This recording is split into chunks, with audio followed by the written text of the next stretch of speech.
understatements by ministers. Minister of Finance, Public Service, Favour Williams, is down to address the House.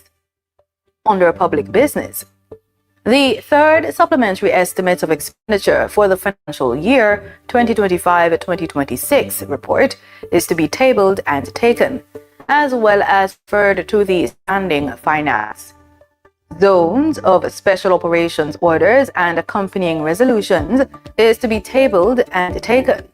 The closure of the debate on the Criminal Records Rehabilitation of Offenders Amendment Act 2025, the Financial Investigations Division Amendment Act 2025, is to be tabled. It should be noted that the agenda can be adjusted, with items being added, removed, or replaced. If you are planning to attend a session at Gordon House, here are some rules to keep in mind.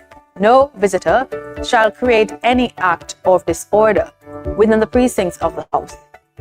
No visitor shall be admitted to the House without first obtaining an admission card from the office of the clerk.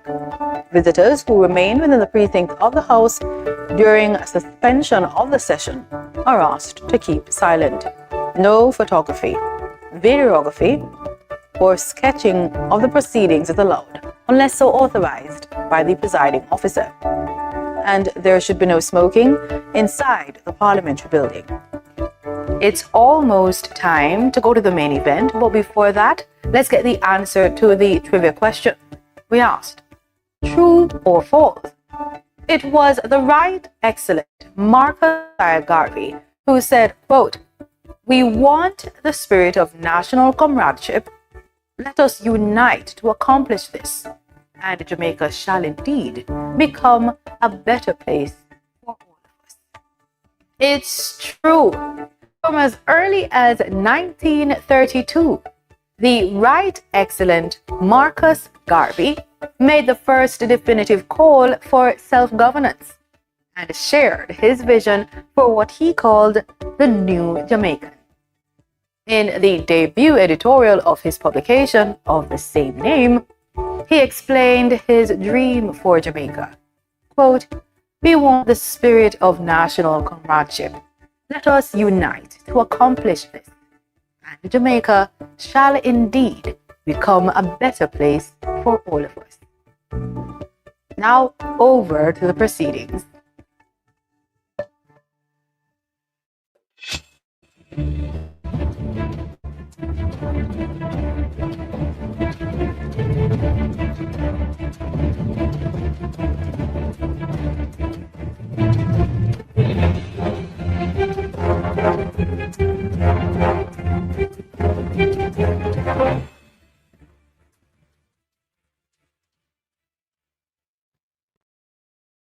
The following is brought to you by the Office of the Prime Minister. Jamaica is changing right before our very eyes. Across the island, billions are being invested into our road networks, from farm and community roads to major roads and highways. Dozens of communities across the length and breadth of Jamaica are receiving access to reliable potable water for the very first time. And thousands of Jamaicans have become homeowners thanks to the historic shifts in policies of the National Housing Trust, making it easier for Jamaicans to receive funding. Not to mention the record number of houses being built. Never dreamed you would own? No matter your circumstance, home ownership is possible for you thanks to the government's new social housing program, specially designed to meet the needs of poor Jamaicans at no cost to them. We are building Jamaica. The proceeding was brought to you by the Office of the Prime Minister. The following brought to you by the Office of the Prime Minister. Your government is empowering you through education, training, and development. That is why we have removed all fees for every Jamaican accessing training through the Heart NSTA Trust. So, whatever you desire training in, food and hospitality, beauty and cosmetology, housekeeping and hotel management, welding, carpentry, masonry, or any of the dozens of programs Heart offers, you can enroll completely free and change your life.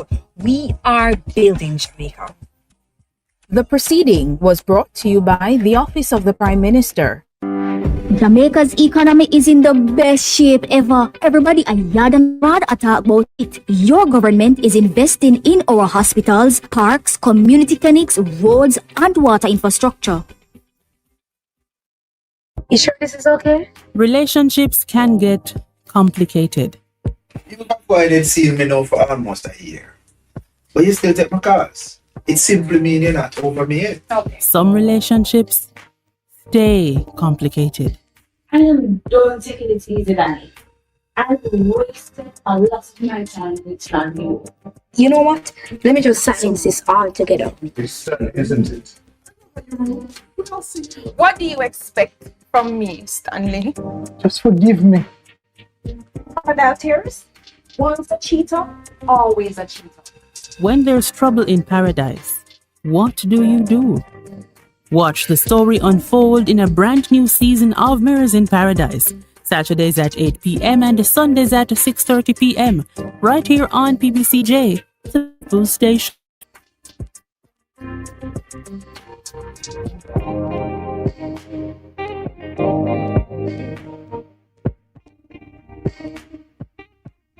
What can a little germs do?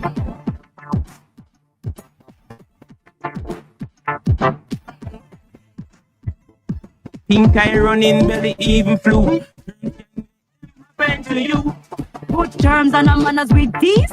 Cover your mouth when you cough and sneeze. Always wash your hand with water and soap. Keep dirty hands from your eyes and your nose and your mouth.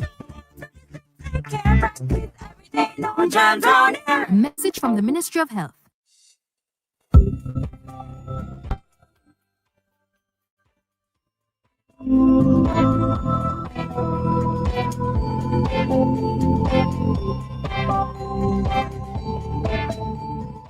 What is the role of a backbencher in government? I'm glad you asked. Members of parliament who are not appointed to cabinet. So they sit in the back of the legislature and they apply pressure. They examine what government legislates, participate in parliament debates, raise issues and advocate and question chamber when things don't look straight. Backbenchers represent the constituents in parliament. Backbenchers oversee the interests of citizens, you and me. But how can they be agents of government accountability after them no hold a portfolio? And them a minister? No. So then how can they facilitate government transparency? And the next thing, them on a front bencher. So how them affect me? You see, a lot of work is in committees. So these portfolio-free MPs with less dire responsibilities are more accessible to you and me. So they help with policy, but it helps if we engage them, you see. So they're not just in the back benches, but on the ground, in the trenches. Though in the back of parliament, we're at the front of their cause. So pause. Find your backbencher at jampja.org.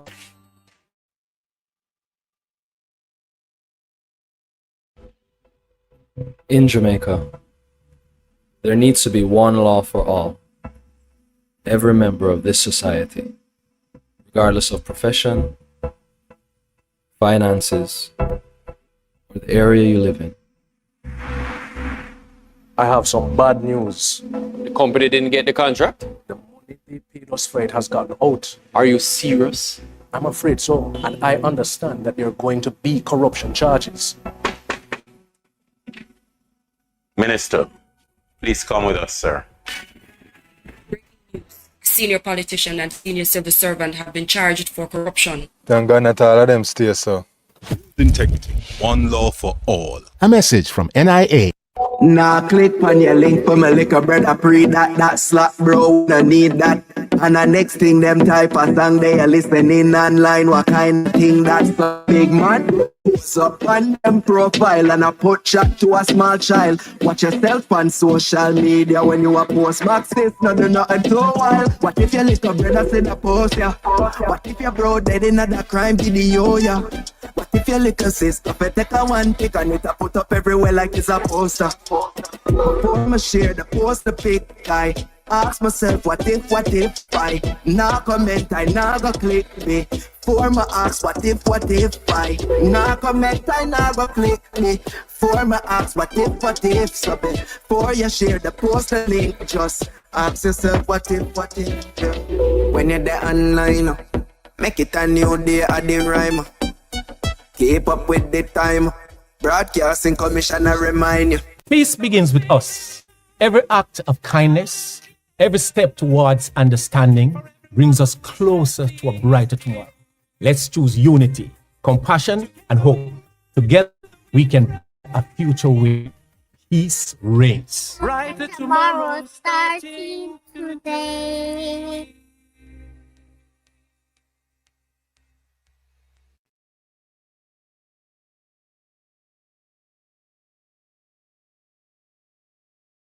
No more guarantors for student loan. Your government cares about your education, and we don't want you to ever have to worry about going to university. The Students' Loan Bureau has a loan for you, so you can focus on your future.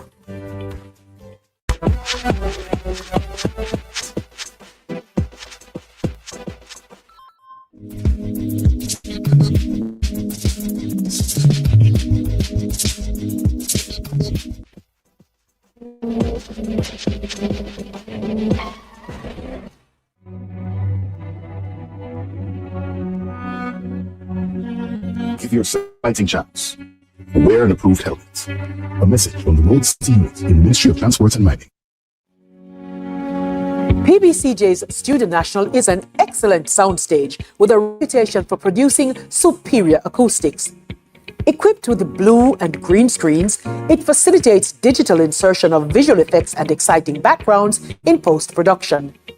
Studio National is the largest drive-in studio in the English-speaking Caribbean. Yes, you can actually drive a vehicle right onto the studio floor.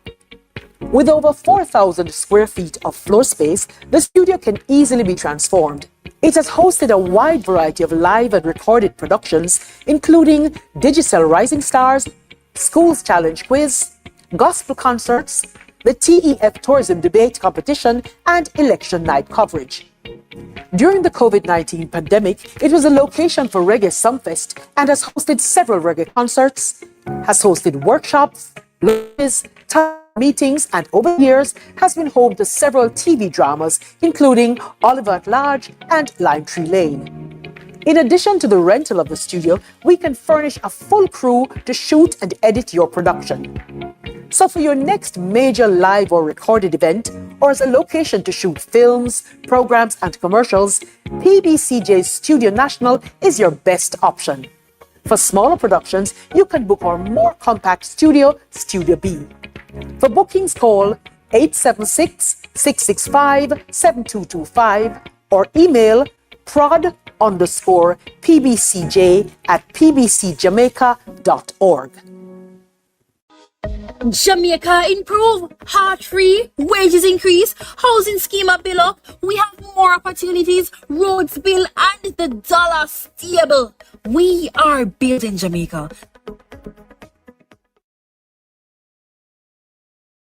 So who keeps our taxpayer money in check?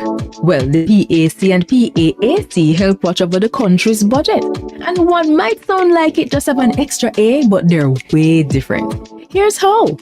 The PAAC and PAC are two committees that watch the money. The Public Accounts Committee reviews government projects after them close. They do a post-audit check to see what problems arose with the costs and call officials to explain decisions that cause budget mismanagement. And then they recommend corrective action. So the problem will happen from when, not happen again. But what about the money we are spending right now? The PAAC. That's how Public Administration and Appropriations Committee pretty much means your money will protect as it happens we check. While projects go on things are accurate. As government spend the nation's budget, PAAC reviews it. They examine proposals and summon officials to find problems before them don't use it. So the PAC and PAAC are two parliamentary committees that watch over the country's wallet to protect the budget and keep it in check. And you can get involved. Just visit jamja.org.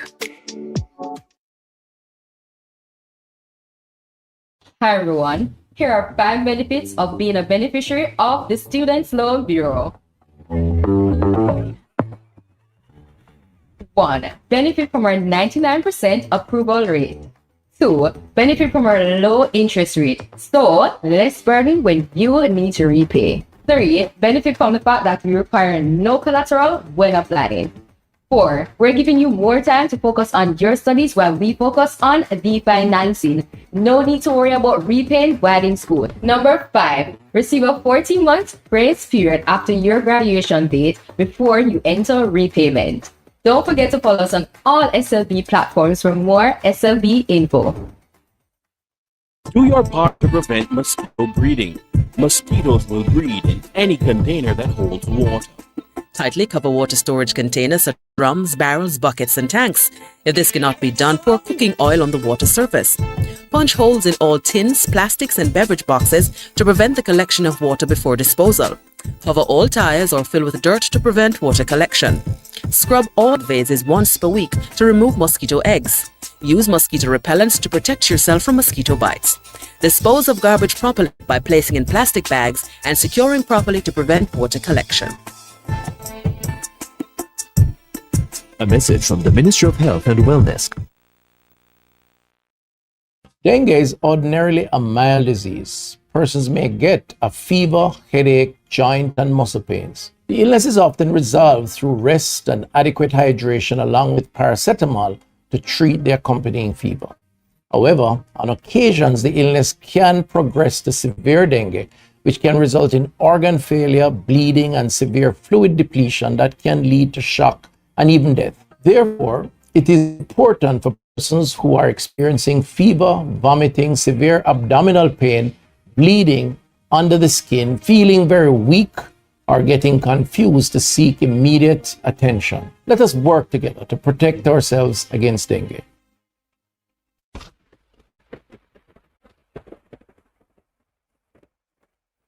When the storm rages and the world feels shaken, remember, our strength lies in unity. It's in coming together, sharing hope, and standing shoulder to shoulder that we find resilience. Every act of kindness, every word of encouragement builds a brighter tomorrow. We are stronger as one. Our courage, compassion, and hope will light the way forward. Together we rise. Together we rebuild, because hope is never lost when we stand united, because we are stronger together.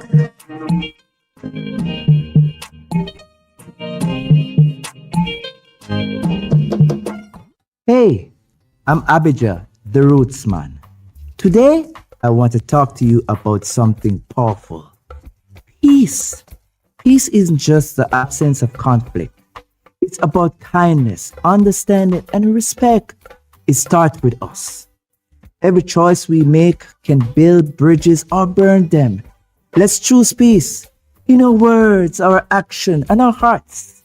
Peace begins with you. Together, we can create a brighter and safer future for everyone. Join me.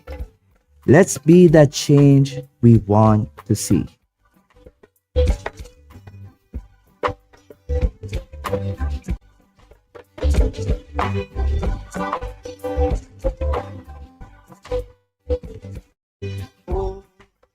Yo, babes, why me I call you so much time and I not get you?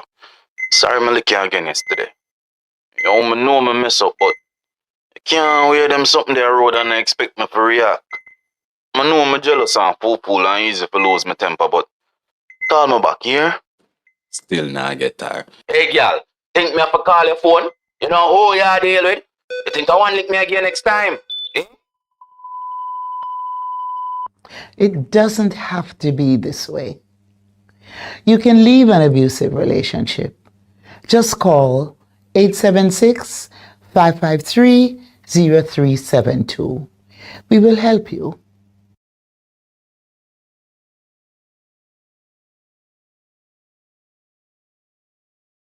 Jamaica, let's spread the word around to let the world know that we are proud to be one.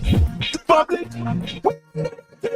Well then, let's propel the nation, move forward in a direction. True independence as the protection, no more dependency, it's the best plan. Yes, we know what's best for us, cause we want the country prosperous. So make we just pull together as the general public, while on the road to republic. Jamaican. Let's make the word around to let the world know that we are proud to be one. Message from the Ministry of Legal and Constitutional Affairs.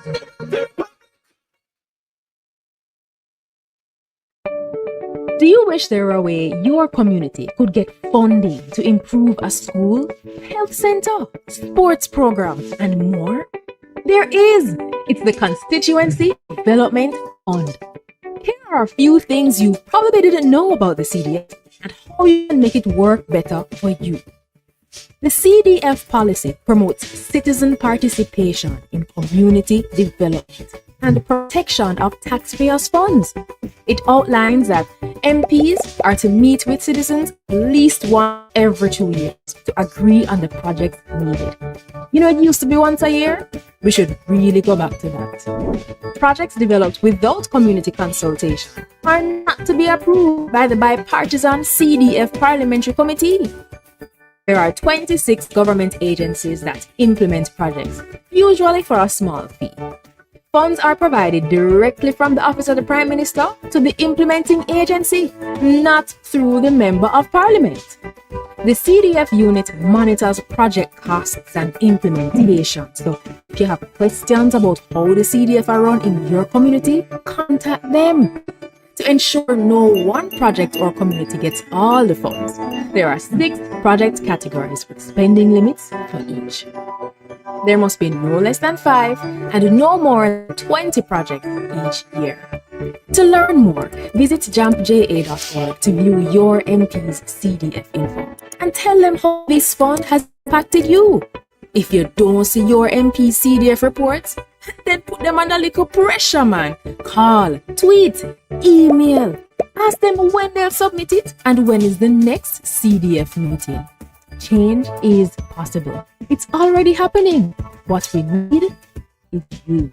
A message from the Jamaica Accountability Meter Portal, funded by the European Union and the Inter-American Development Bank in partnership with the Private Sector Organization of Jamaica. Cook it up and make us steam it. Fresh so me need it, tilapia a real fish. Cook it up and make us roast it. Farm fresh so me need it, tilapia a real fish. Grow smart, are the best part. Food for thought, so me have to eat smart. Easy catch, full in it.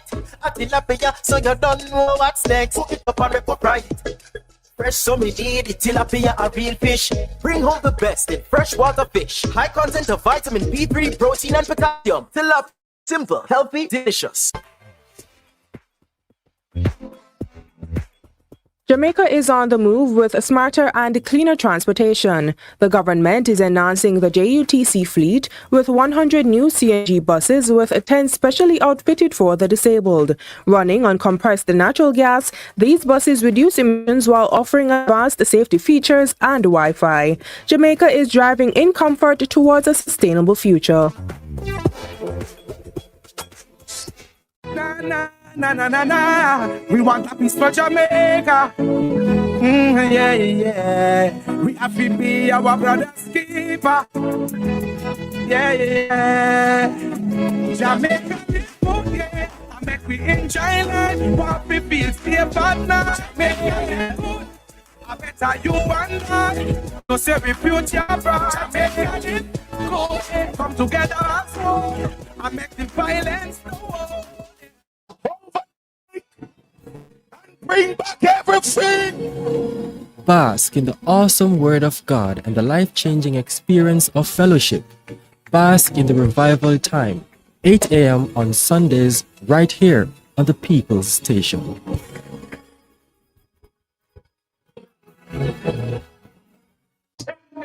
There's something in combat.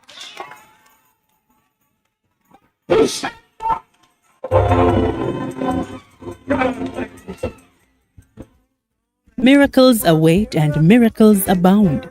Tune in every Sunday at 7 a.m. for your share of the Miracle Revival Hour with Reverend Dr. Blair.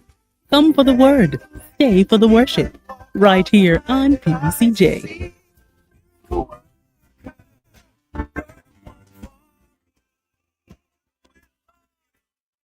Hey, I'm Abijah, the Roots Man. Today, I want to talk to you about something powerful. peace. Peace isn't just the absence of conflict. It's about kindness, understanding, and respect. It starts with us. Every choice we make can build bridges or burn them. Let's choose peace in our words, our action, and our hearts. Peace begins with you. Together, we can create a brighter and safer future for everyone. Join me. Let's be that change we want to see.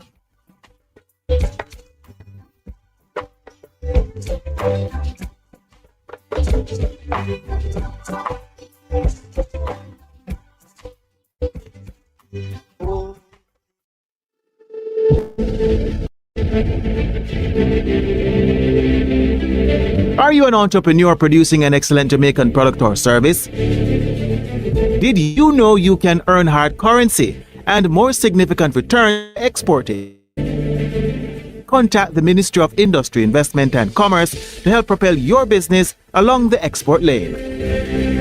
Everything you can produce, the Jamaicans overseas want it. We're not going to get rich by just bringing down the debt. We're going to get rich by exporting a lot more. So grow exports, create job opportunities, drive economic growth through exports to make Jamaica a richer and much more prosperous country.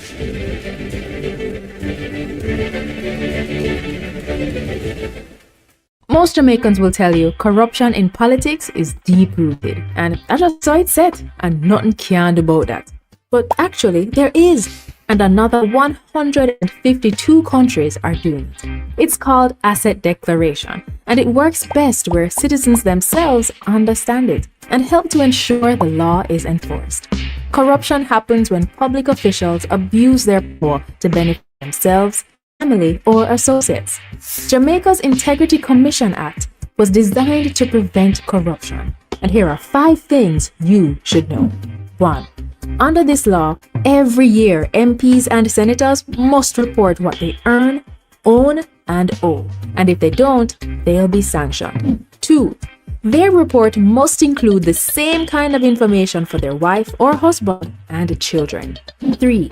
If they get a gift worth more than $100,000 from anyone who's not family, they must declare it. 4. A summary of the declarations of our Prime Minister and opposition leader must be published where the public can read it. 5. Parliamentarians can now be prosecuted by the Integrity Commission. They can be fined up to $2 million or serve up to 2 years in prison if they don't file the declaration or if they give false information, and $500,000 for not filing on time or ignoring requests for information. Unfortunately, our parliamentarians made changes that prevent the public from knowing when they've broken the law or when they're being investigated. We really need to change that. Visit jampja.org to find out more about the Act and to track if your MP is obeying this law. If they're not, JAMP's MP Tracker will help you write, tweet, or call your MP. Ask them, you submit your declaration yet? The Integrity Commission clear you? Let's help the Parliament stay honest. A message from the Jamaica Accountability Meter Portal, funded by the European Union and the Inter-American Development Bank in partnership with the Private Sector Organization of Jamaica. PBCJ's Student National is an excellent soundstage with a reputation for producing superior acoustics. Equipped with blue and green screens, it facilitates digital insertion of visual effects and exciting backgrounds in post-production. Student National is the largest drive-in studio in the English-speaking Caribbean. Yes, you can actually drive a vehicle right onto the studio floor. With over 4,000 square feet of floor space, the studio can easily be transformed. It has hosted a wide variety of live and recorded productions, including Digicel Rising Stars, Schools Challenge Quiz, gospel concerts, the TEF Tourism Debate Competition, and election night coverage. During the COVID-19 pandemic, it was a location for Reggae Sumfest and has hosted several reggae concerts, has hosted workshops, launches, town hall meetings, and over the years has been home to several TV dramas, including Oliver at Large and Lime Tree Lane. In addition to the rental of the studio, we can furnish a full crew to shoot and edit your production. So for your next major live or recorded event, or as a location to shoot films, programs, and commercials, PBCJ Studio National is your best option. For smaller productions, you can book our more compact studio, Studio B. For bookings, call 876-665-7225 or email prod_pbcj@pbcjamaica.org. BGLC, the regulator, everybody. We regulate, you play without worry. We regulate, you play. BGLC, fair play when you play. For the fun of the game, you know where they are. BGLC, keep it fair for the player. You play the game, and we are the rule setter. Keep everything fair, so the game play better. Betting, Gaming and Lotteries Commission. We ensure fairness, integrity, and responsible gaming practices. Keep the game fair and fun for everyone. We regulate, you play. Embark on a journey to discover the truth that sets us free. Join us on Tomorrow's World, your weekly source of hope, answers, and divine insight. Sundays at 9 a.m. with rebroadcasts on Tuesdays and Thursdays at 5:30 a.m. Tune in right here on PBCJ, the People's Station, and be inspired.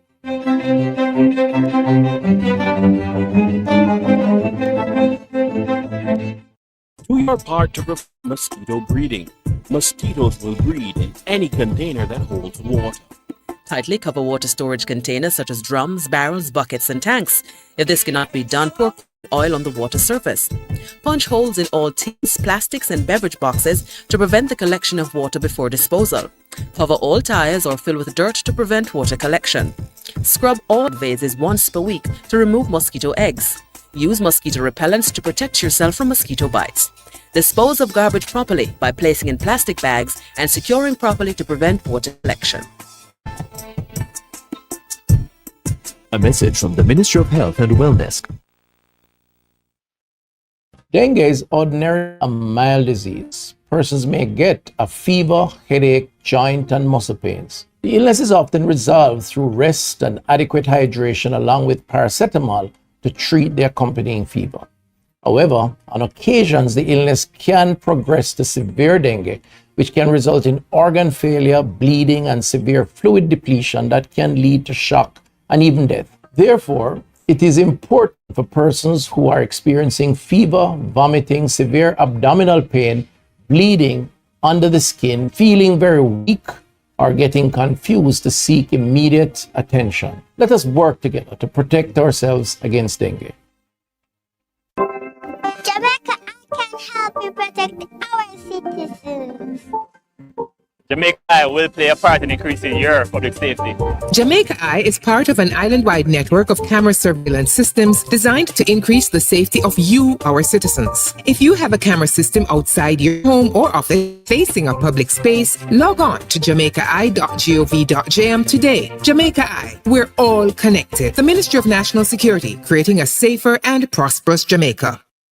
The following is brought to you by the Office of the Prime Minister. To fight crime and violence in your country, your government has invested over $9.7 billion into national security systems. This includes the construction and renovation of dozens of police stations, the acquisition of critical security equipment such as patrol vessels and police vehicles, the recruitment and training of more police officers, and the build-out of the Jamaica Defense Force. Your government is investing in your safety. We are building Jamaica. The proceeding was brought to you by the Office of the Prime Minister. Every year, the Jamaican Parliament approves billions of our taxes to be spent on goods and services provided by the private sector. Everything from pens to power plants, cleaning services to construction are obtained through a process called public procurement. But who funds this process? Citizens do. And we want our taxes to be spent wisely. When we talk about public procurement, there's a critical concept called value for money. We hear it in the Parliament all the time, but what does it really mean? Some think value for money means choosing the cheapest option, but it's more than that. For example, a community needs a new bridge, and the government receives from 3 companies. Company A offers to build it for $10 million in 18 months with a 50-year life. Company B wants $12 million to finish in 12 months with a 75-year lifespan. Company C asks $8 million, needs 24 months with a 25-year lifespan. Company B actually offers the best for money. To determine that, we look for 4 crucial factors: economy, efficiency, effectiveness, and equity. Let's explore what each means. For economy, we must look beyond the upfront price and consider the full lifetime costs to maintain the bridge. Cheaper options could lead to frequent and expensive repairs. We get efficiency if the bridge is built within budget and on time, with no waste of materials. To achieve this, we need the best team, and clear criteria helps the government to pick the best proposal. Effectiveness looks at whether the government achieves its goal. This could require a community needs assessment to ensure the bridge will reduce transport costs and travel time, withstand the annual flooding with little disturbance to plant and animal life. Finally, equity.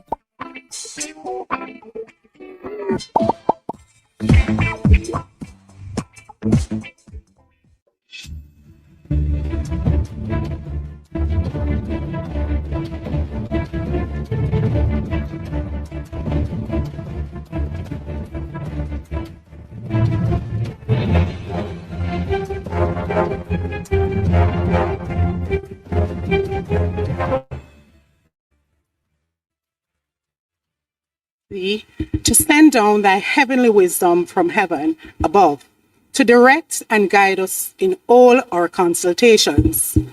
And grant that we, having thy fear always before our eyes, and laying aside all private interests, prejudices, and partial affections, the result of all our counsels may be to the glory of thy blessed name, the maintenance of truth, religion, and justice, the safety, honor, and happiness of the king, the public weal, peace and tranquility of the island, and the uniting and knitting together of the hearts of all persons and estates within the same, in true Christian love and charity one towards another, through Jesus Christ our Lord. Amen.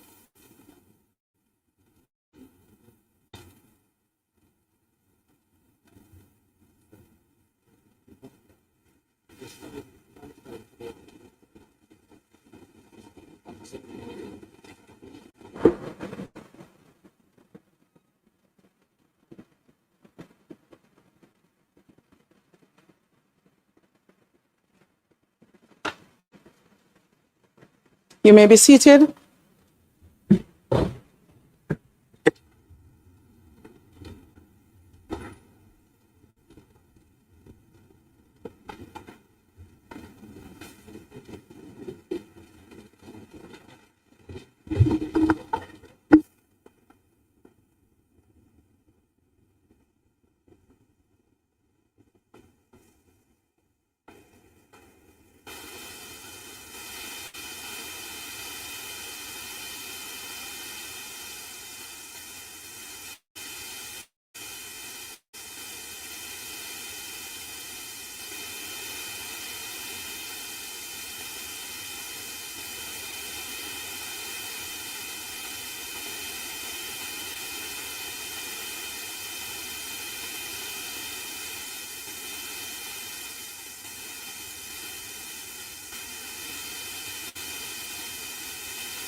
This Honorable House now resumes its sitting.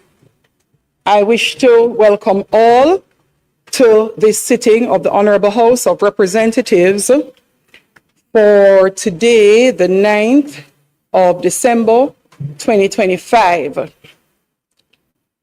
Let me take this opportunity to extend a warm welcome to all the members of this honorable house, members of the media, or visitors in the gallery, and to the many Jamaicans joining us online and through the various broadcast platforms. At the onset, I must extend my sincere apologies for my late arrival to Parliament today. I was engaged in a robust and necessary discussion with Mr. Craig Beresford, the Executive Director of the Integrity Commission, who met with myself as Speaker and previously with the President of the Senate. We welcome to the Parliament warmly, and I am sure, like myself, the President had a wonderful conversation. For us, our conversation was, though lengthy, of significant importance to us. The matters addressed have and will have a direct impact on our shared obligations and the standards to which we must uphold ourselves as representatives of the people. I am pleased to report that arriving from those discussions, it has now been confirmed that we will be hosting a special training session for all members of Parliament on Tuesday, December 16, 2025 at 10 a.m. in this chamber. That special training session was done for the senators, but has not yet been done for the members of Parliament in our orientation session. This session will guide us through the proper completion of statutory declarations, which fall due on December 31st, 2025. This initiative is designed to support transparency, strengthen compliance, and ensure that every member is fully equipped to meet the requirements set before us. Thank you for your patience and understanding, and I look forward to our continued collaboration as we work to uphold integrity and accountability within the institution. House Leader, call of the roll. Sorry.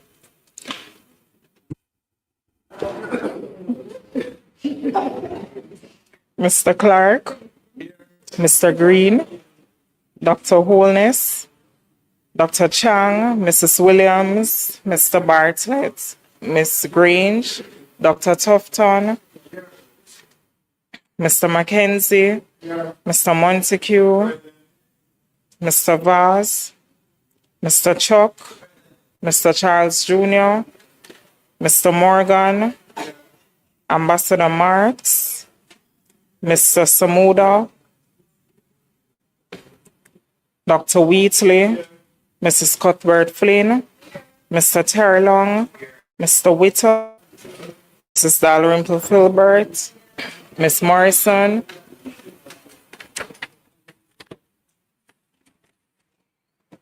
Ms. Lee, Mr. Donovan Williams, Mr. Main, Ms. Crawford, Mr. Delroy Williams, Ms. Hamilton, Mr. Sivright, Mr. Azan, Mr. Brown, Dr. Brownberg, Mr. Buchanan, Mr. Bunting, Ms. Burchell, Dr. Campbell, Mr. Cousins, Mr. Crawford, Ms. Daly, Dr. Dawes, Mr. Goulding, Mr. Gordon, Mr. Hales, Mr. Hines, Mr. Hilton, Mr. Jackson, Ms. Jess, Mrs. Mallow Fort, Mrs. Miller Bennett, Mr. Morris, Mrs. Nita Garvey, Mr. Newell, Mr. Paulwell, Mr. Phillips, Ms. Perkis, Mr. Robertson, Mr. Robinson, Dr. Russell,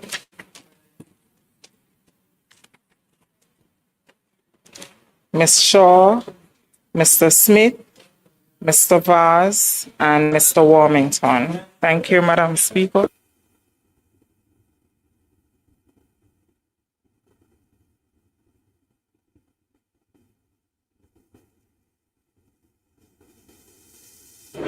House Leader, a moment. I note the grumbling of one of our members while I indicated we had some excellent discussions with the new director at the Integrity Commission.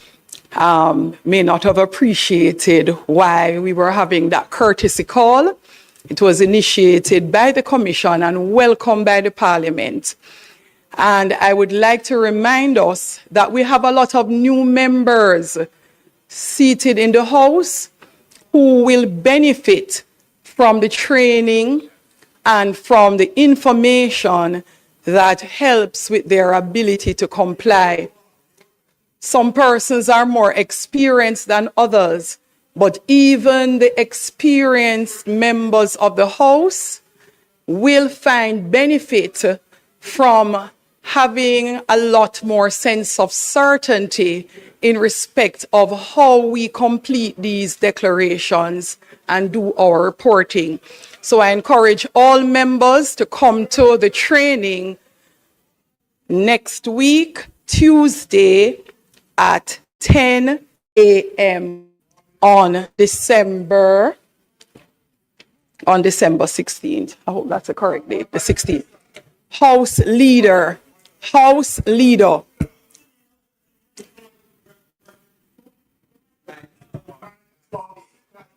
my mouth is loud enough. No, Member Warmington, take your seat. You can't, Member Warmington, take your seat. Yes, Member Warmington, take your seat. Member Warmington. Member Warmington.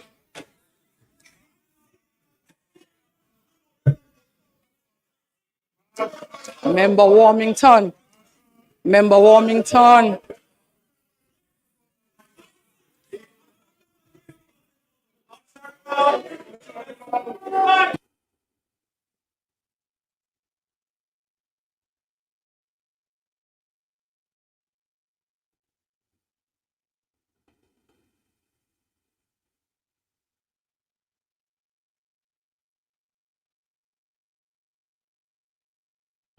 House Leader. Yes, Madam Speaker, we do have a lot of ground to cover today. Let me just welcome the permanent secretaries and the other technical officers who have joined us in the House today, and that is for our Standing Finance Committee, which we will have. So, Madam Speaker, we will proceed by going to reports from committees.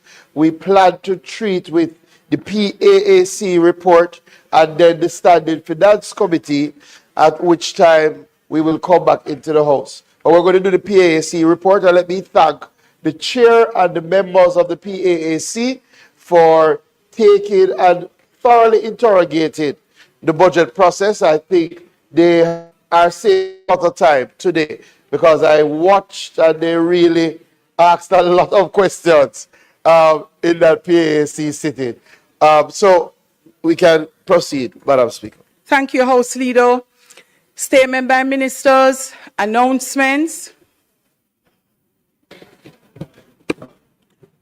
Laid on the table of the House are the following. Annual reports of the Management Institute for National Development, MIND, for the financial year 2024-2025, and its related ministry paper numbered 47 of 2025, entitled Annual Report of the Management Institute for National Development, MIND, for the financial year 2024-2025. Annual Report of the Export-Import Bank of Jamaica, Exim Bank, for the financial year 2023-2024. independent fiscal commissions, validation of fiscal impact, Hurricane Melissa, suspension of fiscal rules for the financial year 2025-2026. Report of the Public Administration and Appropriations Committee on its deliberations on the third supplementary estimates 2025-2026, the Jamaica Public Body's second supplementary estimates of revenues and expenditure for the year ending March 2026, and the fiscal policy paper for the financial year 2025-2026 interim report.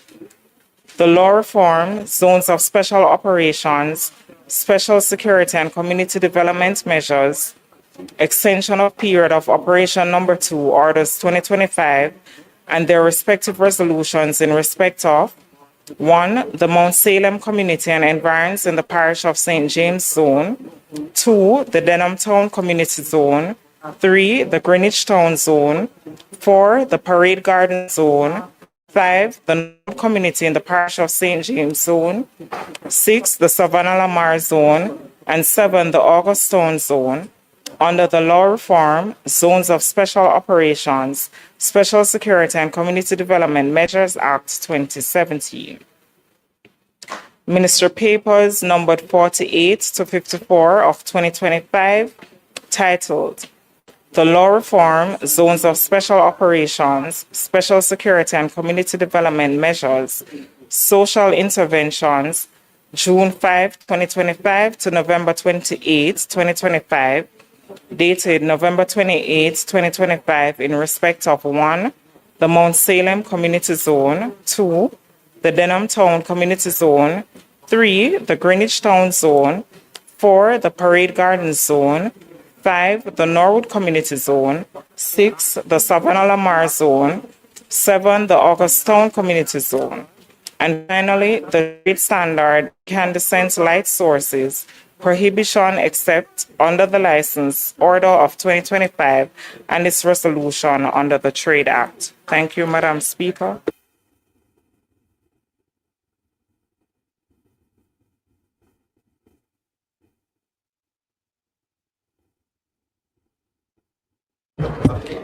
Reports, bills brought from the Senate, petition papers, reports from committees. Madam Speaker, I beg to lay on the table of the House of Representatives a copy of the report of the Public Administration and Appropriations Committee on its deliberations on the third supplementary estimates 2025-26, the Jamaica Public Body's second supplementary estimates of revenues and expenditure for the year ending March 2026, and the fiscal policy paper for the financial year 2025-26 interim report. Thank you, Member. Notices of motions given orally.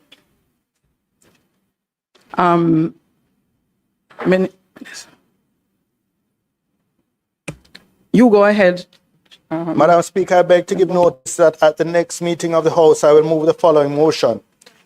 Be it resolved that the report of the Public Administration and Appropriations Committee on its deliberations on the third supplementary estimates 2025-26, the Jamaica Public Body's second supplementary estimates of revenues and expenditure for the year ending March 2026, and the fiscal policy paper for the financial year 2025-26 interim report, which was laid on the table of the House on the 9th day of December 2025, be adopted. Madam Speaker, I further beg to give notice that at a later stage today, I will move for the suspension of the standing orders to enable me to take this motion. Thank you.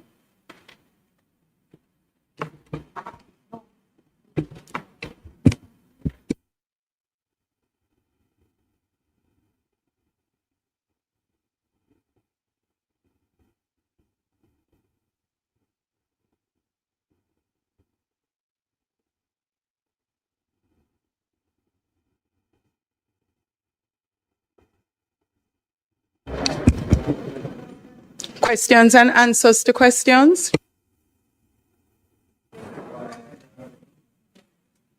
Madam Speaker, I beg to give notice that at the expiration of 21 clear days, I will ask the Minister of Agriculture, Fisheries and Mining the following question standing in my name. Motions that may be made at the commencement of public business requiring notice.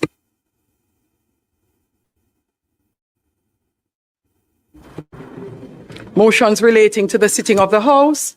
Motions for leave to introduce bills. Presentation of bills without leave of the House first obtained.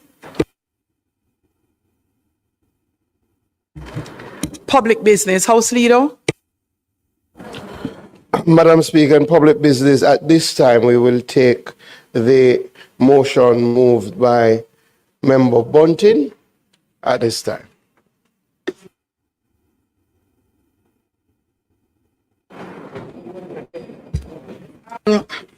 Chairman of the Public Accounts and Appropriations Committee.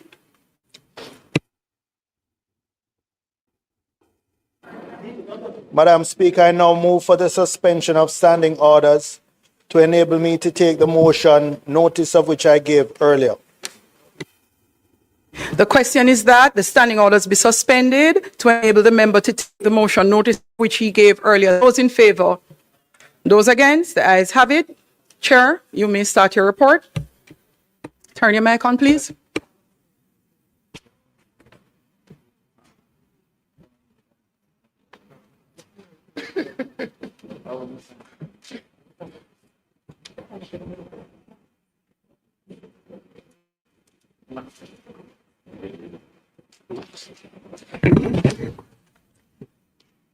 Thank you, Madam Speaker.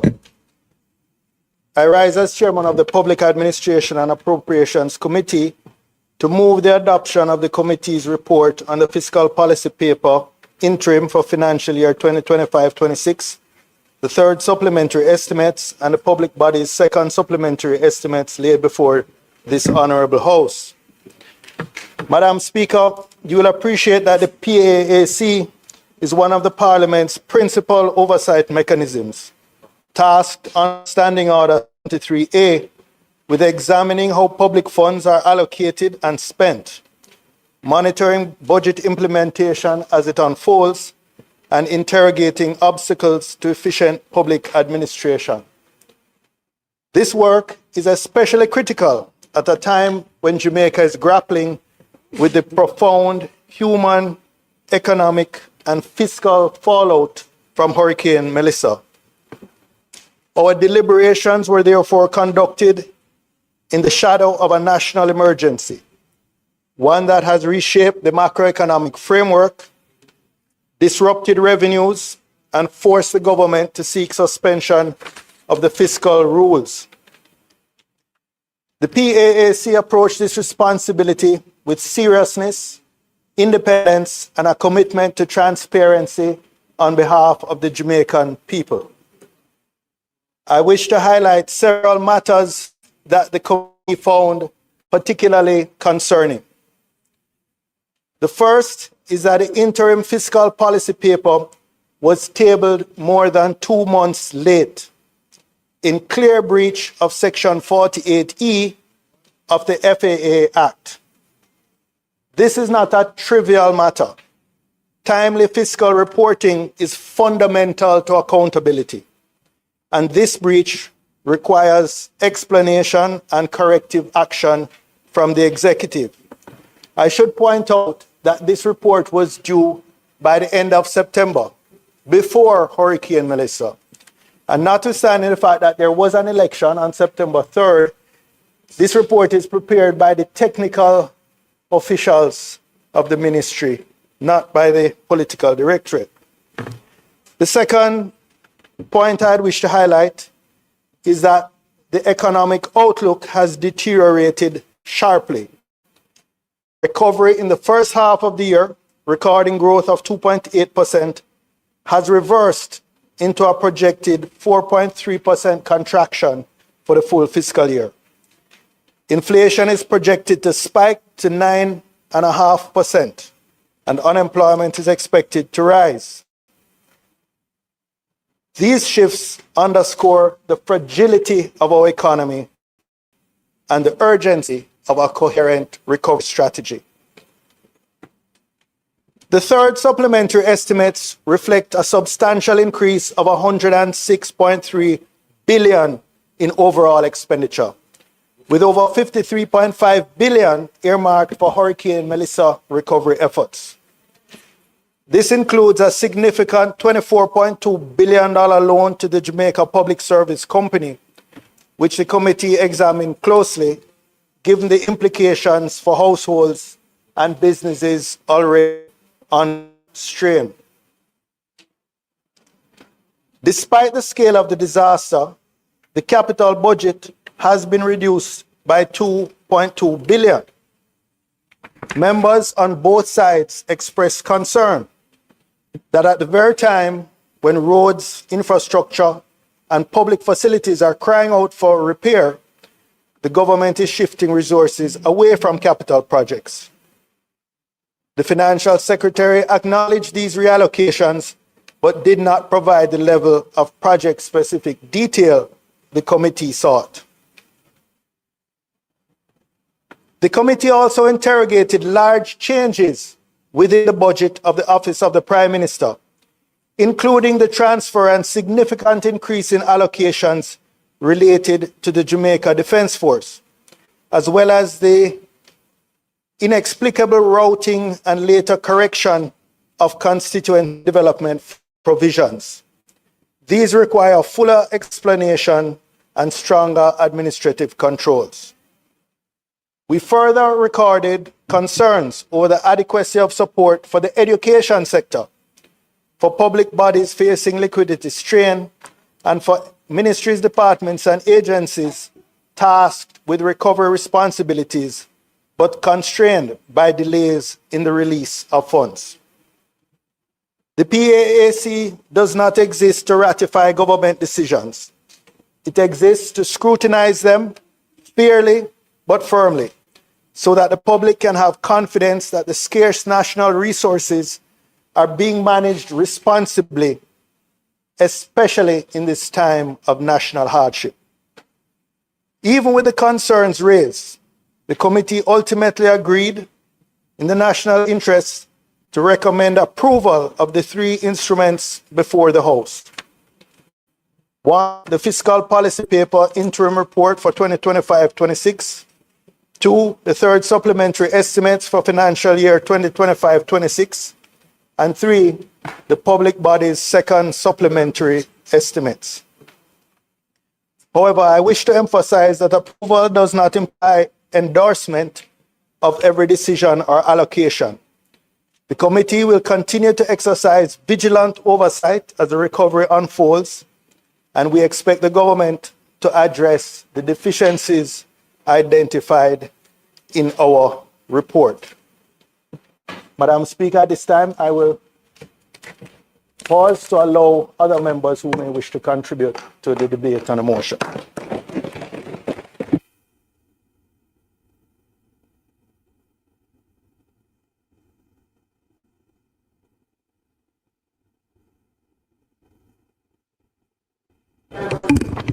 Chair, it would appear you may go ahead and move for the adoption. Thank you, Madam Speaker. Since there are no more remarks, I formally move that the report of the Public Administration and Appropriations Committee be adopted and approved. The question is that the motion be approved. Those in favor? Those against? The ayes have it. House Leader. Madam Speaker, I now ask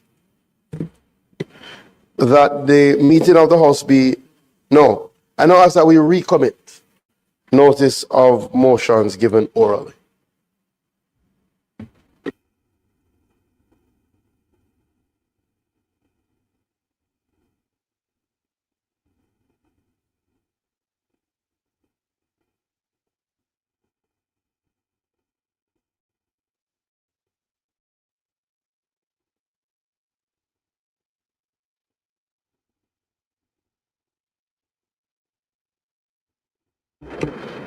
Notices of motions given orally.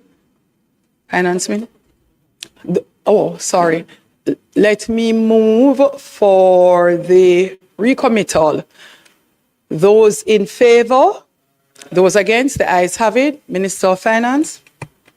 Thank you, Madam Speaker. Madam Speaker, I beg to give notice that at the next meeting of the House, I will move be it resolved that the third supplementary estimates 2025-2026, the Jamaica Public Body's second supplementary estimates of revenues and expenditure for the year ending March 2026, and the fiscal policy paper for the financial year 2025-26 interim report, which was laid on the table of the House on the 2nd day of December 2025, be referred to the Standing Finance Committee of the whole House of Representatives, consisting of all the members of the House, for consideration and report. And be it further resolved that the committee, during its deliberations, take into account the recommendations contained in the report of the Public Administration and Appropriations Committee on its deliberations on the third supplementary estimates 2025-2026, the Jamaica Public Body's second supplementary estimates of revenues and expenditure for the year ending March 2026, and the fiscal policy paper for the financial year 2025-26 interim report, which was laid on the table of the House on the 9th day of December 2025. Madam Speaker, I further beg to give notice that at a later stage today, I will move for the suspension of the standing orders to enable me to take this motion.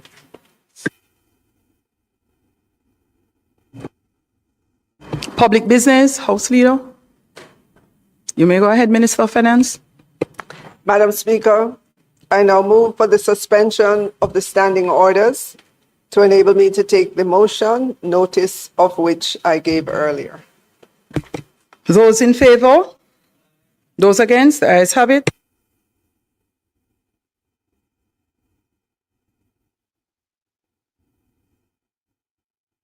Madam Speaker, I ask for the motion to be approved. Those in favor? Those against? The ayes have it. House Leader. Madam Speaker, I now ask that the meeting of the House be suspended for the Standing Finance Committee to meet to consider the third supplemental estimates 2025-2026, the Jamaica Public Body's second supplementary estimates of revenues and expenditure for the year ending March 2026, and the fiscal policy paper for the financial year 2025-2026 interim report.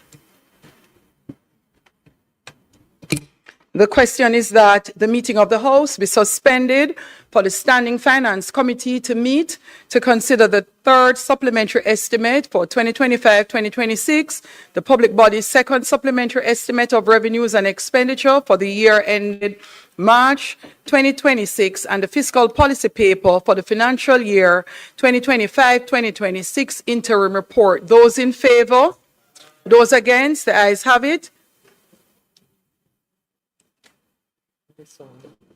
Meeting of the House is suspended for Standing Finance Committee to meet. Standing Finance, please give me 2 seconds.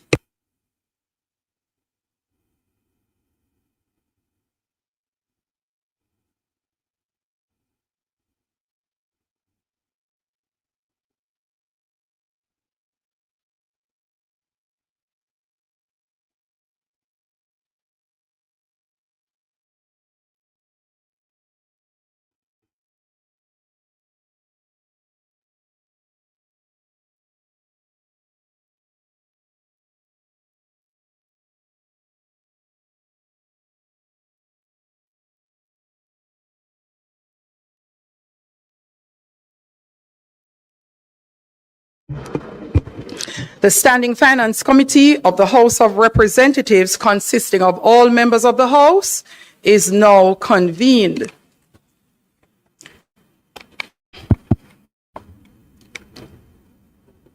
I will ask the member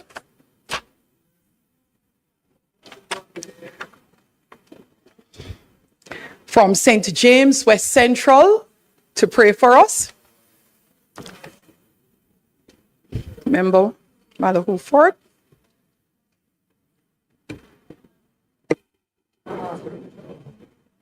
Members. Member Malahoo Ford will now pray for us, all members. Let us pray. Almighty God, we come into your presence knowing that nothing is hid from you, that you see and you know all things. Great responsibility has been entrusted to us as members of this honorable house. The people of Jamaica are depending on us to make right decisions.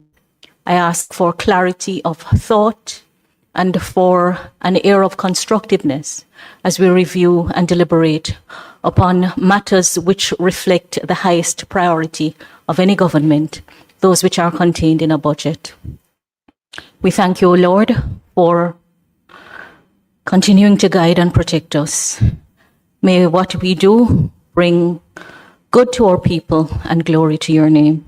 Amen. Amen.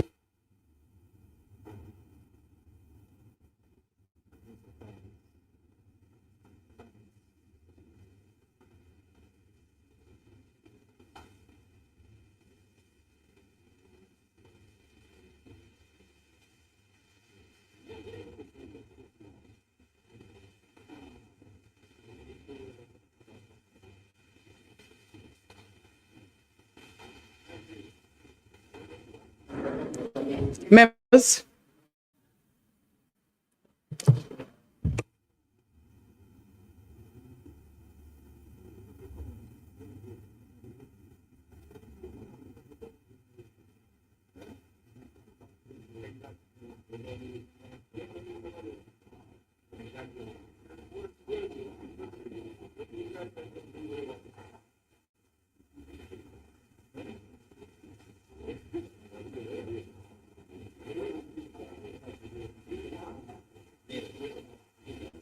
Madam Speaker, Chairman, we are in the Standing Finance Committee, but we're going to ask for about 5 minutes. The team from the Ministry of Finance is en route, and based on what I've been informed, may not speak too early, but let us allow them to get here. We should be able to proceed fairly quickly based on the work that has already been done by the PAAC, but there are apparently a couple of amendments to come. So we're going to ask Chair for a 5-minute suspension of the Standing Finance Committee to allow the FS and her team from Finance to get here.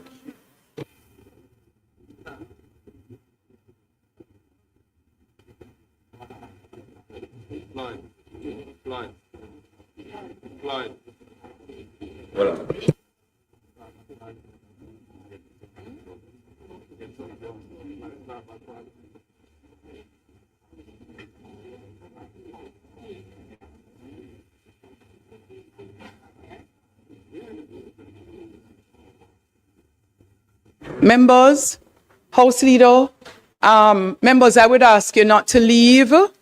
I would like to confer with the House Leader because it may make sense that we go back to the House for some discussions. No.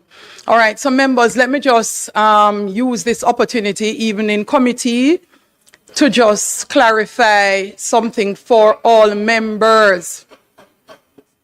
Members, especially those who are new, the date of December 31st for the next statutory declaration due is in respect of your September 3, 2025 statutory declaration. So that would be your first declaration due. That is a declaration for the date of the general election for all members of the House. and that is due the 31st of December. All members should have had an email by now from the Integrity Commission. If you have not received one, please follow up. The form to be completed is attached. There are notations to assist us with how to complete the form, and there is a specimen or sample form completed to assist with the type of information therein. That would help our new members greatly. Now, to ensure it is understood, there is very soon after that another declaration due. That would be due by the 31st of March in respect of our information for December 31st. So 3 months' time, you would be due. Yes. Madam Chair, Madam Chair, I think guidance here is that the declaration that is due the 31st of December is in respect of all members based on the new administration. So your first full year's declaration will now be required on the 31st of December 2026. 2026. So you won't have to do for March. All right. So your date for presenting that declaration would be up to March 31, 27. That's the rule.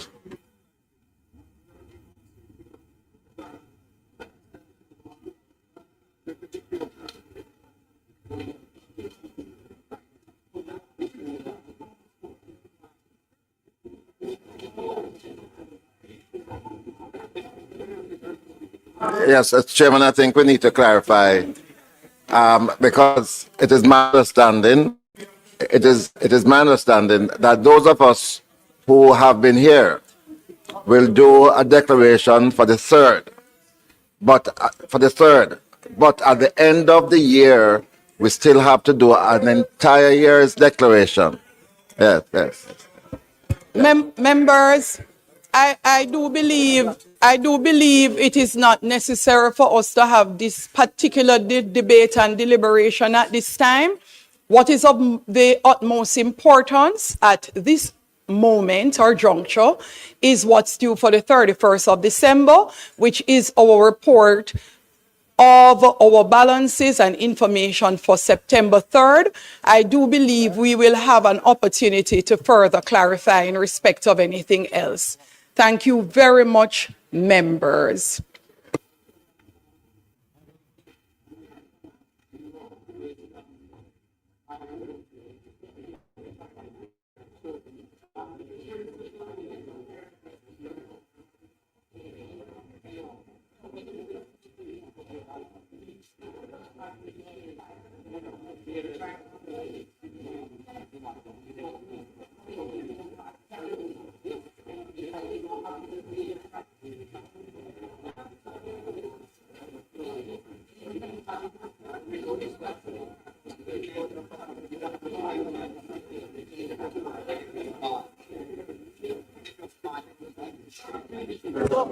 Former House Leader, would you be so kind?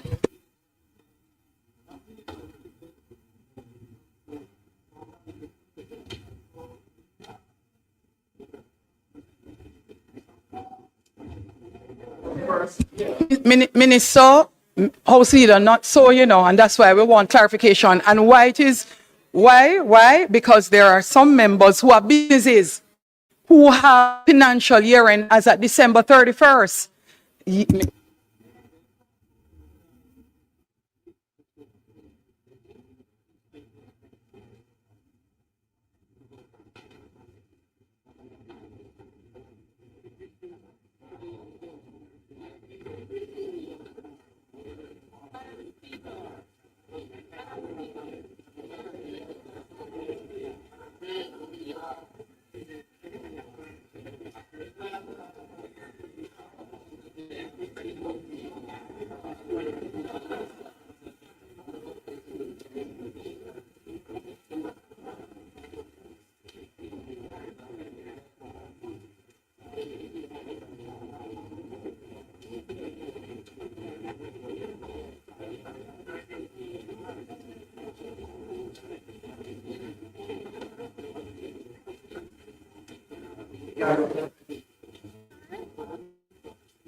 These are the minutes, right? Am I correct in saying that there have been amendments to the recurring side, but no amendments to the capital? Based on this? All right, and there's no amendments to this interim report? And is there any changes to make both bodies? Just amendments to the recurring side.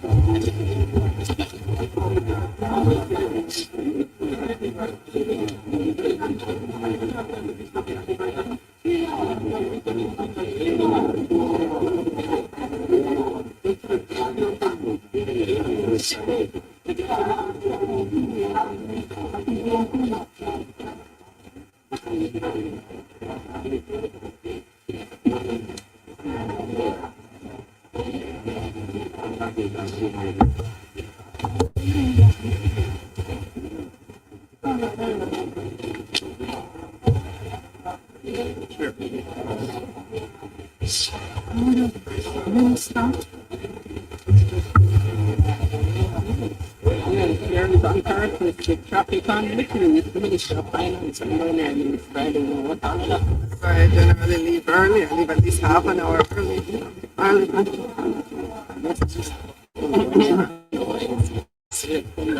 Waited for hours. You didn't start. I don't know if it's on. Yes.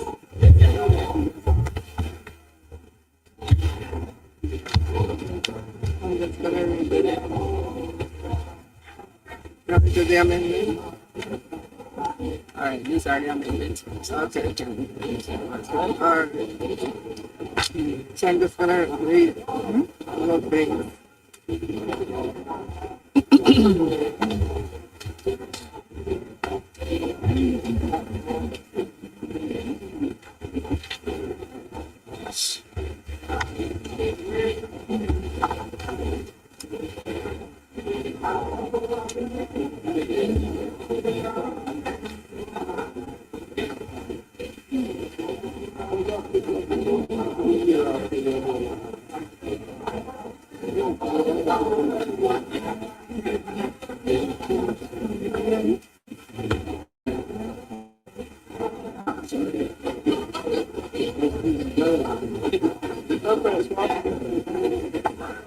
You all right?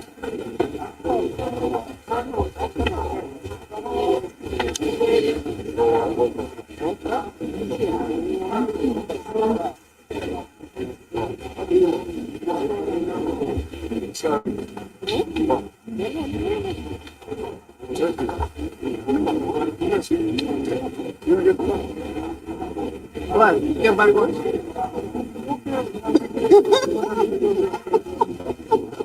This on?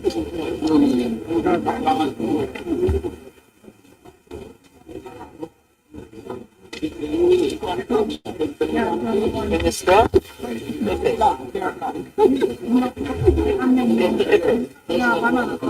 After the come from this, again? Yes, it's an outstanding answer. Oh, yes, Minister. You cannot? Sorry. They don't, everything done, the program. They see, when they come back and check and speaks, then it is up and they come to work and they done. And they come back and they come back and pay, you know. I mean, they come back and pay, you know, the Puno. On the way, And they can see that. the PAC was Yeah, but we normally, this is what has happened. they go pay, they come back and pay. You get it? But come here, think right now. You have to go through, still have to go through the book. Again? And the whole committee When you shut down the court, that's not what you do at PAC. everything now went to school, court, and the what over CPAC, we go and come back and Members, we are ready to reconvene standing finance committee of the entire house.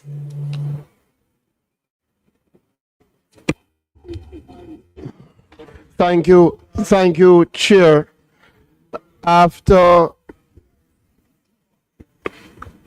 deliberations with my counterpart from the opposition, they have indicated that they only have questions for 3 entities.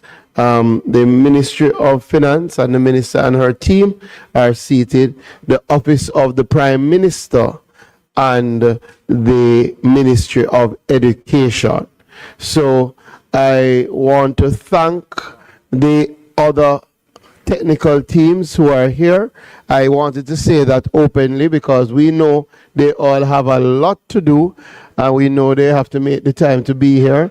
So the opposition will be fielding questions to the Ministry of Finance, the Office of the Prime Minister, and the Ministry of Education. The Minister and Ministry of Finance is there, and I now turn over to the members of the committee. Members, you would have remembered that on the 2nd day of December 2025, the House of Representatives, by resolution, referred the 3rd supplementary estimate, 2025-2026, the Jamaica Public Body's 2nd supplementary estimates of revenue and expenditure for the year ending March 2026, and the fiscal policy paper for the financial year 2025-2026 interim report to the Public Administration and Appropriations Committee of the House of Representatives for consideration and report.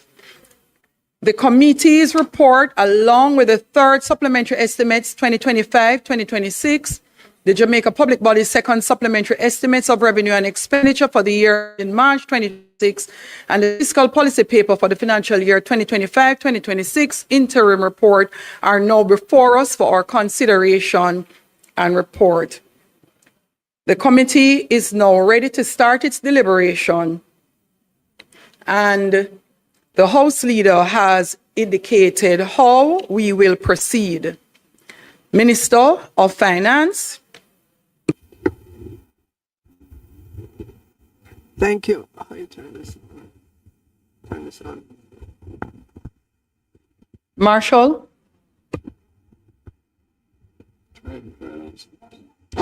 No.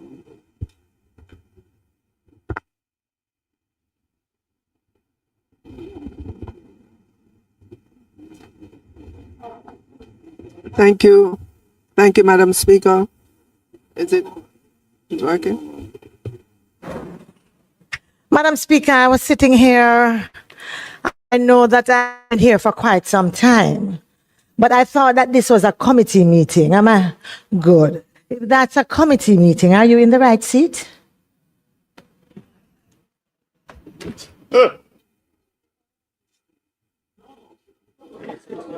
Member, in committee, you can and usually come down. Based on the volume of documents that I had on my desk, I decided to sit in the same place. However, I would be spoken to as chair, not Madam Speaker, at this time.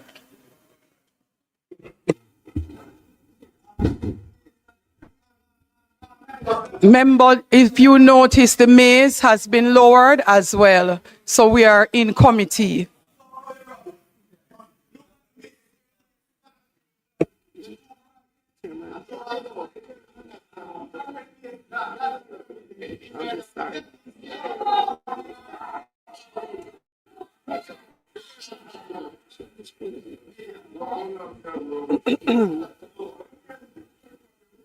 Madam Chair, it's not working. It's not working.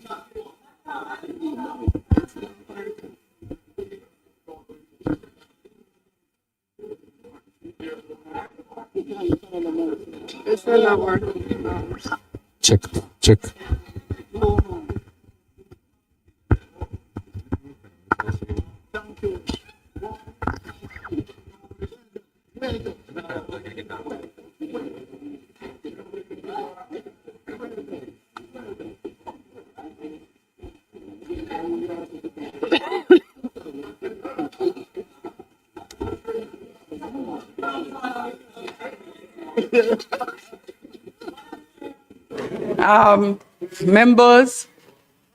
Members, I have completed my preamble. Minister.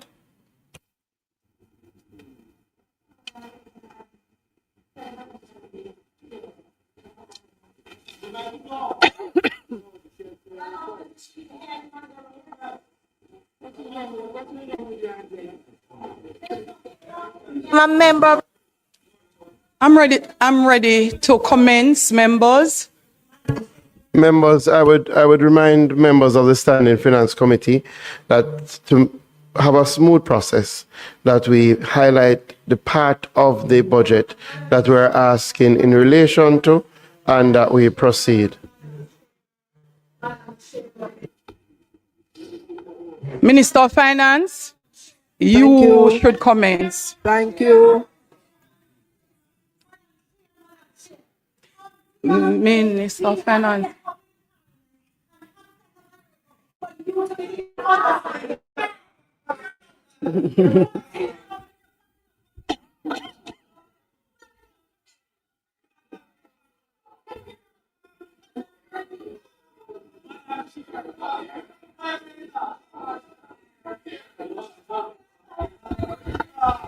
Check, check. Check, audio check.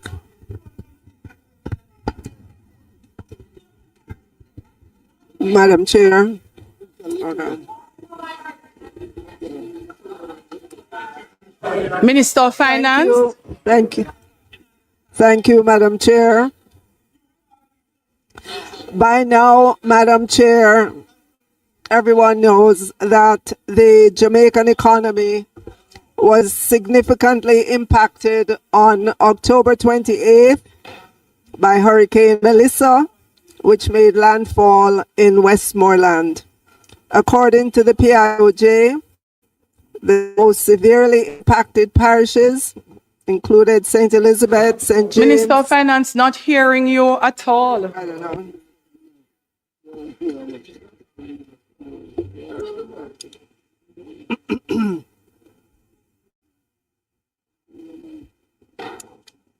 I'll sit over there then. You can't. I don't think you can. You can't tell me. Can you go over there? No.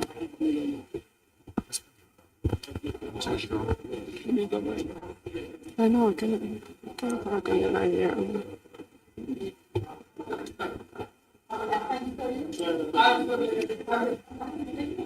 Madam Chair, are you hearing? Madam Chair? A little bit. Madam Chair? Go ahead, Minister. A little clearer. Madam Chair?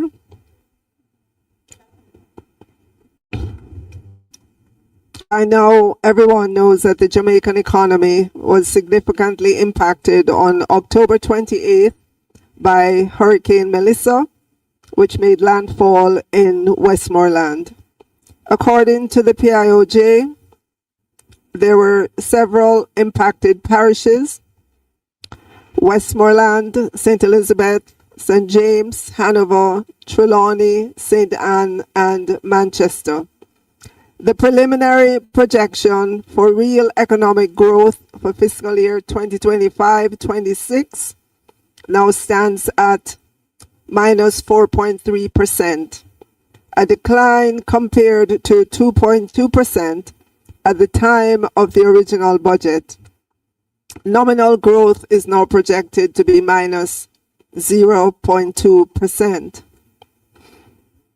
As a result, the central government's second supplementary estimates fiscal year 2025-26, which was tabled on Tuesday, October 21, 2025, must now be significantly adjusted for the impact, both revenue and expenditure, on the budget arising from pre- and post-Hurricane Melissa matters. Whereas the second supplementary budget was projected to be in balance, the preliminary assessment is for the central government to now generate a fiscal deficit of 3.5%. The debt ratio is now projected to increase to 68.2% of GDP for this fiscal year. Having said that, Madam Chair, the government remains committed, even more so during this crisis, to prudent fiscal management. And with those opening words, Madam Chair, we will take any questions that there may be. We will end up having to operate in the same way. If you are not finished speaking, please do not turn your mic off. That way, we go one by one in the order in which your mic was turned on. Are we clear? Member Robinson, go ahead. Thank you, Madam Chairman. I have two procedural points. Oops, sorry. My apology. Madam. Yes, I have two procedural points. One is a question, the other is a statement.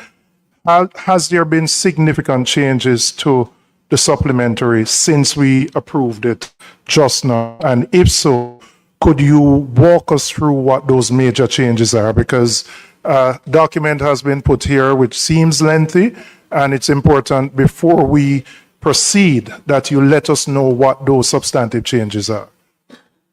So that's my first question. Thank you, Member.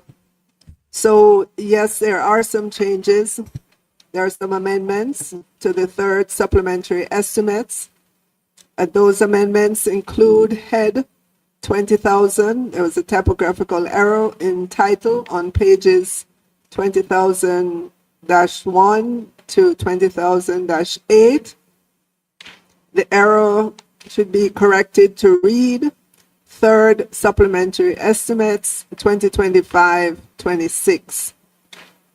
There's also an amendment of $747 million for the special end-of-year constituency-based disaster mitigation program to support urgent works such as drain cleaning, debushing, debris removal, and minor repairs, and these were inadvertently allocated on the head 15,000 Office of the Prime Minister. The Standing Finance Committee amendment shows the 850 million allocated to head 19,000 recurrent Ministry of Economic Growth and Infrastructure Development to be utilized by the NWA as follows: National Cleanup and Resilience Building Program, 630 million, and Targeted Responses to Urgent and Emerging Needs, 220 million. The third amendment is 1.7 billion. Minister of Finance, I note that a member is holding up his hand. He's having the same challenge that we're having. Following where This you are. amendment Yeah. is difficult to follow. Follow is very difficult to So what would have been good is either we go in order of this amendment document, or all of us will have to sit and number it page 1 through, so that we know from whence you speak. Yeah. Madam The Speaker, sections, the are heads there- that have several Are there sheets. no notes on what you have? No. No. So those heads that have more than one page of amendment will show the head and page 1, 2. So as in head 20,000 has -1, 2011 1, and then nothing after that.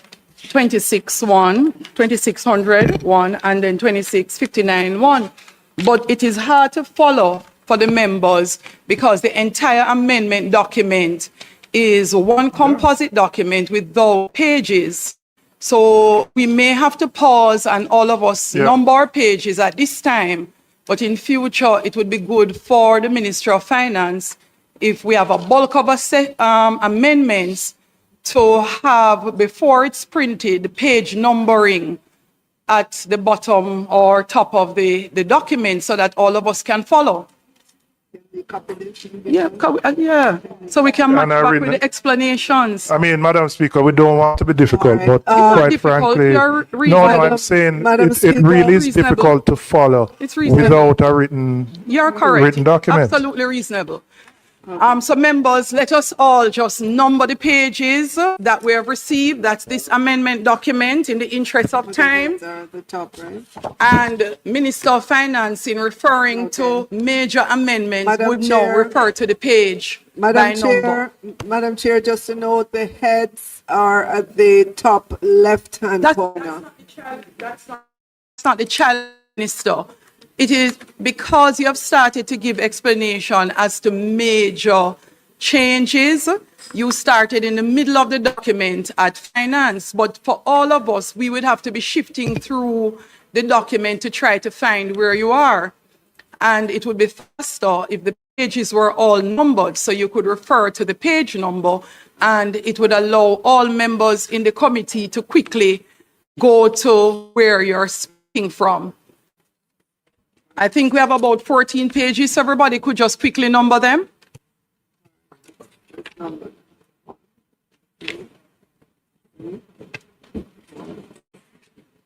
Julian, you wanted an answer as to whether or not there is substantial changes. So either the thing has gone up or down. Yeah. But like the one for 600 and something million, that's a substantial change. Yeah. That's But that is for our benefit. yes, absolutely. So can't fight that one. No. But we want to highlight it. This is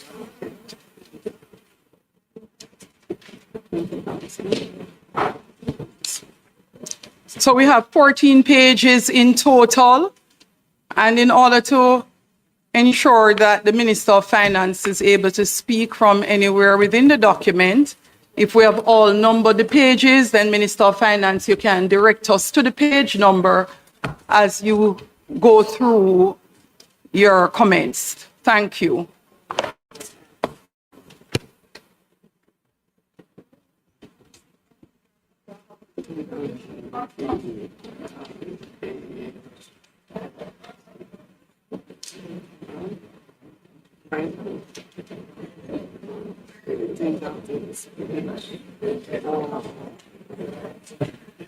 Page 4.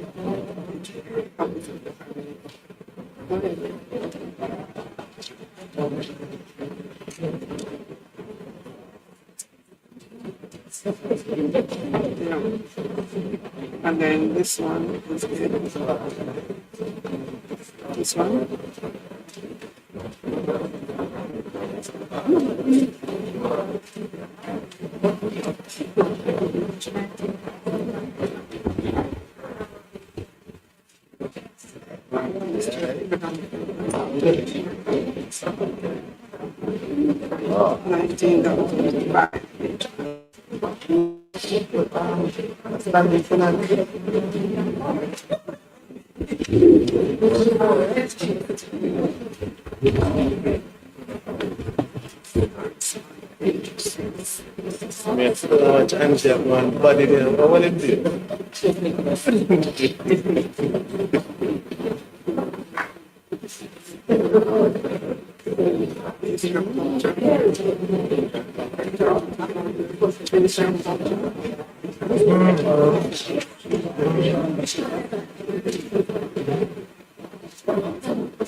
Where's the education?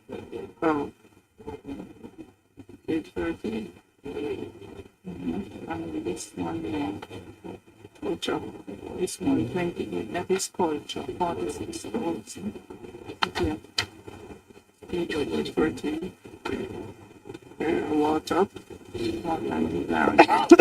Before finishes after finance.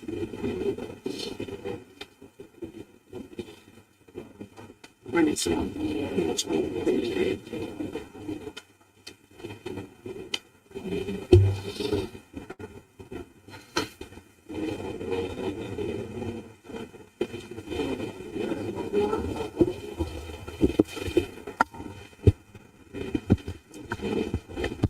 Jesus.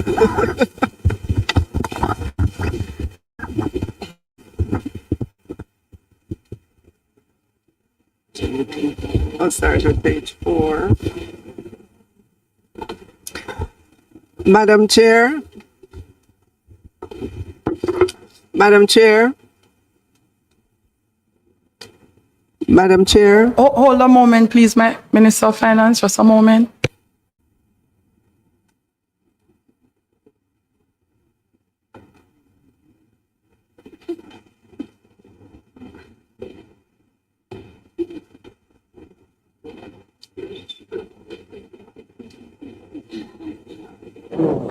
Minister Malou for it, member.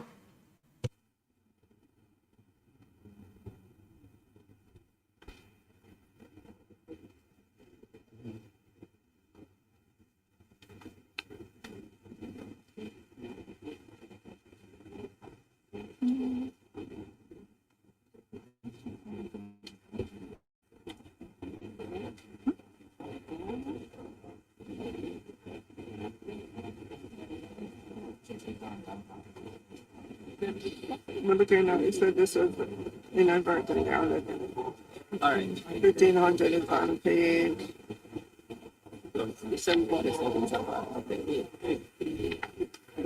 Which was split different. Page 4. Split differently. So it is now moved.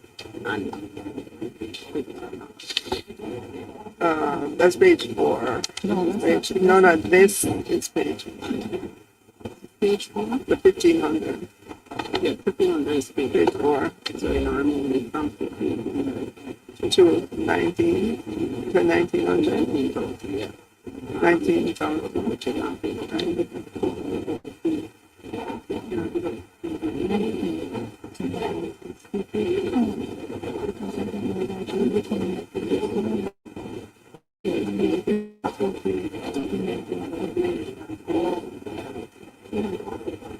Marlene Morrow to say that we have not tabled this thing for the last time we tried to table the report from Captain Canada. We have to take back against it. Yes, they are saying. Chief Court to speak to this to say. Oh, God. All right, let's wait.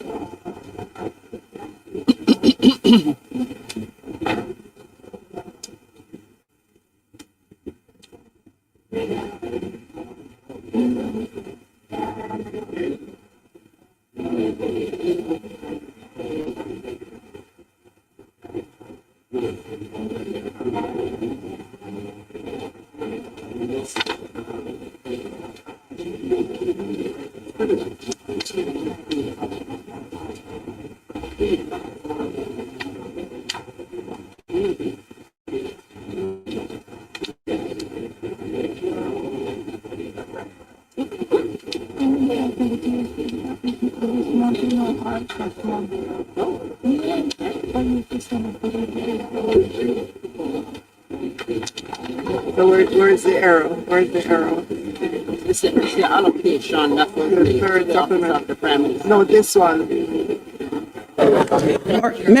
Members, we are back.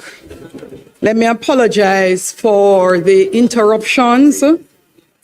Just a reminder, before we go ahead, two things. Number 67 in the standing orders, page 42, supplementary appropriations bill.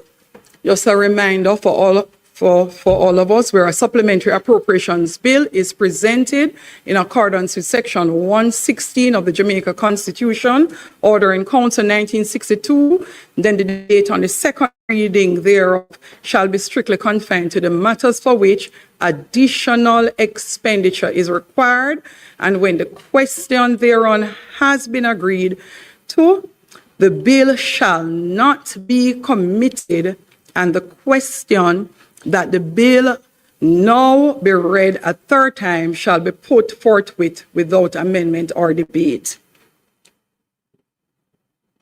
So particularly pointing out additional expenditure is what we should be discussing at this time. Another point to make, Minister, in the House, the chair of the PAAC pointed out certain concerns coming from the PAAC meeting in his report.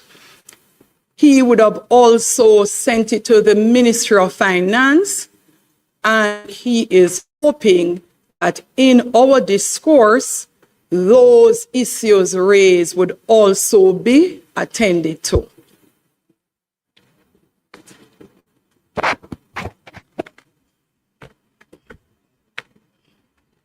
It would have been sent to the Ministry of Finance yesterday, so you could indicate if you are, and you actually also acknowledge receipt at Finance. I'm not sure whom at Finance. So FS, Minister, you could speak to that. And if not, Minister, you may want to have the team still take a look at those concerns in the event that assistance is needed in being able to respond to those issues coming from the PAAC report.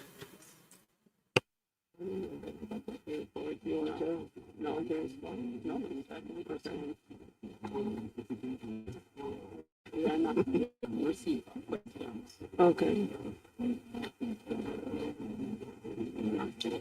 Madam Chair, I am being advised by the FS that she's not in receipt of the questions. Let me allow the chair of PAAC, Member Bunting, go ahead. What I will just assist, the committee clerk had sent the draft report of the PAAC to the Ministry of Finance. We, in fact, got feedback from them. And to assist, I have here an extra copy of the report and the 6 points I highlighted in my opening contribution to the debate on the motion to facilitate. I'll share this with the officials. Thank you, Member.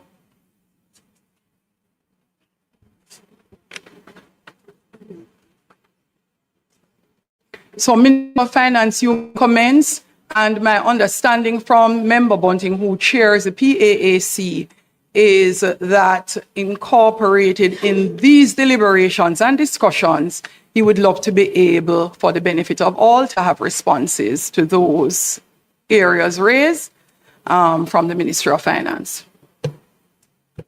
All right.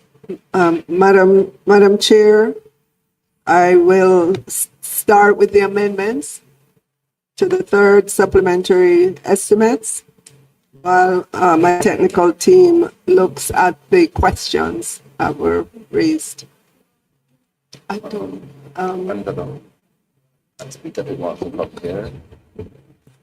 Captain, definitely we're having a problem with the mic.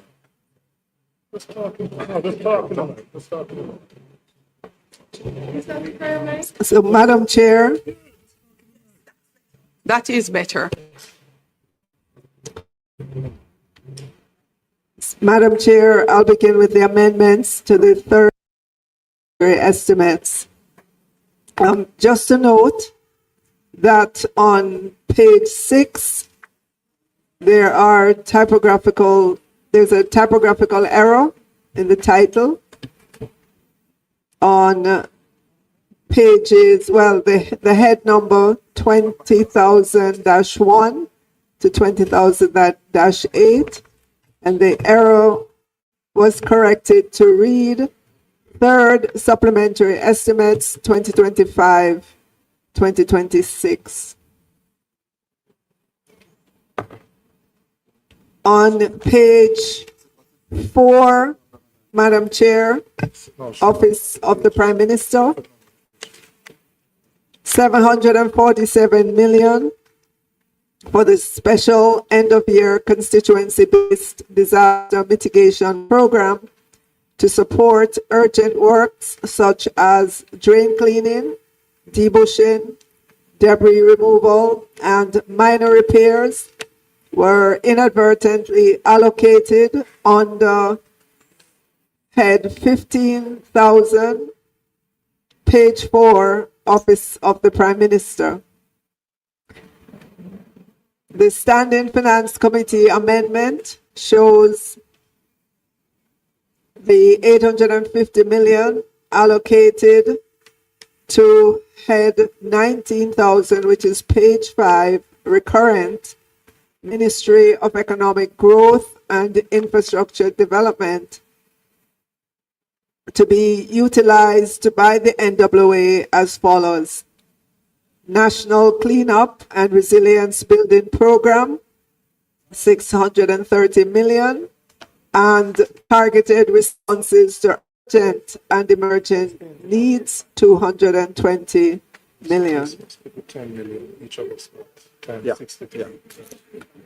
Madam Chair, It's 630, and then the 220 is for the- a third amendment relates to $1.7 billion transferred from head 20,000. If you'll go to page 6, head 20,000, Ministry of Finance and the Public Service, Hurricane Melissa contingency, to the head 42,000, Ministry of Education, Skills and Information. Sorry, let me go that again, Madam Chair. Sorry. 1.7 billion was transferred from head 20,000, and you'd see that on page 6. Head 20,000 is the Ministry of Finance and the Public Service, and that was transferred to head 42,000, which is the Ministry of Education, Skills and Information, and that's reflected on page 13. And that is to be Minister, it says head 41,000, and you're saying 42,000. Let us just confirm. Minister of Education. 41,000, Minister.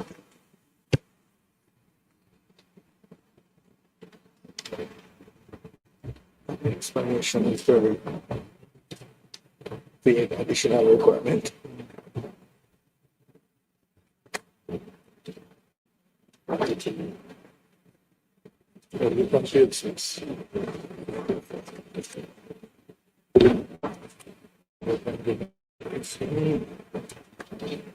That's correct. That's correct, Madam Chair. It should be 41,000. Ministry of Education and Skills, and that will be reflected on page 13. Page 13. Yep. Since you're on that point, can you just indicate what the additional amounts are for? Is that for repairs to schools, etc., arising from Melissa? Yes. Yes. Hurricane Melissa, relief and response. Ministry of Education. I know colleagues will have some follow-up questions specific to areas in their constituencies and schools, but I just wanted a broad answer as to what it represented.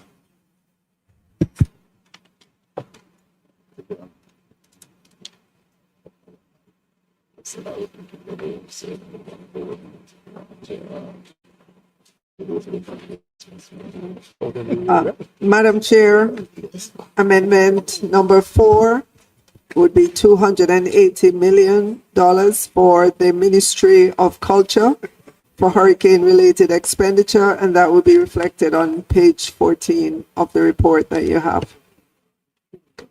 And there's $91 million to head 22. You should best start with the page number so persons can get to the page number 14 that you're speaking from, not say it at the end. Please go to page 14, right. Madam Chair. There you will see the allocation of $280 million to the Ministry of Culture for hurricane-related expenditure. And then finally, Madam Speaker, on page 8,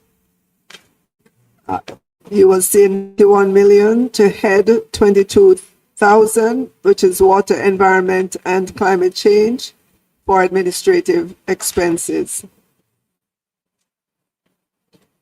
Amendments to other heads are mainly reallocations requested by the MDAs. All right, thank you, Minister. Before I go to Hold on, member. Repeat your last statement, Minister.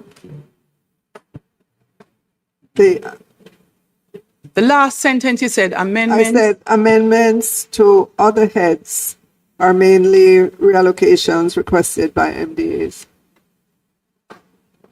Within MDA. Ministries, agencies, and departments. Thank you. Thank you, Minister. Minister, before I go to my substantive questions, I would also like to highlight that going forward, the report from the Independent Fiscal Commission should be tabled at the same time that the supplementary is tabled. I know you have done so today, and I see it as one of the tabled documents, but it's important for our own analysis of the supplementary. And I know it's not required by law for you to do so, but for good governance and transparency, that we have it at the same time as the supplementary going forward, so we can have an independent analysis of what you are presenting to us. In terms of my... Member, just to note that that report, when asked for, it was sent to Parliament within a day or two. I know, no. So I see it as a table document today, but I'm just saying going forward, when it is sent to you by law, and I'm just asking if we are, for future reference, when you table the supplementary, that you table it at the same time, so we have benefit of it prior to it being tabled now. In terms of the substantive question, first one relates to JPS. I have seen in the media where you have finalized the terms of the loan to the JPS. Could you indicate what those terms are in terms of the tenor of the loan and the interest rate? And I ask within the context of a concern that consumers will have about being charged higher bills to facilitate the repayment of this loan? So that's my first question.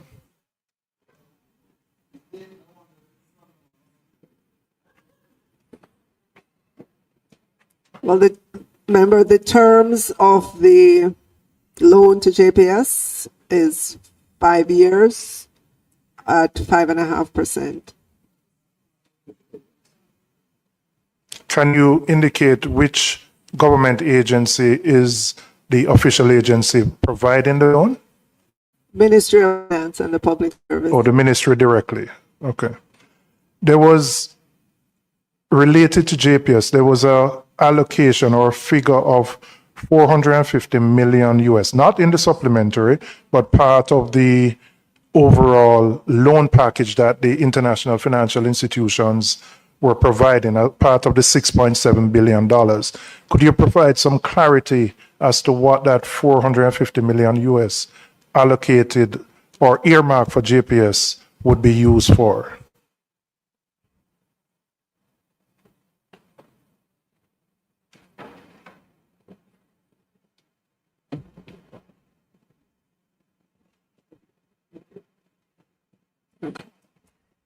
So, member, the Ministry of Energy could give you further details, but in essence, this facility would be available to GPS, as they had indicated that there was a need for additional funding, where we would like for the 150 million that was allocated to them as a loan, for that to come back to us out of this facility. But all of that is left to be worked out.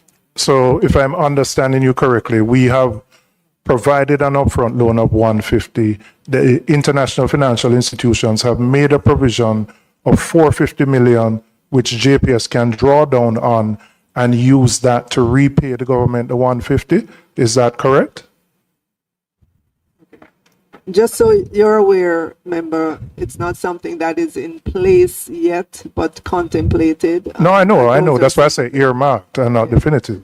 But it's important to understand what it is earmarked for and what is the thinking, because obviously there have been discussions between the government of Jamaica and the IFIs around this facility. And since the figure is there, we just want clarity on it. Very, very preliminary discussions, member. Very preliminary. So when will you be in a position, I had asked you at the last sitting, to provide greater detail in terms of the 6.7 billion? We know 2.4 is private sector mobilization funding, but the direct government of Jamaica borrowing, when will you be able to tell us specifics on that in terms of the amounts from institutions, interest rates, length of period to pay, whether there's moratoria, etc.? When can you provide that to the House? So, member, the announcement was made last week, and as you can imagine, with these kinds of facilities, there are many conversations, many rounds of meetings happen. We are in the early days following this announcement, so please allow us some time. Obviously, government has to look at its priority projects. It has to look at the timing of those projects. There is quite a bit to be worked out, member, which would not be possible to bring to the House in a week. Okay, I understand that, but would you be in a position to say when? And I asked that within the context, you have made projections around our debt to GDP ratio, moving up to 68% and moving higher. I assume those projections would account for what you anticipate that you intend to borrow to deal with the gaps that arise from the fall off in economic income activity and taxable income. The 68% debt to GDP that you referenced, member, is what we're projecting by the end of this fiscal year, which will be in another 3 months. And all, if not most of that, is primarily due to the decline in the GDP. As we look out in the medium term, that's where you would see reflected any drawdowns on these facilities that have been announced. So no new borrowing for this fiscal year up to March 2026.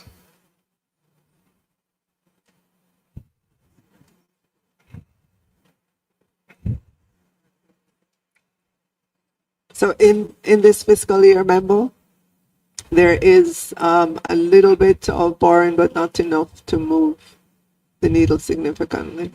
All right, since you have not finalized the arrangements, is there a contemplation to negotiate within these facilities? There is a specific climate provision, and I think Barbados has piloted that, where in the event of a natural disaster, that there is a waiver of suspension of payments of interest and principal. We don't have that. Is that something we are going to do going forward, given that we haven't finalized the negotiation of these facilities? Those are conversations we've had specifically with the president of the IDB in particular and with representatives of the World Bank, but to be finalized. And then my final question, I've highlighted a number of times the chronic underspend of our capital budget. I know efforts have been made to address the procurement issues. Was a reallocation of $2 billion in this particular supplementary away from the capital budget. Can you indicate the specific steps that are being taken to ensure that we can, in fact, spend the allocations that are provided within the budget and within the context where there is such a great need now in this rebuilding exercise to have capital projects executed on time? Well, for this fiscal year so far, remember, as you would probably know, we did have a hurricane, and that would have slowed some of the capital spending that we have to do for this year. But in terms of going forward and the reconstruction efforts that would need to be underway, you would have heard the Prime Minister talk about the National Recovery and Reconstruction Authority, an entity to coordinate work that needs to be done for reconstruction, an entity that's supposed to be nimble in terms of its efforts and its coordination. So there's great expectation that as we go forward, that you will see, a better utilization of the capital that needs to be spent, especially for reconstruction. Minister, you know very well that I'm sorry, it's the National Reconstruction and Resilience Authority. No, but we know the problem of under expenditure on the capital budget is not specific to Hurricane Melissa or Hurricane Beryl. It's certainly for the last 4, maybe 5 fiscal years, we have had significant under expenditure. Now, is it that you're suggesting that NARA will be able to operate more efficiently and effectively than normal central budget and normal central government and the MDAs? Are there revised procurement guidelines that will be available to that agency so that they can actually spend the money?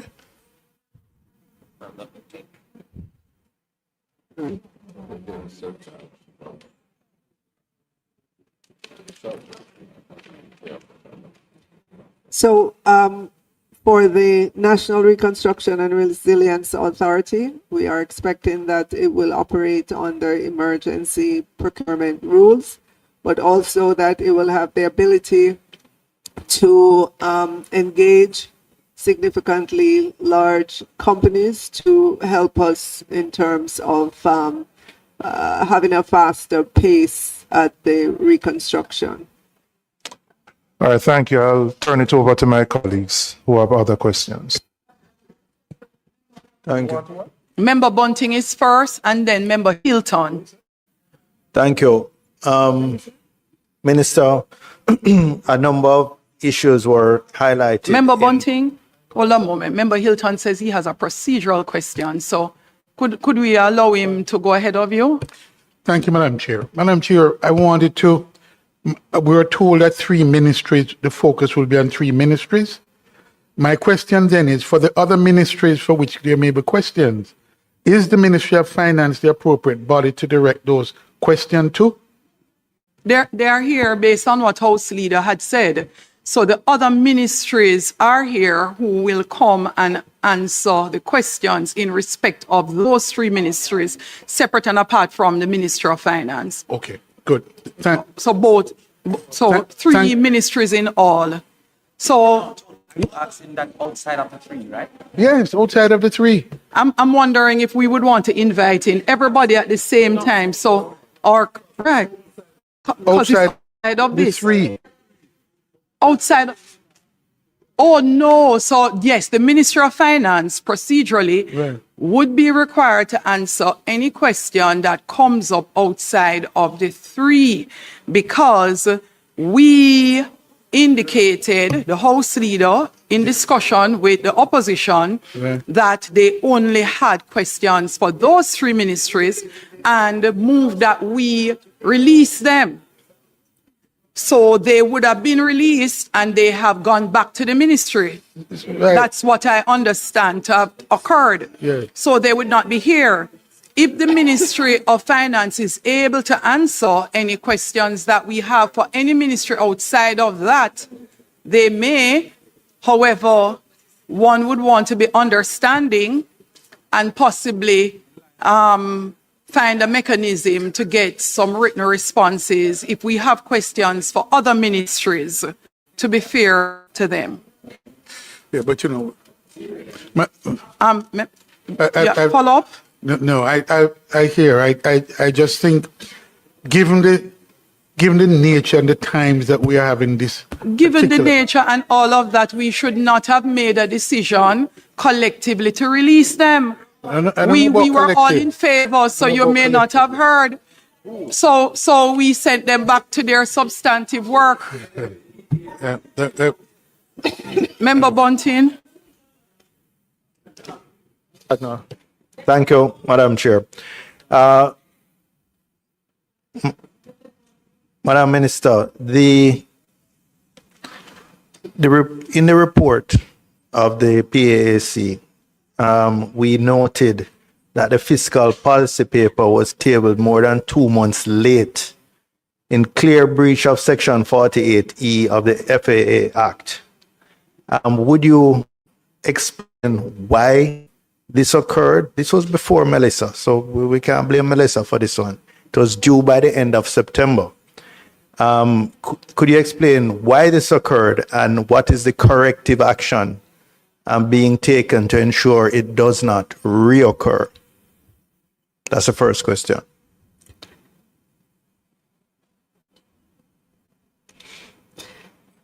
So, member, there were intervening events. As you may recall, there was an election. And then right after we came back into government, we had the hurricane. And so those events. But Minister, with respect, I think the financial secretary and her team were campaigning in the election. So that doesn't provide an excuse for why they did not have.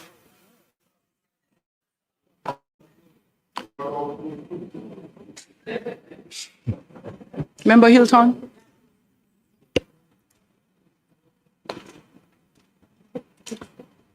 So I'm advised by the FS that the FPP fiscal policy paper interim requires policy decisions. So it's not something that the it's not something that the technocrats at the Ministry of Finance and the Public Service can finalize by themselves and bring to Parliament. They just had to wait until the new government was in place, with ministers assigned to ministries, and ministers had to come in and get used to their brief. So that explains it, member. There are concerns that were raised regarding, for example, the inadequacy of the allocation to the Ministry of Education, which I have seen amendments now, which has quadrupled the allocation to the Ministry of Education in these amendments that you've just tabled this afternoon. So when we come to OPM and education, members of the committee will further interrogate on those issues. So member, there is an allocation to the Ministry of Education that would take them through the end of this fiscal year. There are, as we look at the fiscal years ahead, there will be even more significant allocation, right? In this budget, there is about 1.7. It's now 2.3 billion in the 2.3, right? With the amendment, there will be 2.3 billion in this budget, right? But it increased to 2.3 billion, and in subsequent fiscal years ahead, there will be significant allocation.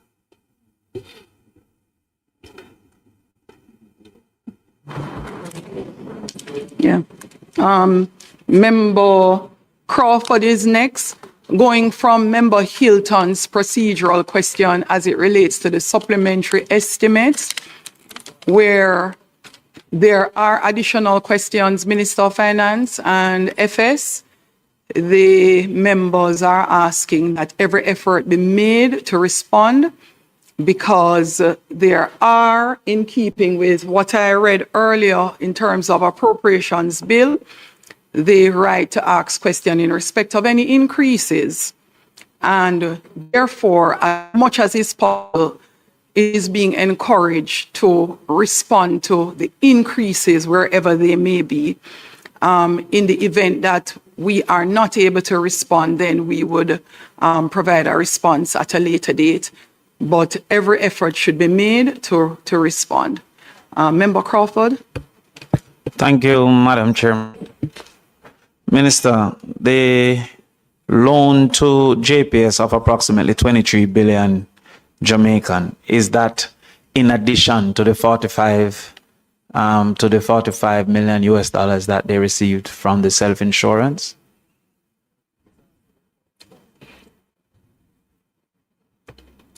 Yeah, member, the 150 million is a loan from the Ministry of Finance, and it's a loan from the government,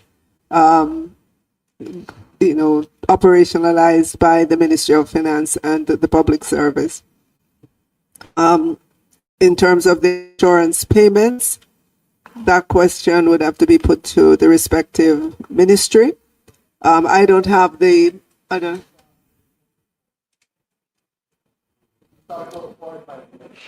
okay, from the OUR. It has nothing to do with the loan. It's separate from the loan. So that is separate from the loan? Yeah.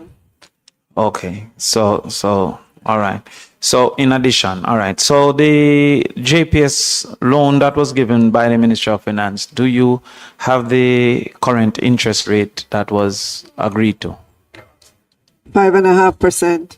5.5%. Are we correct that the projected rate of borrowing that the government can achieve is approximately 12 to 15% projected? I'm sorry, projected based on what? 12. Can you explain a little bit more? Yeah, the documents that we have seen, just that if the government was to borrow, the interest rates that they'll likely be able to achieve was approximately 12 to 15%. Is that correct? Absolutely not. Significantly lower. It will be significantly lower. Do you have an estimate of the rates that the government would be able to borrow at?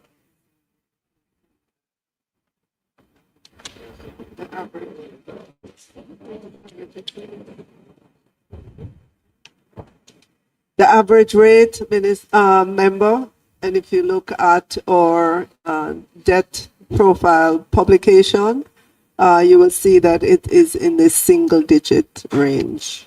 Yes, so can you give me a better understanding? Is it 3%, 7%, 8%?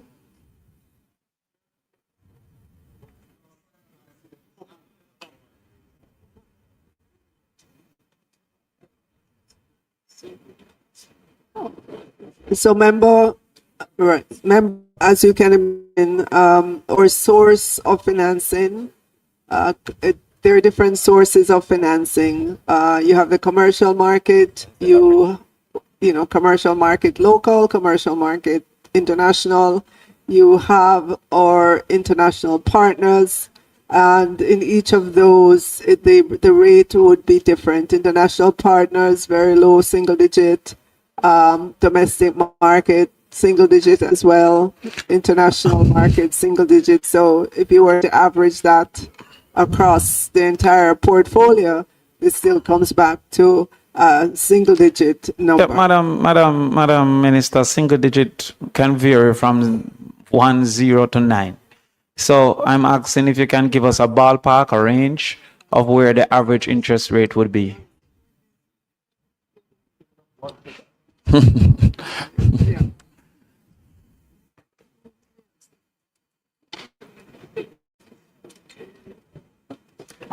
All right. So, member, just to direct you, there is a publication that's done. It's called our medium-term debt management strategy. This one goes from fiscal year 2025 to 2026 to fiscal year 2028-29. And it goes in great detail about the loan portfolio. And as I flip through the pages, you will note that let me get to it.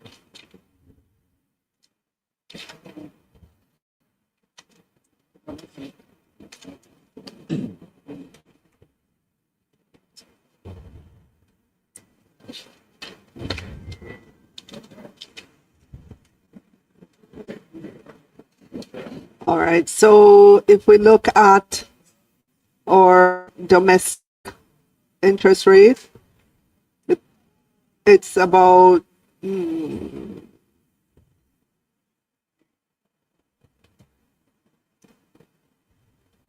it's not. Yeah.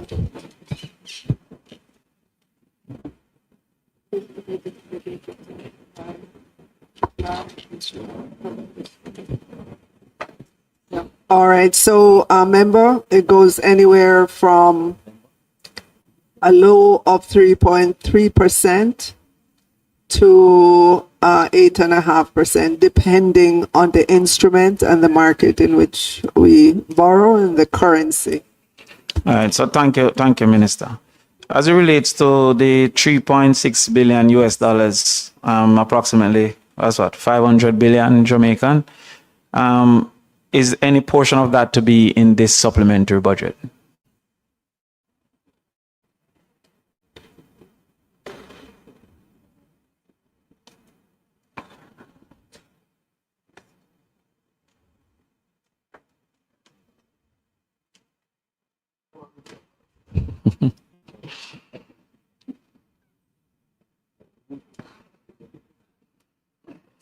Oh, none of that is in this fiscal year's None of that is in this fiscal year. If I can go back to the 24 billion for JPS, how would that impact the liquidity and the ability to implement projects going forward this year into this budget?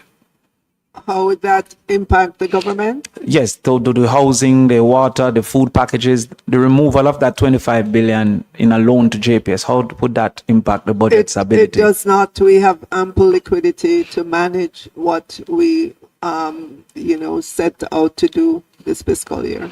Okay. What's the estimated impact of the 3.6 billion on the debt to GDP ratio moving forward?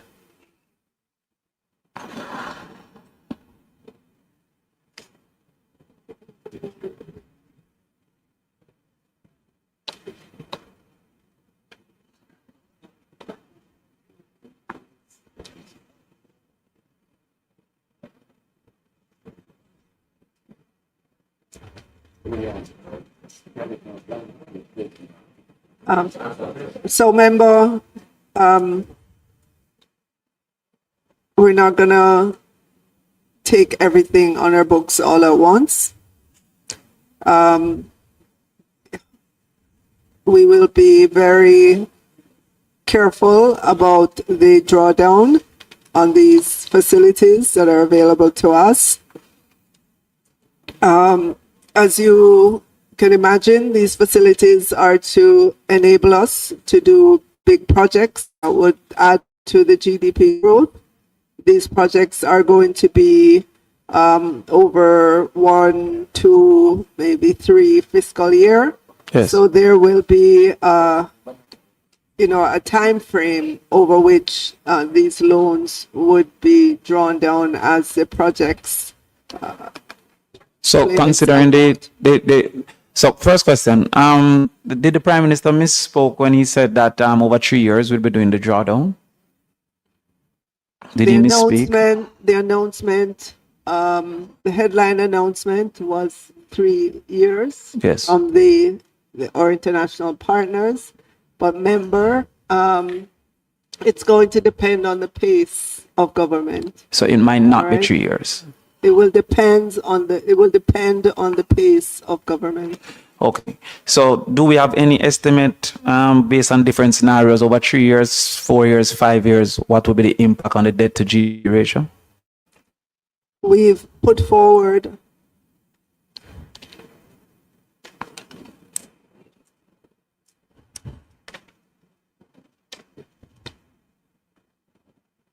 So in our fiscal policy paper, member, we have put out some estimates of Yes. where the debt to GDP is expected to be after we hit the 68.3% this year. We are expecting recovery, as we've seen with other disasters. If you look back on Beryl last year, within 2 quarters, we were able to begin to see economic recovery. I'm not saying within 2 quarters we will see that with Melissa, but there is expectation that GDP will begin to grow again. And together with the capital spending that we need to do and the drawdowns, those have been worked into the estimates that we put out. Can you give me that estimate or is it available?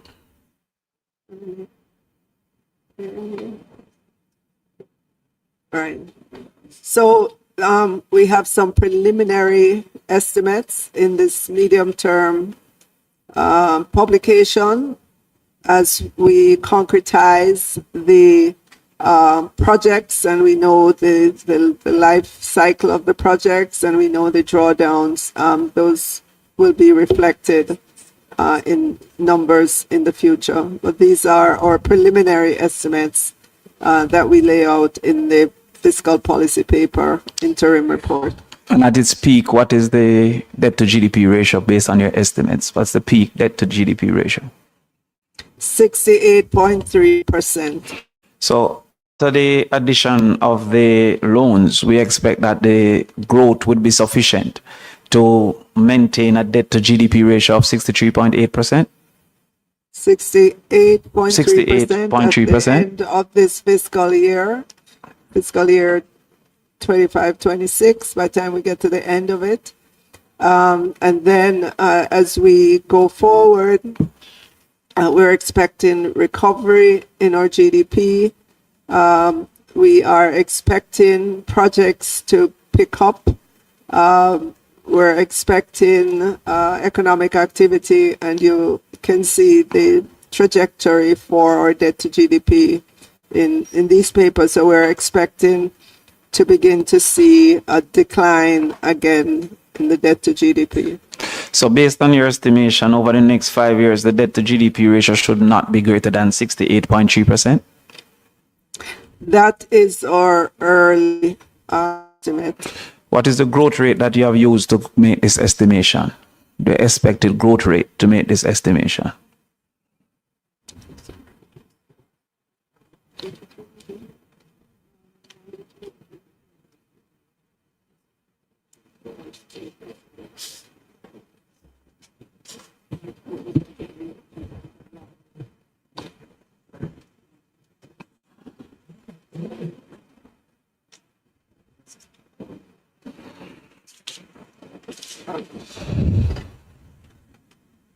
All right, so member, over the medium term, in terms of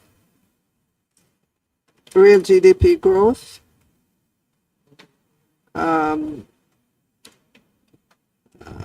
we're looking at 0.7 next year, 3.1 fiscal year 2027-28, and 1% fiscal year 28-29. And that's the real GDP growth. Obviously, nominal GDP growth would be different numbers. So our estimation, if we take the full sum loans, are that rates of growth of 3% or less will be able to keep us at 68.3%? No, we're not going to be kept at 68.3%. With the hurricane this year, our estimation that we will end this fiscal year 2025-26, which comes to a close at the end of March of next year, that when we look at our debt to GDP, then it will be in the range of about 68.3%, primarily due to the decline in the GDP. Okay, let me correct my question. Are you suggesting that it's going to be 68.3% or lower at rates of growth of 3% or averaging that 3%? Yes, we're expecting it to be lower, member. Okay. Now, we have also seen in the fiscal paper that there's a target of 60% by 2030. I figure you'll be taking that today as well. However, have you done any estimates on the level of surplus that we'd have to sustain to achieve that?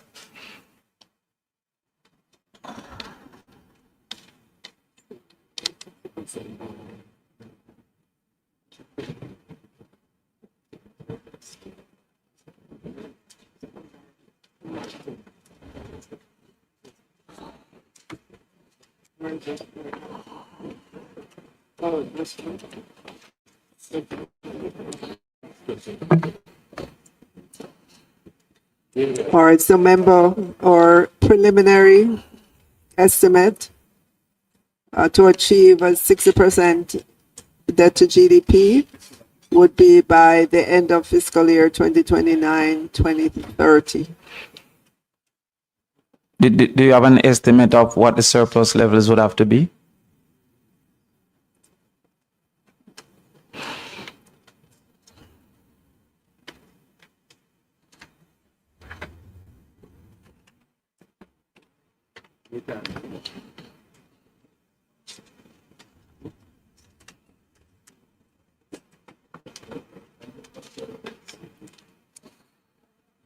So, member, as you can imagine, as we move forward, we will have greater clarity in terms of the growth from the various sectors that have been decimated by the hurricane. We'll have greater clarity about agriculture, about tourism, about the business sector, just about growth in general. But sitting here today, we have to look into the future and give our best estimate.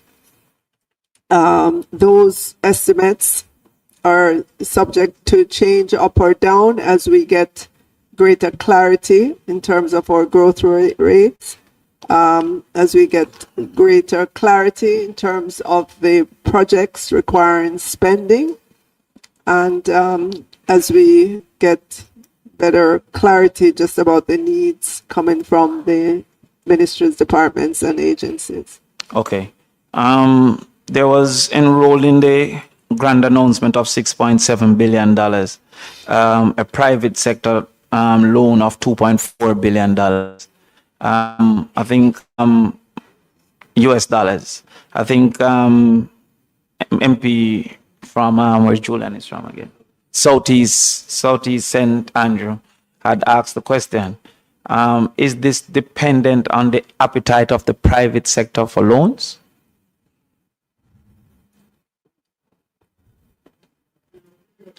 I would say yes, but also That's why I must stop answer you. recall that there are many projects that government may need to get done, that it could enter into PPP agreement with the private sector and so on. So it's government and the private sector working together in terms of the priority for that part of the loan.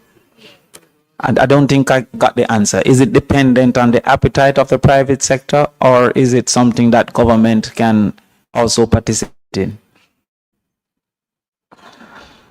Right at this moment, it's earmarked for the private sector, but as I'm indicating, there are big projects that I know government would love to get done that it could do in collaboration with the private sector. For example, it could be structured as a public-private partnership.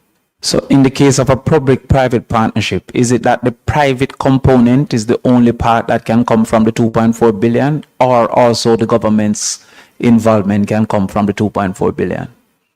The 2.4 is for the public sector. Is for the public sector? I'm sorry, for the private sector as So far if as there's my a public-private partnership where the government is spending $1 billion and the private sector is spending $1 billion, can the government also benefit from this 2.4, or only the private sector component? Remember, at this moment, the 2.4 billion would be coming from the private sector arm of the multilaterals. So essentially the government can't participate. Now, the Prime Minister have indicated that there were previous projects before Beryl. Were the previous private entities, and didn't they already identify capital if there were previous agreements?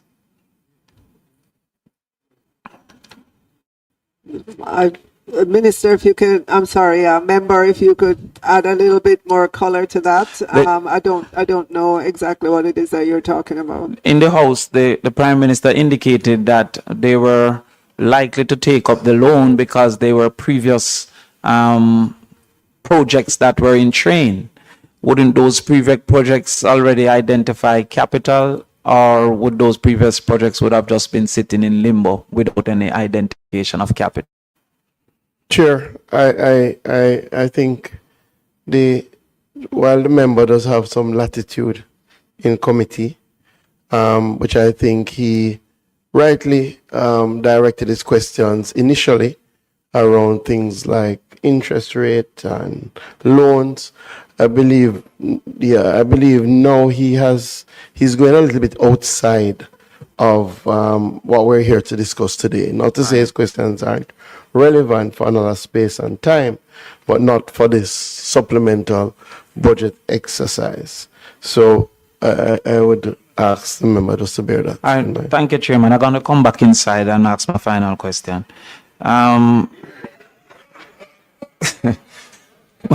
Where were you, member? I was outside. Where were you? I was outside, so I've got to come back inside.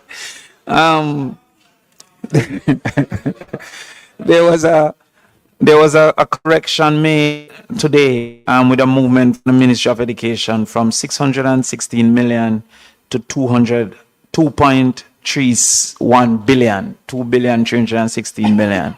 Was that a correction of a mistake, or was that a conversation that they had post the PAAC?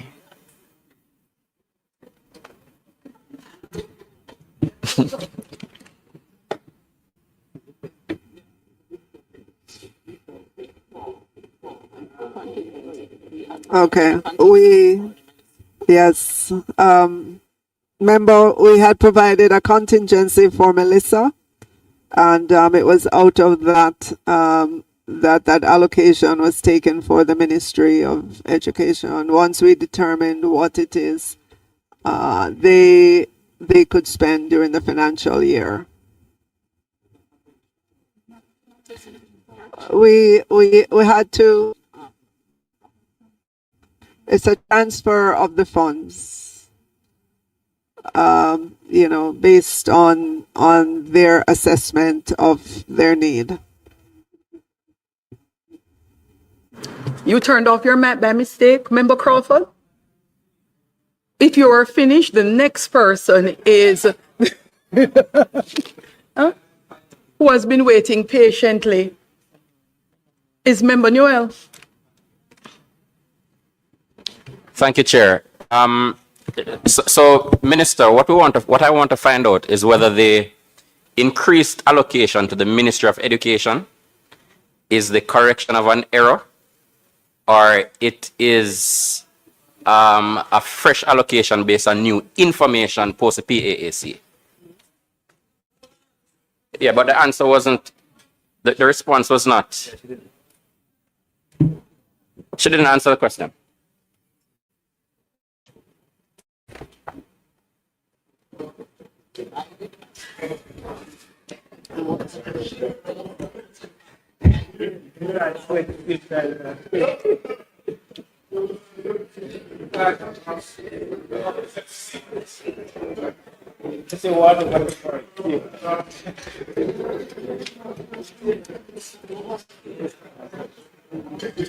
So, member, there's an amount that was put into the contingency fund in finance specifically to finance those requests, those Melissa-related requests when they come in. As you know, well over, I think the number is about 160 or 68, 168 or so schools were damaged. The Ministry of Education had to send out their assessors to assess the damage. We knew that they would come with a significant request, and so that allocation in the contingency would be taken out at that time when they come, with the size and the quantum of their request. So is it that ahead of the tabling of the supplementary last week, this information was not available because it was not placed there? So it suggests that it is either an error or new information came in. I'm not clear what it is. So was it just a placeholder last week? So I'm advised by the FS that the details just was not available at the time of preparation of the document. Okay, so you used the best figure that you had at the time. Used it, right, and again, the amount set aside for Melissa contingency was the account out. No, I'm clear on the set aside, Minister. What I wasn't clear on is the significant difference that would have, which I welcome because 1 million per school was way inadequate. No, that was just for cleanup. 15,007, Minister. I want to direct you there. On page 4 on the revised, the amendment. Last week at PAAC, we had asked for an explanation on the 848,400,000, which the supplementary budget said was additional requirement for the Constituency Development Fund. And we were unable to place it in terms of the information we have where the CDF is concerned. Your revised numbers indicate that 747,400 of that have moved to the Ministry of Economic Growth and Job Creation, and infrastructure development for implementation of the special end-of-year constituency-based disaster mitigation. That leaves $101 million, which I'm assuming the remark and classification remains, which is additional requirement for constituency development fund. Can you explain? All right, I'm advised that the 747 million for the special end of year constituency based disaster mitigation was placed in head 1500, which is the office 15,000, which is the office of the Prime Minister, but it was inadvertently allocated there. So it has been transferred since then to head 1900, which is the Ministry of Economic Growth and Infrastructure Development, to be utilized by NWA as follows: National Cleanup and Resilience Building Program 630, and targeted responses to urgent and emerging needs 220 million. Which leaves a balance of $101 million. Can you indicate what that represents and whether it's still under the classification of additional requirement for the Constituency Development Fund? So, member, instead of 747, it's now 850. Well, what I'm seeing, Minister, on page 4 of your revised document, I'm seeing 747, which was revised from OPM. So I'm trying to get an understanding of the remainder.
Member, we'd have to get an explanation for that 101 million from the Office of the Prime Minister. I don't know. Thank you, Minister.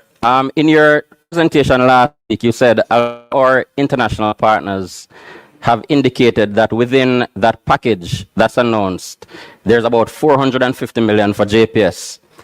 And what that will do is allow for a loan of 150 million to be repaid back to us so we get back the liquidity. Minister, would you agree that just based on the questions asked earlier and the answers that you have given, that that statement is premature and the loan is at now speculative at best? What do you mean by speculative? Meaning the loan is not there. It depends on JPS and the multilaterals working out an agreement for that loan to become available.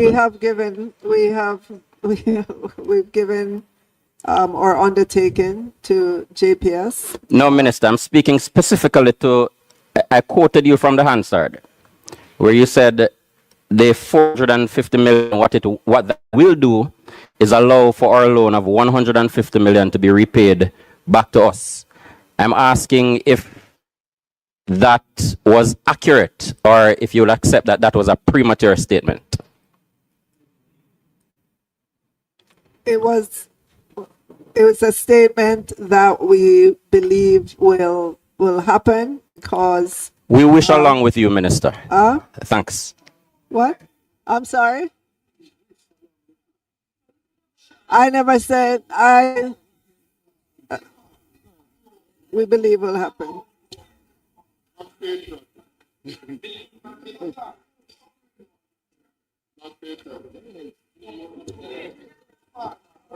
So member, you have no idea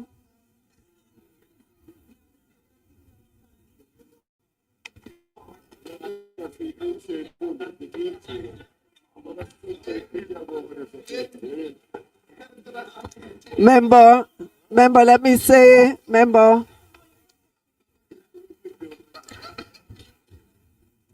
Member, just let me say, since the announcement of this $150 million loan to JPS, you would have heard the minister talk about what it will do in terms of just ensuring that we have electricity island-wide over the next 2 months, which is significant. Otherwise, persons without would have to wait for a much longer period of time. And I just want to say to you that there are so many persons who called me to say how very proud they are of the government and the ability of the government to be able to extend US $150 million to our electricity company. I can't think of another time, another government, certainly not on your side, that would have been able to do this.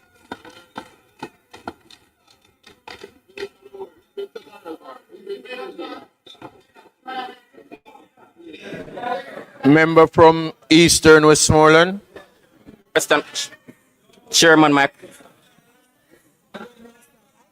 Yeah. Minister, just to follow up on that, despite the fanfare that is going on.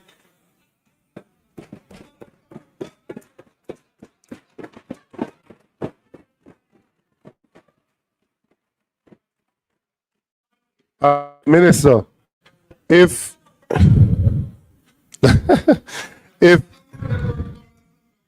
if JPS is requiring $450 million so that the good people of Eastern Westmoreland and elsewhere can receive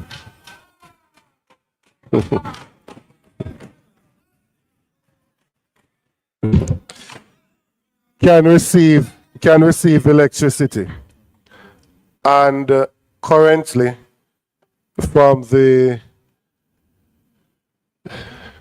from what we are aware of thus far, the government is willing to lend 150 out of the amount. Yes? Of the 450, the government is willing to lend 450, government is willing to lend 150.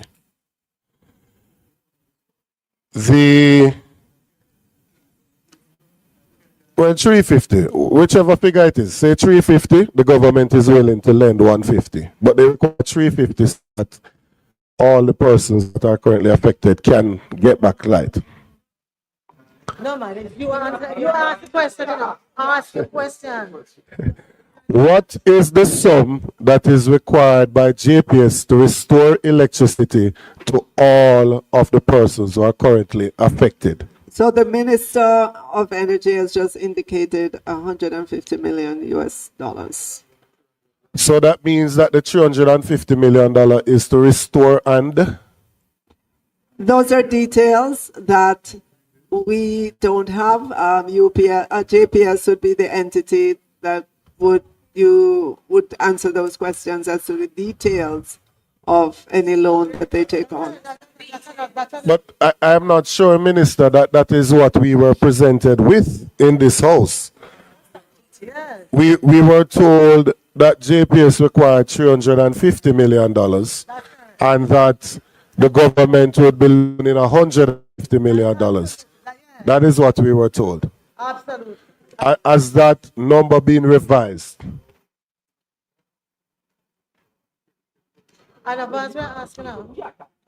So the minister has indicated US 150 to restore by the end of January 2026. So who's lying somewhere? Somebody not telling the truth. Somebody not telling the truth. You can say who is lying. I ask a question. You can decide whatever the answer is. Minister, this is not as easy as just a soapbox moment. This is not a political soapbox moment to just say 150 and get back light. It's not. What we're talking about here is also the finances of the country. So I'm saying I need to know when JPS did their estimates, their assessment as to the damage from the devastating category of hurricane, what is it that is required to restore electricity to all of the persons that were affected? That's what I need to know, because previously we were all of the impression that that was 350 million. Then we heard it being revised upwards to about 400 million. And now we are told that only 150 million is required to restore electricity to all affected. All right, so member,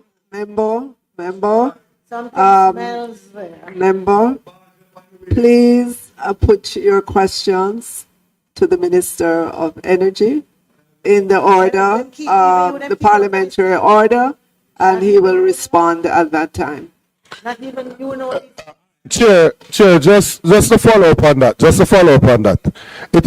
It is an important question, because if 350 million is the figure that is required, and we have received 150, it would leave a shortfall of 200. Now, if JPS is currently in a predicament where the license that they have to operate, they currently have no guarantee beyond another 2 years, and their entire revenue that they will earn over those 2 years is less than the 200 million, then it would mean that some further assessment would need to be done prior to making a loan of 150 million US. It makes a whole heap of sense. Yes, they want light. Yes, they do. And that's why we need to know how much to give them light. Member, We need to know how much to give them the light that they need. Member, hold on, member. The JPS is not a government entity. It is not a ministry agency or department of government. Hold on. I'm holding. And so, member, while you can ask questions as it relates to what in the budget and the supplementary estimate, to ask how a business plans to be able to finance and execute I wasn't asking that. the remainder of the money needed to restore us, No. of the Minister of Finance would not be appropriate at this place and stage. Madam Chair, you are accusing me of something that I did not do or I did not say. Hold on. My concern is that my government, yes, is lending from taxpayers' money 150 million US to JPS. I need to know, right, if that is a wise financial transaction that my government is undertaking. I have a right to know that. The answer to that question is not just the people want light. The answer to that question is not just that the people want light. Right? No. If it is that they require 350 and their license only has 2 more years on it, then any prudent individual is going to think twice before they lend them the money, because they have no guarantee to continue operating beyond 2 years. All right, member, So hold on a on what moment. basis Member, did the finance ministry take a decision to lend the 150 million? member, hold on a minute, please. So, madam, member, put those questions. Oh. I'm just saying. Members, please allow Member Green to I speak. implore Please, you, member. Finance Minister, a moment. Yeah, Madam Speaker, just to say, Chair, this matter was raised in the House and was fully ventilated. Madam Chair, the Minister of Energy gave a comprehensive statement on this matter. The questions were asked. I made this point to make. We are not saying that there can't be further concerns, but we have to remember what we're treating with now. Questions have been asked about the loan and have been answered. The other questions would have to be directed to the Minister of Energy, right? Would have to be. Questions in relation to would have to be directed to the Minister of Energy. And I will repeat, a lot of the information that is now being shared is information that was shared by the Minister of Energy in his statement and his information that questions, the same questions were asked. Same questions.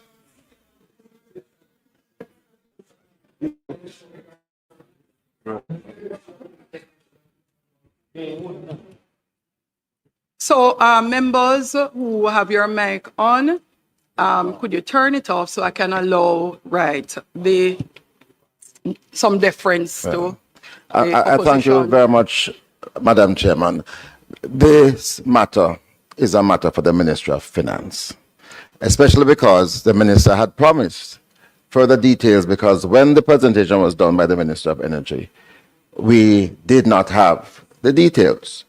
And it is quite rightly put, because it is going to be in this budget a provision for 23 billion Jamaican dollars that the Ministry of Finance is lending to a body corporate on the basis that that would be some part payment for the complete sum that is to come somehow for the restoration.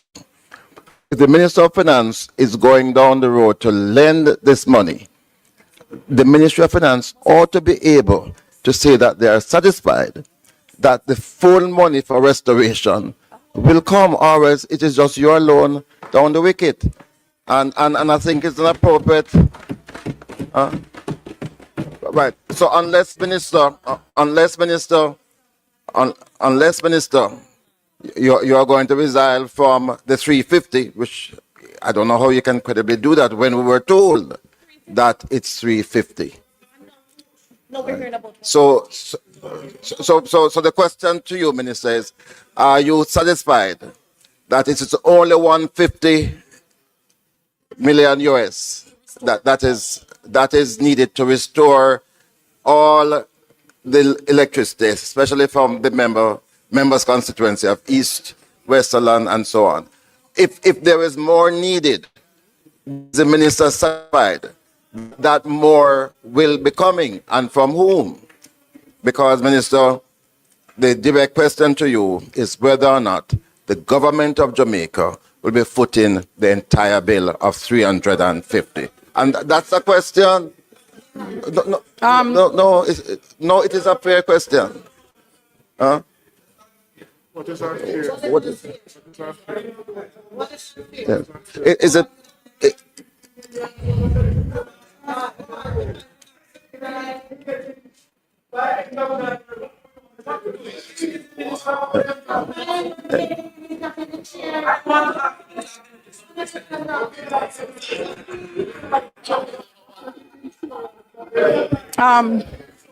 Minister of Finance.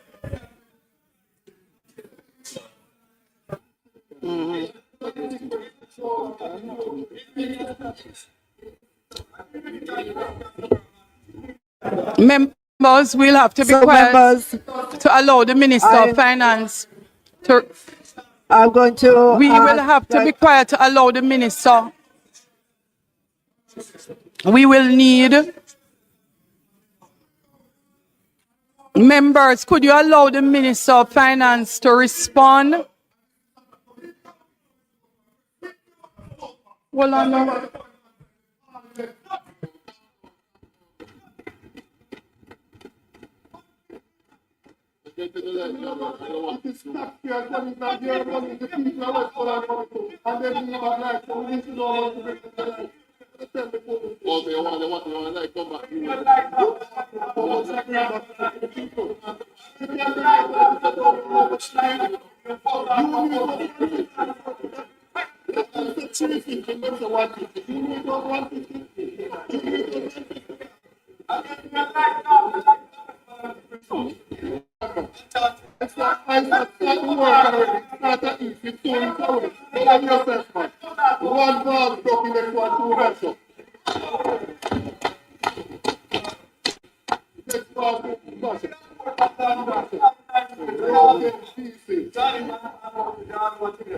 Members, are you interested in coming back to committee meeting?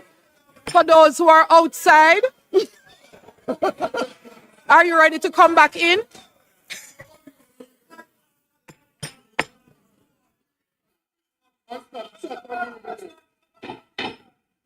Members, remember the others of us would like to continue our meeting.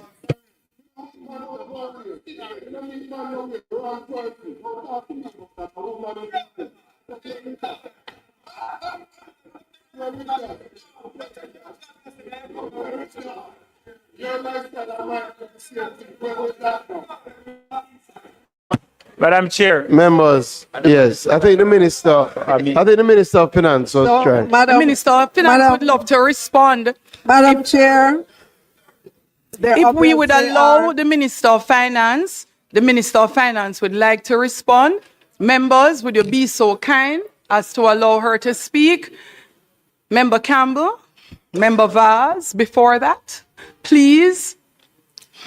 So, Madam Speaker, thank you. There are obviously many questions that the members have, the details of which I am not able to give at this moment. As you said earlier on, JPS is a private entity, and I would implore members to come with their questions, to ask those questions of the Minister of Energy at another parliament when he's able to answer in great detail all of those questions. What I can say is that the request that was made of us at the Ministry of Finance and the Public Service was for a loan of $150 million US. And you would have heard the Minister of Energy say that that is for restoration by the end, restoration minister, by the end of January 2026.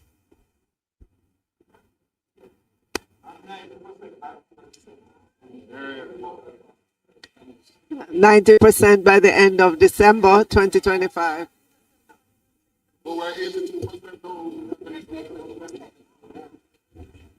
Yes, we do have some additional questions, members. Please just get back to the sitting. Member Hilton, you're first, then Buchanan, you're next. Minister, considering that the Minister of Industry is not here today, and following on the question I posed earlier, there are two questions I'd want to have answered. On page 53003, page 5300, the MSME support and development, that's what it's titled. Madam Speaker, I see that the additional sum of 60 million is being voted on today. The approved estimate is almost $1 billion. When I read the narrative, it speaks to salaries and allowances of employees. I'm wondering how much of this almost $1 billion is actually for the development, support and development to the MSME, other than the administrative personnel. 5303, the page 3, 5300 page 3. How much of that is for the MSME sector to do the operational aspects of them and provide for the MSME? A member, I don't have that allocation, that detail right now. I would have to ask the Minister of Industry that question. And could you, while as you asked, just for clarity, ask whether the $10 billion that the Development Bank announced is a part of the overall package addressing the needs for the MSME sector, and in what sense is that, if that can be detailed in the response. My next question. Okay, my next question is on page 5, 5300 page 5, the Special Economic Zone Administration. Madam Speaker, Madam Chair, and to you, Minister, I see nearly $1 billion, well, in excess of $1 billion allocated for the SEZ, the Special Economic Zone. In the breakdown, I'm seeing that 197 million, almost 200 million of that is for fixed asset and capital goods. When was the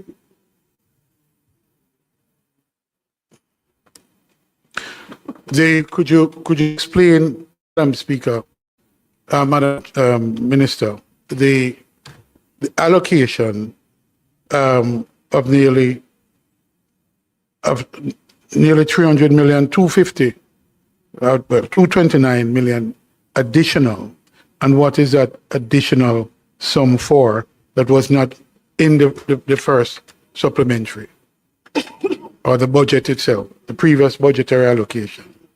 What is that amount for?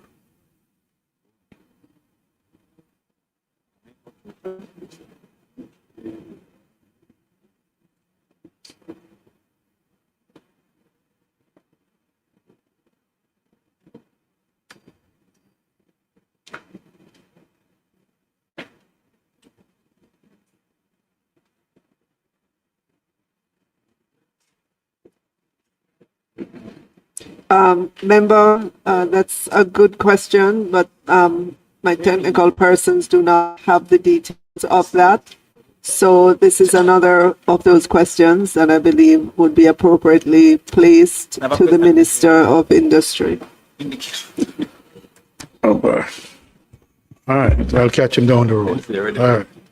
Okay.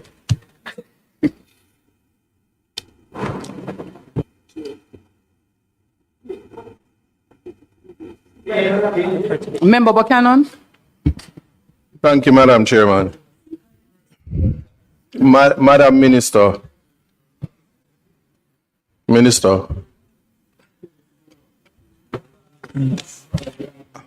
I'm just asking for your undivided attention because I know there's a lot of distractions. This question is one where I just need to know if you satisfied yourself in relation to the loan as to whether or not any extension of the license to acquire the said loan of $450 million to JPS was a consideration for you. Did you satisfy yourself before awarding the loan whether or not there was an extension, and as well as that whether that extension allowed JPS to possibly acquire the additional sums?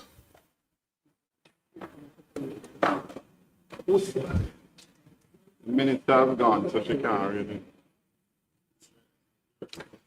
It's not her.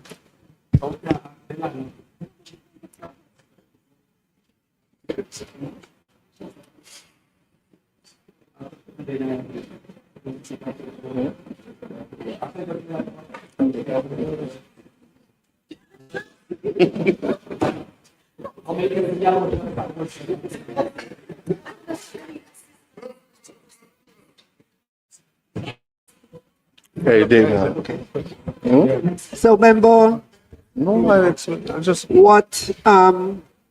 we've concerned ourselves with is the 150 that is needed for restoration.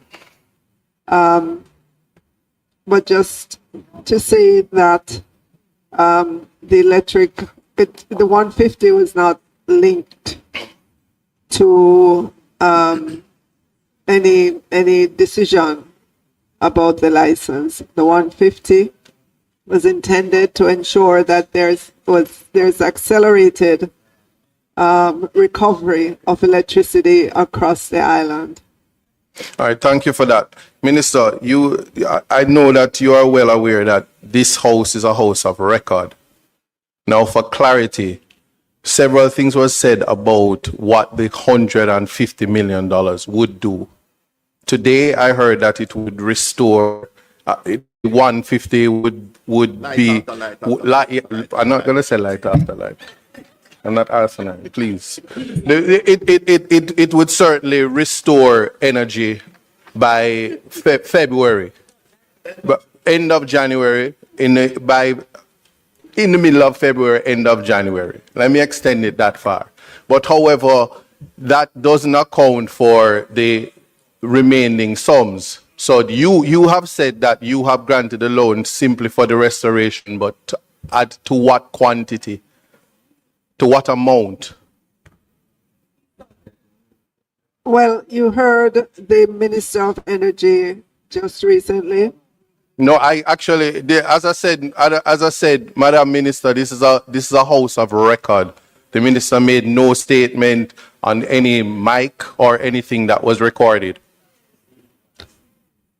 Okay, so let me repeat what I heard the minister said, and that he said, and he said it several times in Parliament and outside of Parliament, that the 150 million is dedicated towards restoration of electricity across the island by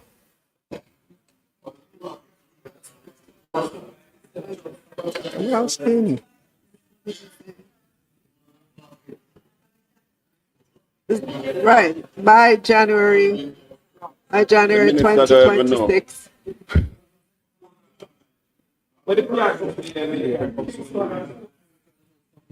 Sorry, but Madam Minister, Madam Minister,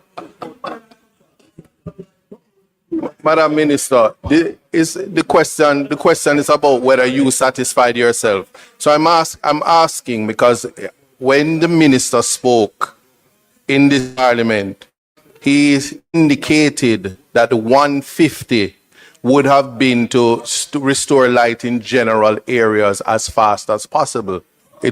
That was what was said. This is a house of record.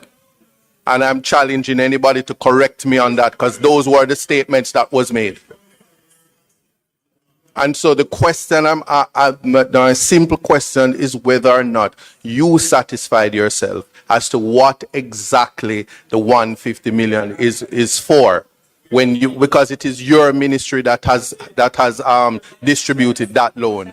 So that is what is of importance, and I'm asking for a response on that. And so, member,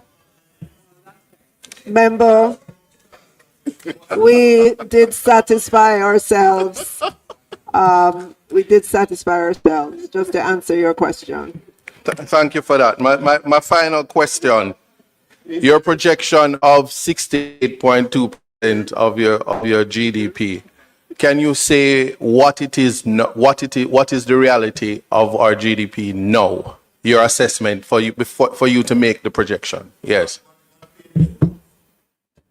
So our projection for GDP growth by the time we end this fiscal year is that we would see a decline of 4.3% by the end of this fiscal year.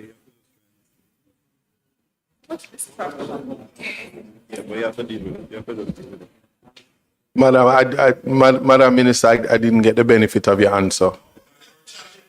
Not so. No, I didn't hear.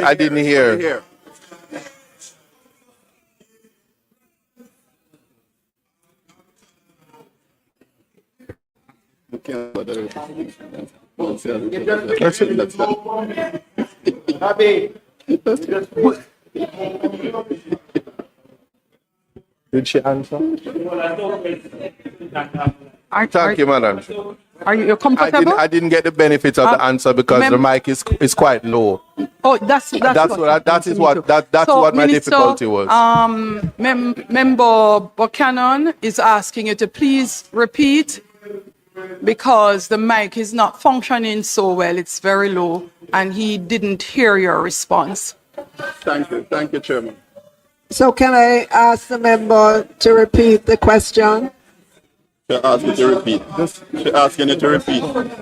No, Madam Minister, I simply asked, what is the reality of our GDP now, post Melissa? Not I know what the projection is, but what it is, what is it now based on your estimate? Well, Minister, the only number that we have for GDP would be as of the end of the third quarter. All right. The fiscal, as of the end of September, which is that's the only number that we have.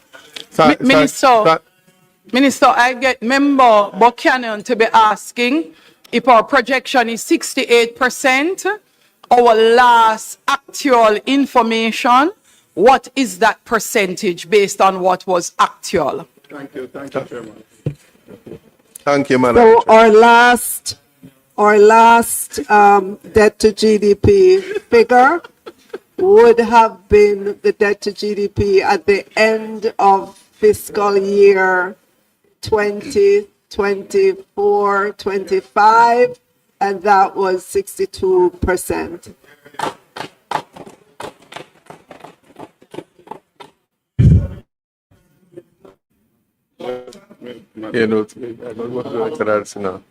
Thank you, Minister. Madam Chair, thank you.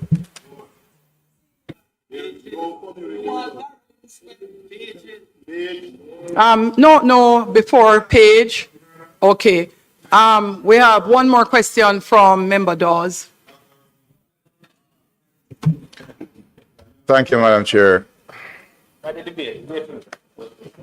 Minister, we are getting about 3.6 billion US dollars, mostly in loans, not grants. We have hospitals, clinics, schools, houses to fix. We have infrastructure such as roads and drains to fix. When the minister gave his presentation about where that $150 billion would be going, and let us put it in perspective, this is $24 billion, sorry, not 50 million US, 24 billion Jamaican dollars. He said that the restoration would be done by the end of February, January, as opposed to April, May, June. Now, what is the opportunity cost of bringing restoration of electricity forward by three to 4 months? $24 billion to move restoration forward 3 to 4 months. What is the opportunity cost? What are we sacrificing? What are we sacrificing for $24 billion to be spent so that we don't wait 3 months for restoration? What that $24 billion do when everything else that we're borrowing, it is going to come at a cost for interest rates? Who made that determination that 3 months of earlier restoration is worth $24 billion at a time like this?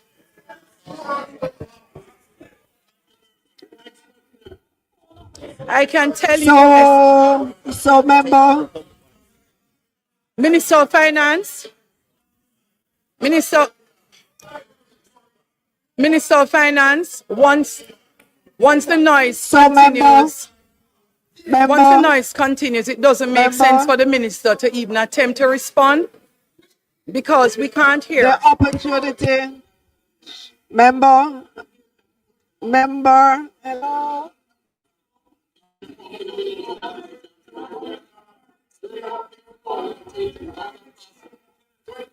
So, member, hello.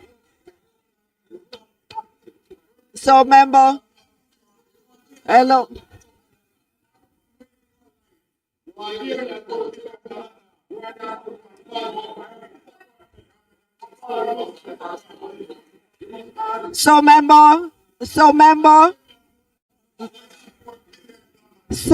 member, if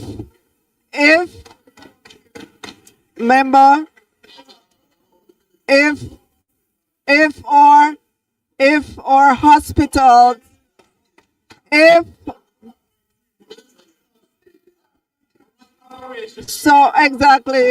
member, if our hospitals. Time is of the essence, and I would like to hear the Minister of Finance response, and this type of behavior is not of any use to any of us or the public. For Minister to be heard, we have to be quiet. Could you all stop?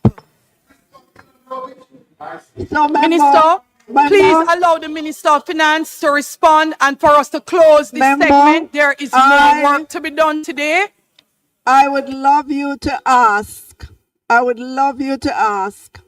the patient that is waiting for a life-saving operation, to ask that patient what is the opportunity cost of $25 billion. Ask that patient.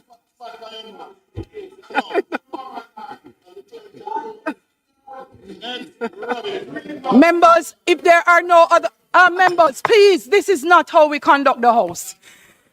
There are no further questions. Minister of Finance, would you be so kind as to wrap this segment? Madam Chair, the amendments to the third supplementary estimates 2025-26 are before us. I put the amendments. Members, in order to chair the committee, it is important that I'm able to hear. I cannot hear the minister if we are speaking at the same time. And for the benefit of the members, I may not have said it before, but here, and even worse at the speaker's chair, we cannot actually hear a lot of what you say in the House.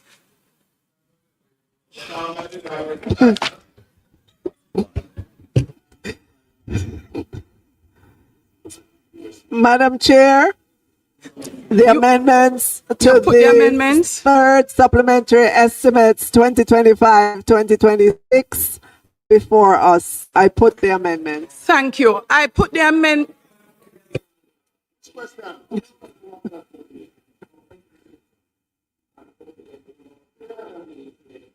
But they ask questions about education. They want them in the chair in the video.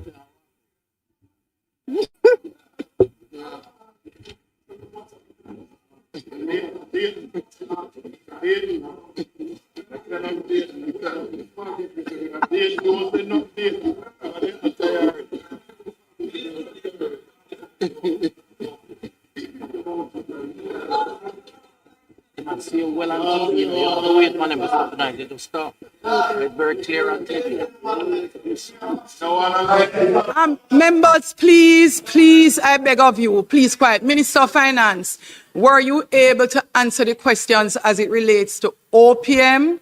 That's the first question. We answered the question. No, I know they're here. However, let's make it clear.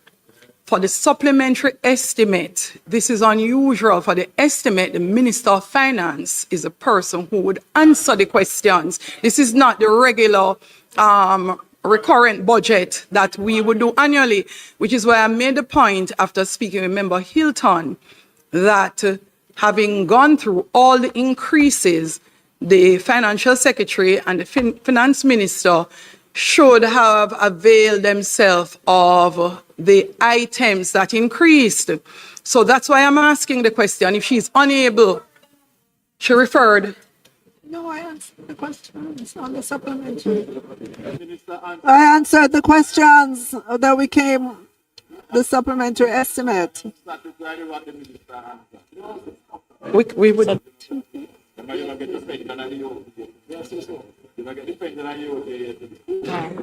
Minister,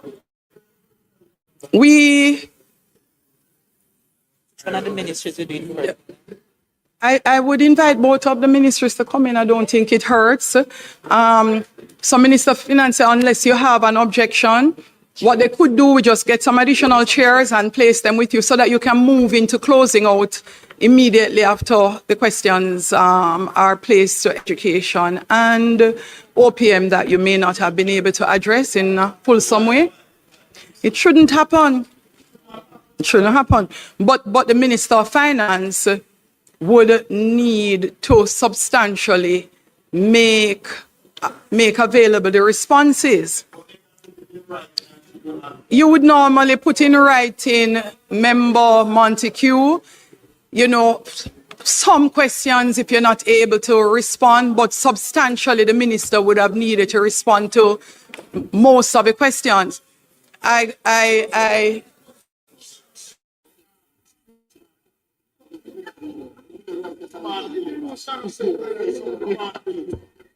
With some additional chairs, please.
All right, members, we are back. We will start with Office of the Prime Minister. Members, any questions? I'm not ready with an order of persons desiring to ask questions. Newell? Member Newell will go first, then Member Campbell.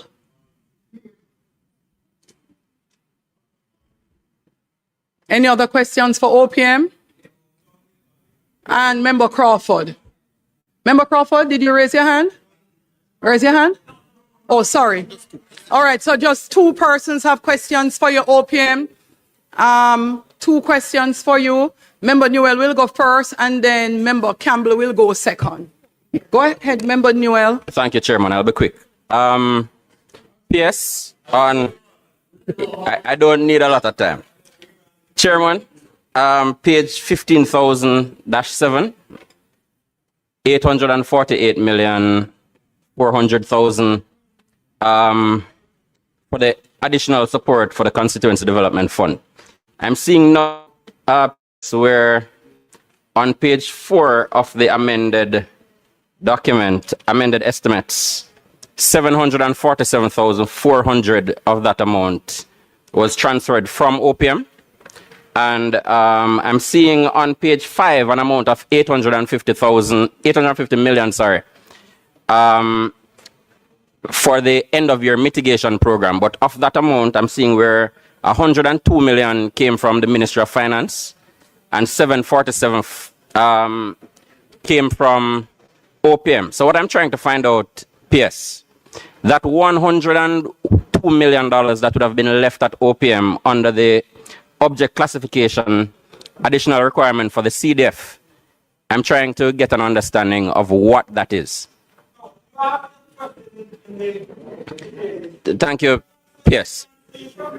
No. The PS told me at question PAAC. again for standing finance Sorry, if he sorry. chooses. But just for context, Member, Chair. allow the member to ask his question, please.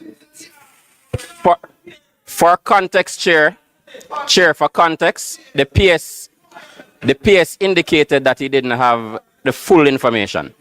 So I'm seeking clarification now. Thanks.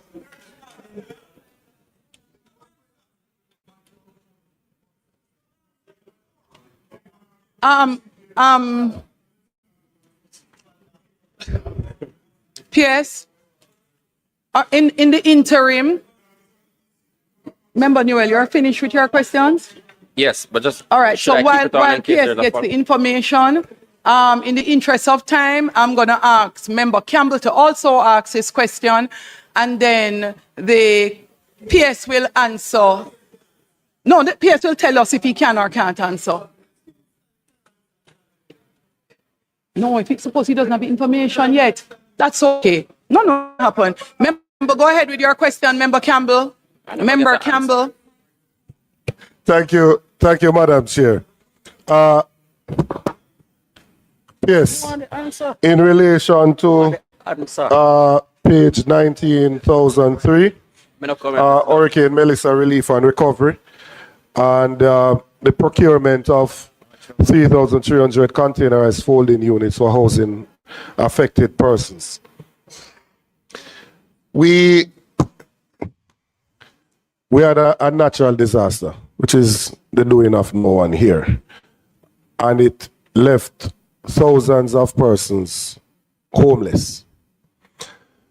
And in terms of what is being done to provide temporary shelter for those persons, the 3,300 units here is a small percentage of the individuals that are affected.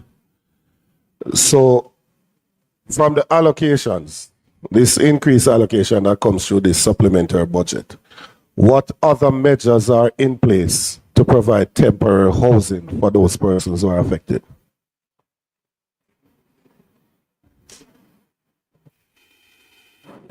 Yes, please turn the mic back on. Yeah, follow-up question? Turn it on back, turn it on. Thank you. Thank you so much.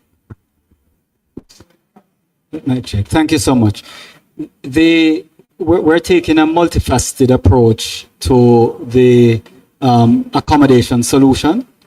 So when we do the assessment, the impact range from persons just having roof damage to total loss. So we're taking a progressive approach. So as we move from providing just relief packages to focusing on housing and enabling persons with purchasing power, we are looking at the temporary roofing solutions for those who just have roof damage. We are looking at the modular type solutions that we can bring in and assemble quickly for those with total losses. And we have support from other countries. For example, Ghana is coming in to help. So we're putting those together where we have material available from donations and otherwise. The Jamaica Defence Force Engineering Regiment will assist with putting those together. And the government is well advanced in looking at a program, possibly by way of vouchers, to facilitate grants depending on the extent of damage we have. So it is a multifaceted approach depending on the extent of the impact. The other thing we'll also have to consider, which the long-term restoration will facilitate, is areas that have significant damage and are not conducive to redevelopment in those specific spaces. We have the PIOJ and other elements looking at where best to do redevelopment. So there are going to be other budget space provided in subsequent financial years for the long-term redevelopment of spaces. So what we have here allocated are for immediate needs to get persons who are totally exposed with some shelter. And the development plans will actually span a number of years with proper relocation as a part of the plan in some areas. I understand the broader vision. I understand the broader vision. I'm trying to narrow it down, though, to the immediate solution. What I'm saying is that we have, in Eastern Westmoreland, we would have more than 3,300 persons. I'm struggling. We have more than 3,300 persons that their homes have been totally destroyed. Then you have Central Westmoreland, right? That would have a next couple thousands that have been totally destroyed. So I'm saying that this amount as an immediate solution is insufficient, and I'm not seeing the allocation to support, say, a voucher system, as you spoke to, because there is need to provide varied solution to other persons. Now, we are roughly 6 weeks post the hurricane, and those persons are still outside. So I hear persons saying things, but imagine that but for the grace of God, it was one of us that was displaced and outside of a home for 6 weeks. I'm just saying there needs to be a greater allocation here. The 3,300 units, that's fine. But the need is way more than that. And I'm not seeing the allocation to provide other mechanisms through which persons can get temporary. Because now when we go into the communities, most of the people say they have enough food. What they want is somewhere to stay. And Member Campbell, just a moment. The permanent secretary will need to provide his answer to the minister for the minister to respond. In addition, the Minister Morgan, who is within the Ministry of Economic Growth and Job Creation, has asked for an intervention to assist with this particular response.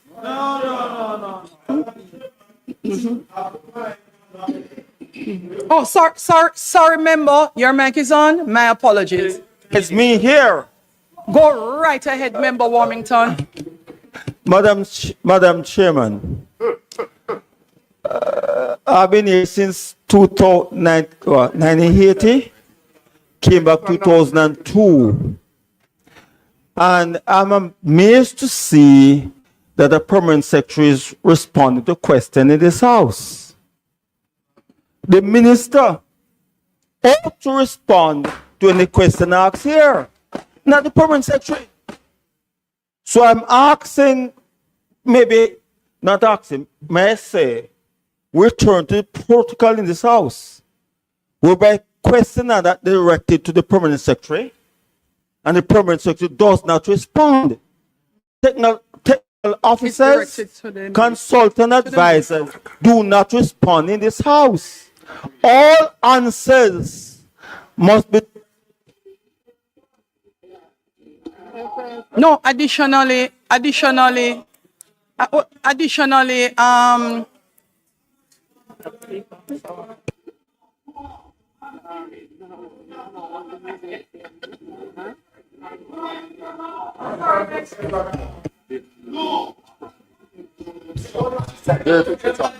your mic is on, Member Warmington. Hold on, then. When I'm speaking, I do not expect anybody to cut off my mic. I came back here. Warmington. Let me finish. Member Warmington, on a point of order. No, on Chairman, you don't call point of order. From the chair. Member Warmington, you have several mics on, and I don't even need to call on any privilege as chair. Madam You Speaker. had other persons also making a point of order. But they can't cut me off in the middle of it. Have no clue if you're finished, and I didn't know I your was mic not was off. I did not complete what I'm So saying, Madam kindly Chairman. complete your statement. Madam Chairman, may I say And- to you, you cannot call point of order as Chairman No, and well, Speaker. I don't even want Point to of use order privilege. can come from only the floor, not from you. You had one. You had one from No, the no, floor. no. The Chairman can call point of order on me. We can call point of order, not the chair or the Speaker. But I'm saying that I've never seen it in my 30 years here. Yes, and you have said that before, and you But do not let me repeat in the complete, house. Complete your Madam Chairman. complete your intervention, Member Madam Warmington. Chairman. Member Warmington. Madam Chairman. Complete your here. intervention without repetition. I have the greatest respect for you, but do not. I have the largest number of votes in this house, 10,000 plus. So do not do it. And don't cut me off either. Let me speak. I'm saying when a member raises an issue, it's only minister can respond in his house, not permanent secretary, technical officers. I'm trying to the attention of this house. I came in 1980, never before. But I don't finish yet. Can't cut me off. I'm saying only the minister can respond. The permanent secretary, technical officer must advise her what to say. Don't cut off my mic, Don't do it again.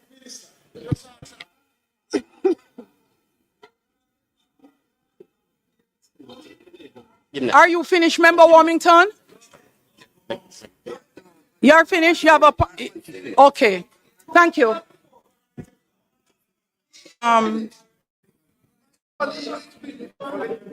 Chairman.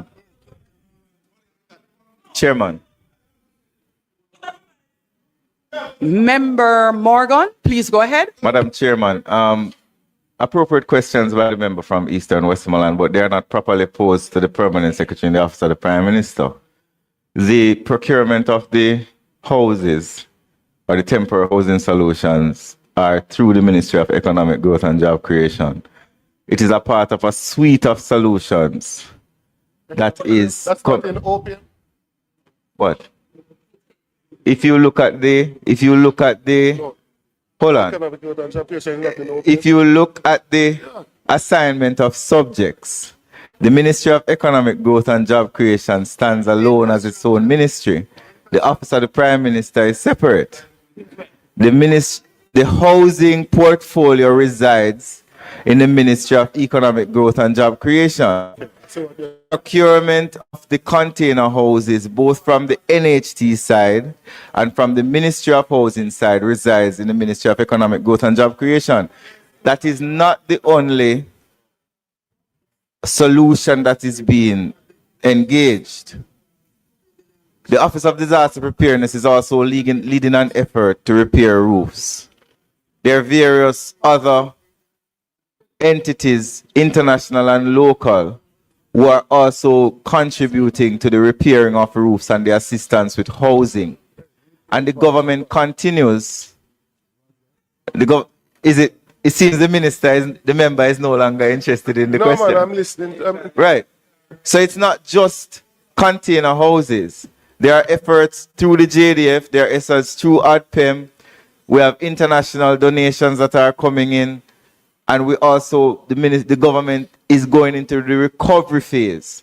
And in the recovery phase, you're going to see an escalation of the interventions as it relates to shelter for persons as well. Madam Chair,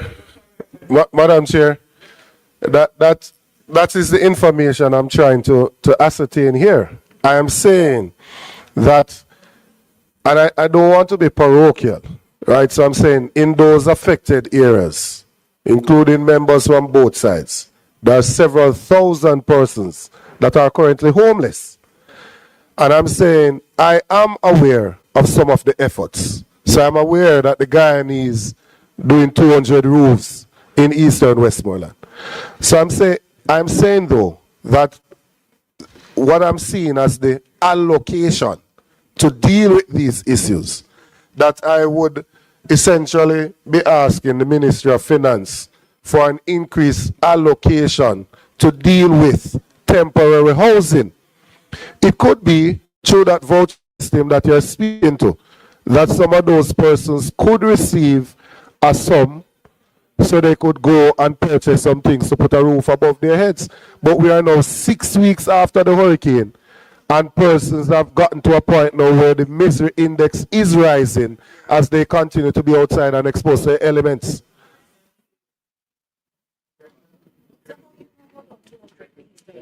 Because There is an intervention from Mr. Mackenzie.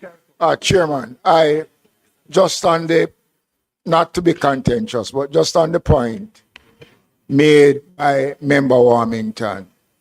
Since what is the protocol in regards to the comments made by the permanent secretary? Will that remain on the records of the Avansad, or it's something that should be erased?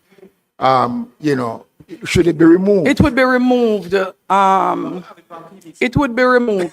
So it is maybe on YouTube. Yes, we are. It would not be recorded on Hansard.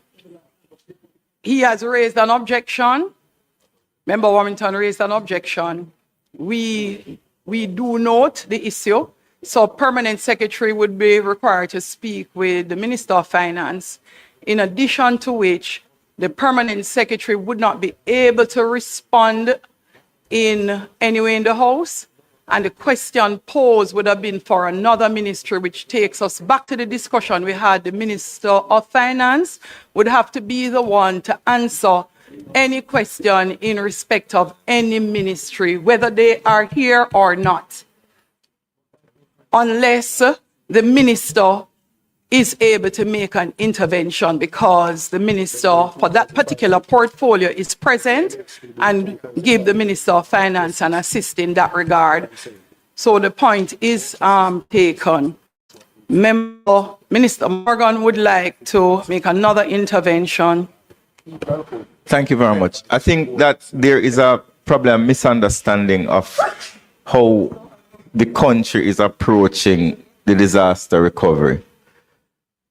Minister Williams would assist by outlining that the first phase of the recovery is emergency relief, trying to get people medical attention, trying to get people food. The second phase of the recovery deals with how are you going to give people whether temporary or intermediate shelter. Before you do that, you also have to do surveys of who these people are.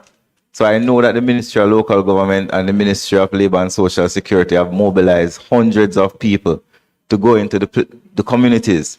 one of the issues that you have to contend with here at the Ministry of Economic Growth and Infrastructure Development is issue of land tenure. Who are you building the houses for? Are you building it for the persons who occupied the land before the hurricane, or are you building for the landlord? And will these landlords allow the people to remain on the spot after you give them a new house or a new container? So those are some of the issues that require surveys. What I do know is that as part of the recovery, there'll be a significant ramping up of the provision of housing, whether it be through persons who contribute to the National Housing Trust. The Prime Minister has announced significant benefits for persons who contribute to the National Housing Trust, who can get grants and loans to repair their houses. Some people can get container houses temporary through the National Housing Trust, whether it be through charity, whether it be through donations, whether it be through additional interventions from the Ministry of Finance and Public Service. This supplementary estimate is basically a reflection primarily of the relief effort. It is not a reflection of the full recovery that needs to take place over the medium term, long term in areas of disaster. No, Madam Chair, I was never suggesting that. I am actually suggesting that I need to see a greater allocation for the immediate relief. There is no member in here whose constituency was affected who doesn't appreciate and support that point. I am saying if you're going to do voucher, I would like to see that $1 billion has been allocated for a voucher system so that you can get that into the persons who are affected. But remember, Prime Minister would have responded to that in his presentation prior in Parliament to say that we are only able to execute to a particular extent, and those budget numbers would be based on what we can get done in the immediate time. So Minister of Finance could elaborate, but that was the last explanation we got, that it doesn't make sense to budget what we can spend in the time. Minister of Finance, could you assist Member Campbell with that question? Right. So, Madam Chair, as you heard Minister Morgan say, that there are many different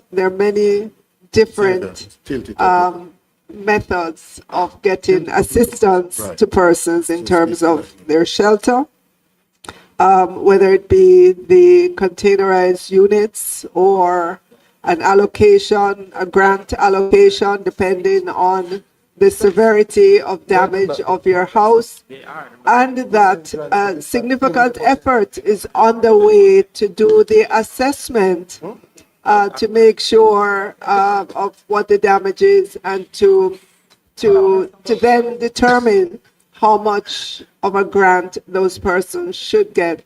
Remember that we barely have 3 months left to the end of this fiscal year. So the allocations that you see in the supplementary budget are allocations that we believe that can be spent between now and then in order to begin the restoration of homes. That's what it means. Femi. Colleagues, I must say that we appreciate the concern of Member Campbell, because indeed quite a number of Jamaicans were displaced as a result of the Melissa's impact, especially on the 6 parishes on the western end of the island.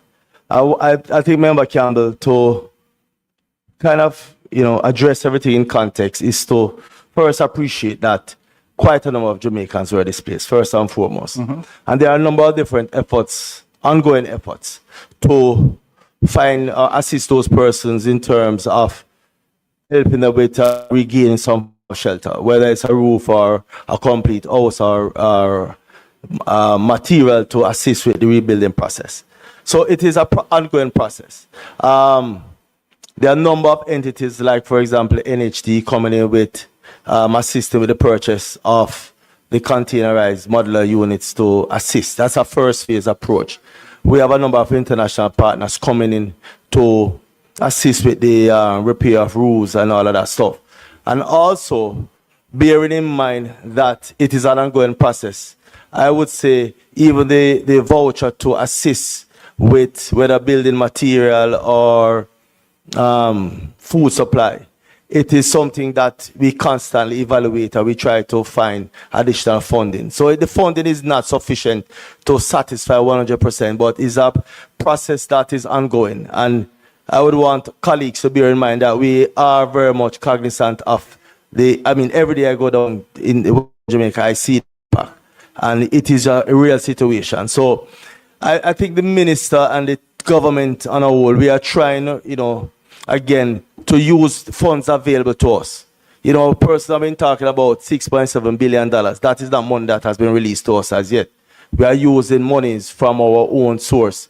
And of course, in the effort to rebuild the lives of these persons, we cannot bankrupt the country. Otherwise, we'll not be able to get additional funding to continue the process of assisting rebuilding. So it's a very valid question.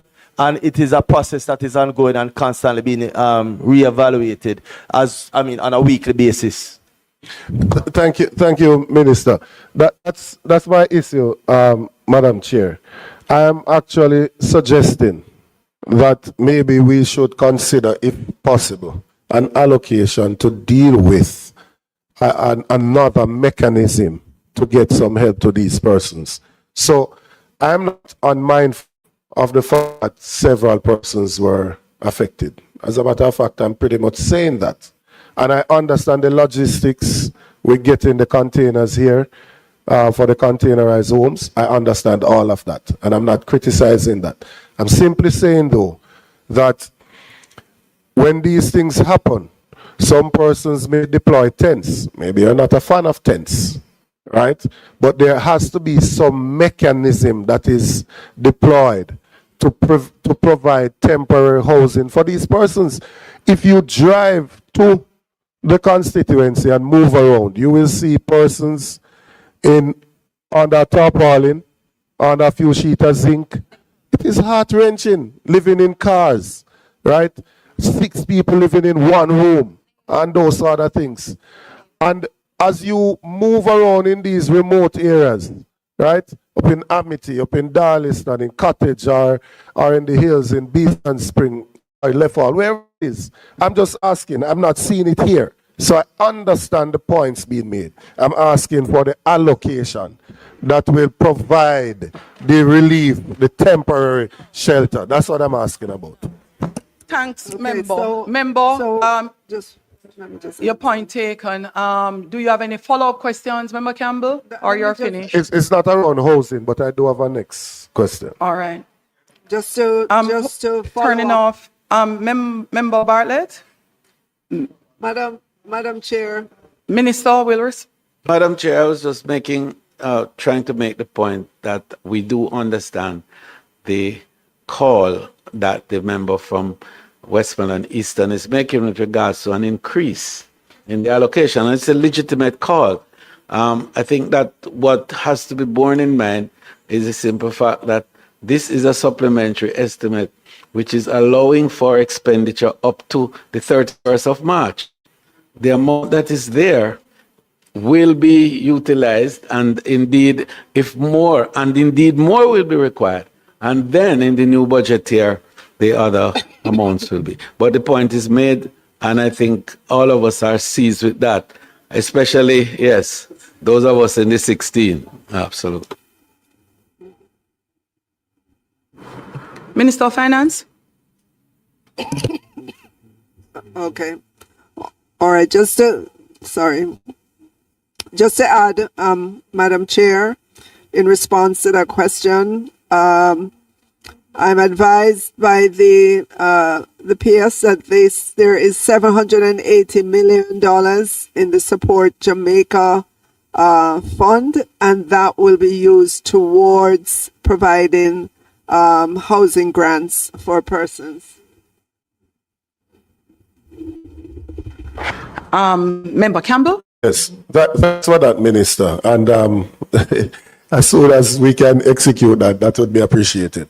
The next question, Madam Chair. Is it also possible for us to use some of the resources to mobilize a mobile unit to some of these areas to deal with getting back some persons, some of the documentation that they would have lost. That's being done. Where? That's already underway, member. Roll out where? Well, maybe I need to ask for it in Eastern Westmoreland then, because we don't know nothing about it. Well, NERA for birth registration. I don't know. NERA for birth It's on its way. registration. It's in transit. Member. NERA for Any more birth questions for registration Minister? and TAJ for TRNs, and so that has been rolled out and will continue. Yes, because as you know, Minister, when we're trying to assist some of these persons, we want to put an accountable system in place that we can identify the beneficiaries. All right. Yes. There being no further questions, we'll move to Ministry of Education. Thank you very much, OPM.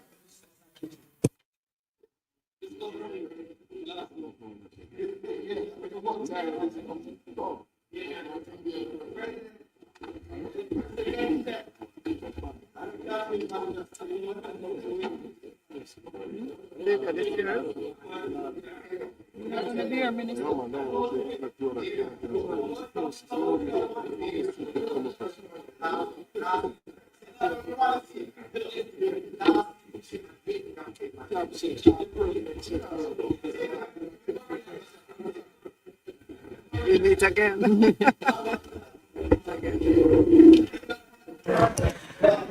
Ministry of Education, you will speak through the Minister of Finance.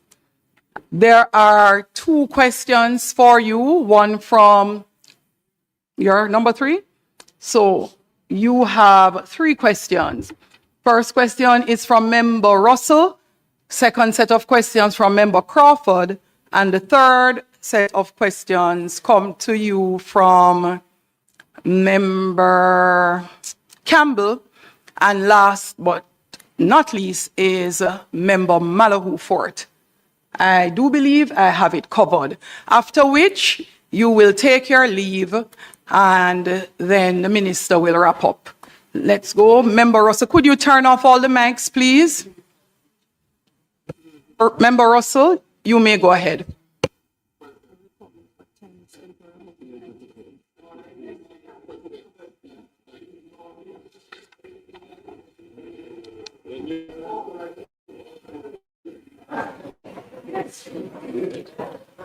Thank you, Madam Chair. And the first question for the Ministry of Education relates to, and noting the increased allocation, these questions relate to that and whether and how we will ensure that we're able to get children back to the learning levels that are desired. So the first question, if you will, is to speak to us about the number of schools that were affected significantly and to the point of closure, and where are we now with the resumption and return of these children to school? Do you have any more questions, Member Russell? Yes, I'm awaiting a response. No. Member Russell, any other questions? I do, yes. Go ahead, Member Russell. The second question is as regards to the steps to get children back to school. So those who are not able to attend institutions, what support is being provided to them to get them back to school? And the third one, I've seen reports and I've heard certainly from my constituency of schools affected by various diseases, including rodent infestation, if not leptospirosis. So can you speak to any outbreaks of leptospirosis in schools and any other disease outbreaks in schools, and how the ministry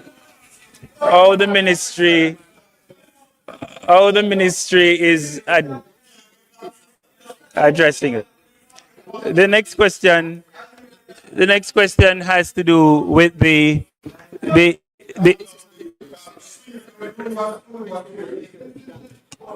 I know the issue is going to be raised. I next know you're question raising the relates issue. to- Member.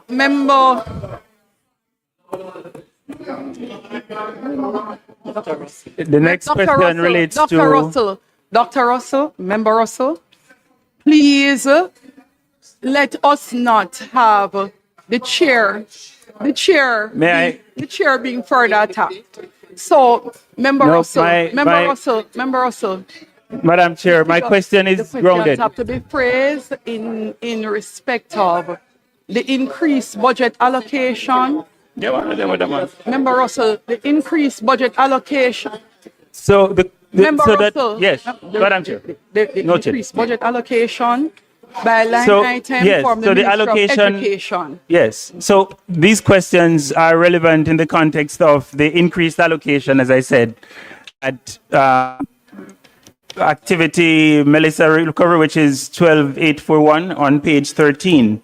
And so the question then is, given all I've asked about the steps that you're taking, the sufficiency of the resources that have been allocated and the extent to which these resources have been made available to schools thus far. Good question. Good question. I leave me alone. Member Russell, remember your mic is on. Minister will answer those, and then Member Crawford, you would be next, and you'll do the same. No, it doesn't matter if you have multiple questions. What it does, instead of us having to break for the minister to consult, one member from the team can jot the questions down, and they can continue the discourse to put the notations together that may be required by the minister, so that when she's responding, she's able to flow from one question to the next. Okay, member. I know the member asked several questions. And let me give you a perspective, member. So the number of schools that were damaged was 721 out of 1,010. To date, 850 schools are open. The schools would have received the grants, the cleanup grants. They would have all received that cleanup grants, and the total for that was $616 million that was provided for. In this supplementary is billion, seven, 1.7 is 1.7 billion plus the 16. right. That does not include the 616 for cleanup. The 1.7 is to begin the efforts at repairing the schools, TENS, ITC, repair, and so on. We know that it is going to cost way more than 1.7 billion, but that's a beginning allocation for the 3 months remaining in the financial year. I can tell you that the minister, based on the assessment of schools, the bill is about $15 billion. So as you can imagine, that will be allocated over, multiple fiscal years. Do you have any follow-up question, Member Russell, before we move? Members, please.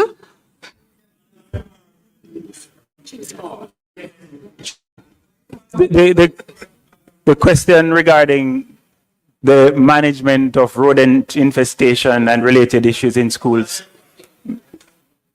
May I get a response to that? And then the time frame, assuming this increase is granted, time frame for schools to access resources for repairs. So, Member Russell, do you see any line item that has a budgeted amount for treatment of infestation of rodents in the Education Ministry budget? Or would it be health? No, the question health. is because I know that's the experience of schools at the moment, and it would affect. It is an appropriate. Yes. So So member, once the schools indicate, the cleanup budget will be used for that. To date, only 2 schools reported closure because of rodents, and that was in the nearby gully. Member The Crawford. nearby ravine. Members, please allow the members who have questions to ask to do so. Mr. Can I ask for your protection, Chairman? Chairman, I ask for Member your protection. Crawford, please go ahead. Yes. Chairman, I've just gotten some information that I'm trying to rectify.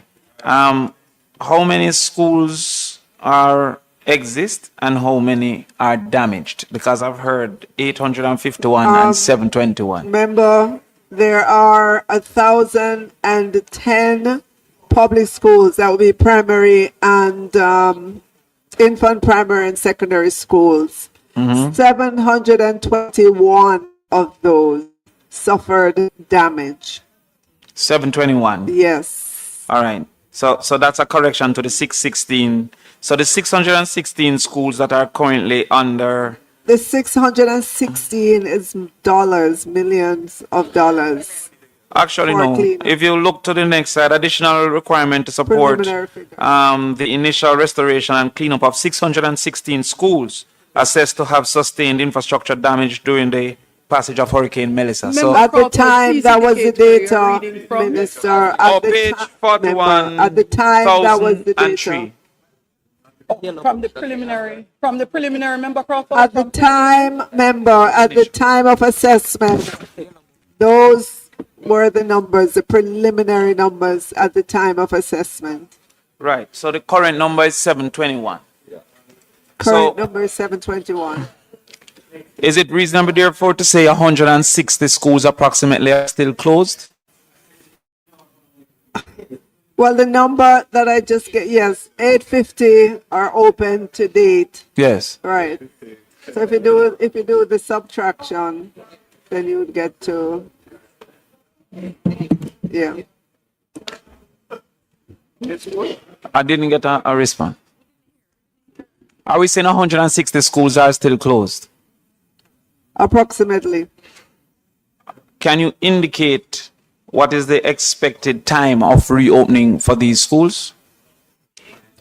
I'm reliably told January 6, 2026 for all schools.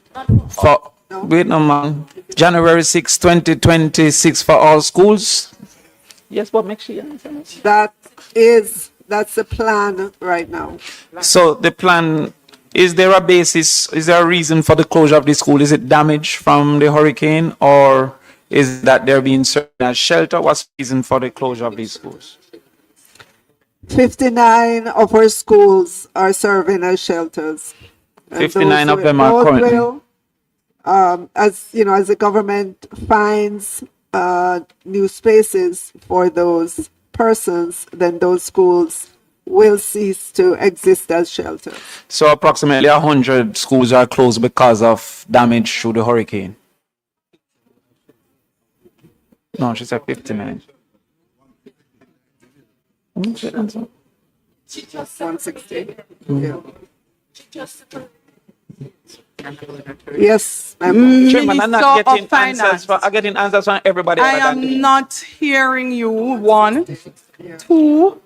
Member Crawford, you were asked to put all your questions. Chairman, that can't work because I don't know the facts to ask of the real question.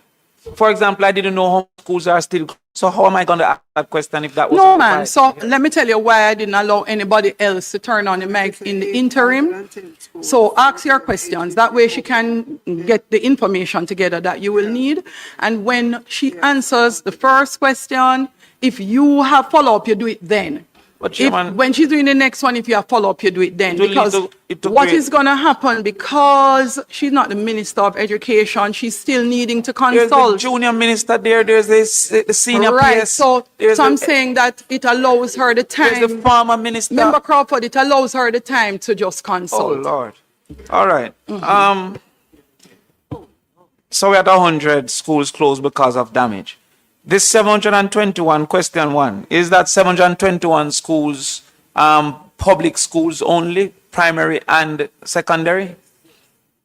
All right, so that is Yes, public schools. that is a yes.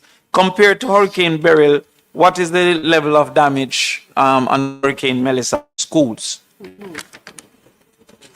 Yeah, it's more extensive. It's more way extensive. Okay, so the fact that we expect Minister, So we had Minister, about 300. Member Crawford is able to do what he's doing because you're and entertaining. we are hurrying up, Chairman. Chairman, it's going smooth, you know. All right. It's you what disrupt the thing, you know, Chairman. All right. So, Member Crawford, I'm hurry very up. much inside right now. Remember that based on the time, we have to go back to the House to be able All right. to extend the proceedings. Okay. Well, with the budget of 2.3 billion, how is it that we expect that all schools will be reopened in January, which is within this budget cycle? Yes, and so allow her to answer for me, please, Chairman.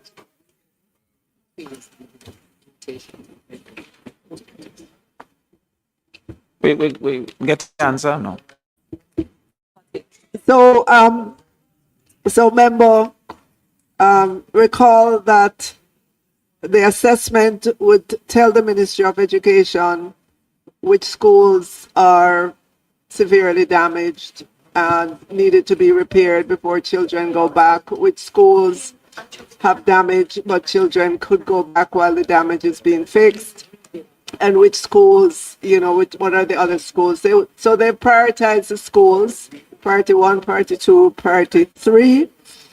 And there'll be a number of different modalities happening at the school.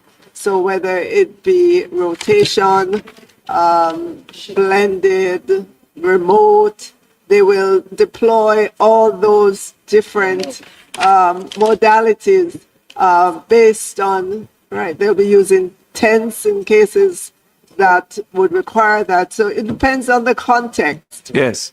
Working with the regional director, working with the principals, parents, community.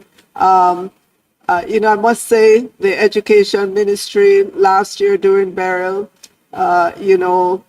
did a very good job of ensuring that learning continued even in a disaster. And here we are again in 2025, almost a replay of last year, but on a larger scale. They already have a policy in place for how you operate in disaster, and they have rolled that out and are doing everything they can to ensure that schools are repaired as quickly as possible, that our students come back into the learning environment as quickly as possible, and they're utilizing every methodology, every mode of learning at their disposal. Thank you, Minister. That's a wonderful and long answer. However, what's the reason that the allocation for Melissa, which is more extensive than Beryl, was less than the initial allocation for Beryl, which was 2.5 billion, and the initial allocation for Melissa is 2.3 billion after the initial of 600 million? So, member, this is for the remaining time for the fiscal year, which is 3 months.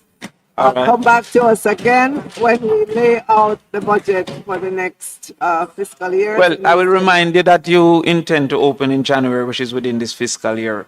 But let's go. What about the impact of the trauma on the children and the importance of psychosocial intervention? Has that been considered? So You have an intervention.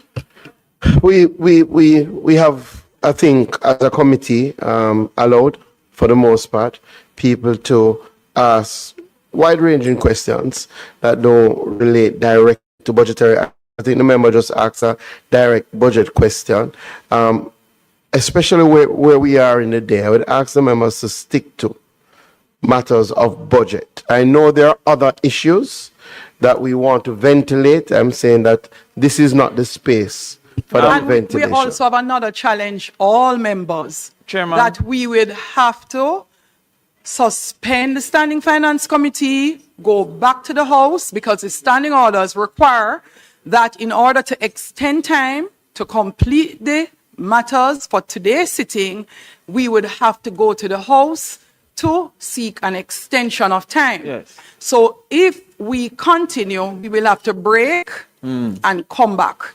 Well, So I'm asking members to just look back at their questions and work with the budget questions for now. Chairman, I'm until- working directly with the budget question. Page You're going 40 well, let's go. Page 41,004 has a line item 12836 called Guidance and Counseling Services. I asked for the importance of psychosocial interventions based on the trauma to children in schools. I think that is a reasonable question based on the budget. The answer was that it was very important.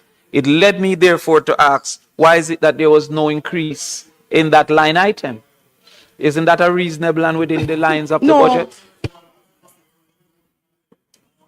Why is there no increase in the guidance and counseling services? If you remember, Member Crawford, at the beginning, for the supplementary estimate, I read from the standing orders, and there is no increase, which means that there should have been no question. However, so the you are really to speak to the absence of it increases. is not- No, I'm telling you, you are Yes. really to speak to the increases. All right. So I am giving you the latitude, Member Crawford. Yeah. Giving you the latitude. Yes, it's important. But to the point, you're really asking about the increase figures. But How much? Let's members, just please don't be loud. Minister of Health is going to assist with the response in that regard. the Ministry of Health. Yes. Madam Chair, Yes. just to support and respond that health is involved in a significant way in terms of collaboration with the Ministry of Education. We have a mental health cluster. We have brought in experts from abroad, and we will be in the communities affected, providing psychosocial support, not just for children, but for adults. So the budget would not solely be reflected in the education budget. Thank you, Madam. I thank the Minister of... Additionally, member, just to say that in the education system, there are 1,084 guidance counselors, 150 deans of discipline, 200 HFL health and family life educators, 170 nurses. We have access to private clinicians. There the guidance team at the central ministry. You just heard the Minister of Health and Wellness talk about what can be provided by the Ministry of Health. At the Ministry of Labor and Social Security, there's help. There's Ministry of National Security and Peace. There's additional help in terms of social workers. We have a cadre of volunteers. We have donors from UNICEF and other entities to help us, the IDPs that would help us. All right, before we move on, Chairman, may I remind the Minister that we have 440,000 children, and also one would assume that what existed prior to now was being fully utilized, and by extension, there should be a need for increase. I would ask the Minister of Health too, when he's at the chair, to indicate where's the budget for that intervention for psychosocial. Okay, as it relates to basic schools, with the vast majority of basic schools being private, what's the allocation for restructuring and improvements of basic schools that were affected?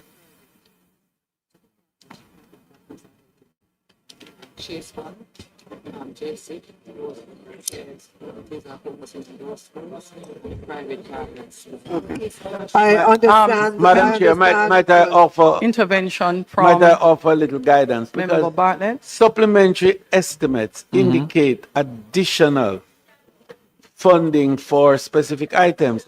And what it presupposes is that there is already a budgetary allocation for these areas.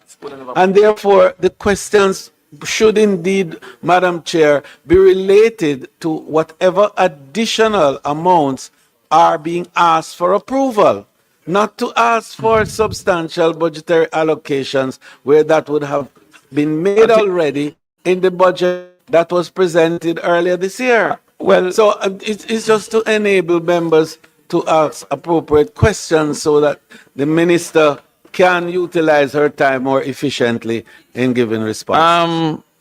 Madam Chairperson, there is Go ahead, indeed member. a line item sub-function 02 called pre-primary education. In that line item, I see no intervention for Hurricane Melissa in the same way that I see intervention in the primary and other items. So therefore, I am asking that the $134 million that was been indicated as a supplementary estimate increase, is that supposed to be used for the reconstruction and rehabilitation of the basic schools? And if not, why is that not there? So, member, the 134 million was provided to replace damaged furniture to these schools. And I want you to recall, member, that basic schools are private institutions that the government does help to support, and that the subsidy from government to those schools will continue. So, Madam Chairman, Minister, am I to accept therefore that there is no allocation for the reconstruction of basic schools impacted in the major damaged parishes?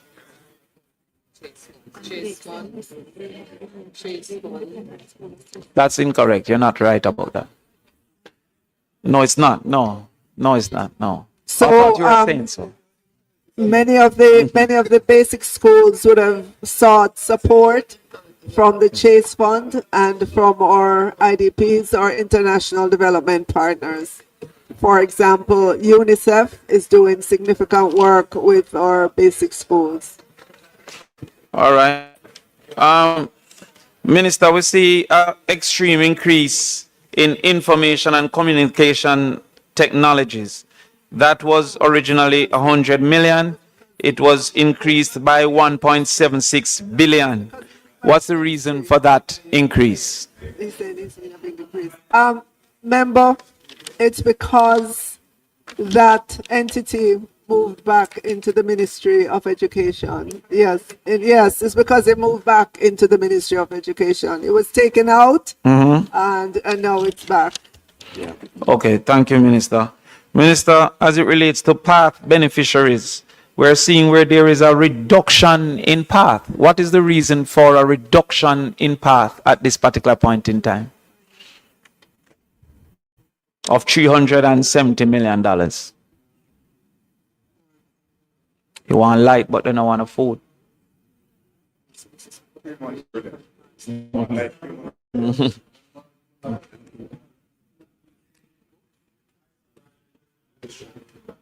They're going back to school. They need breakfast.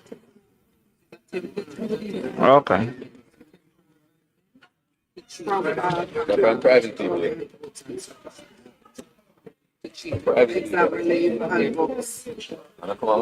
Member, I understand that it was a temporary transfer to deal with exam relief and books for PATH students.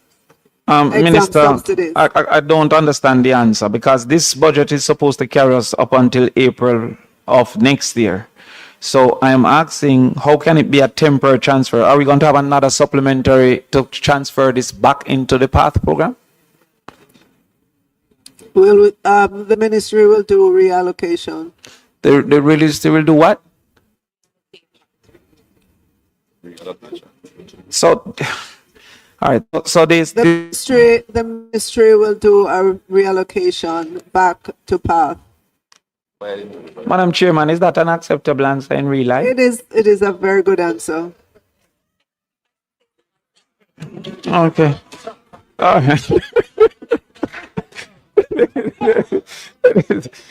All right. Finally, Minister, the Ministry of Education has proven itself incapable to do a lot of the implementation of capital projects.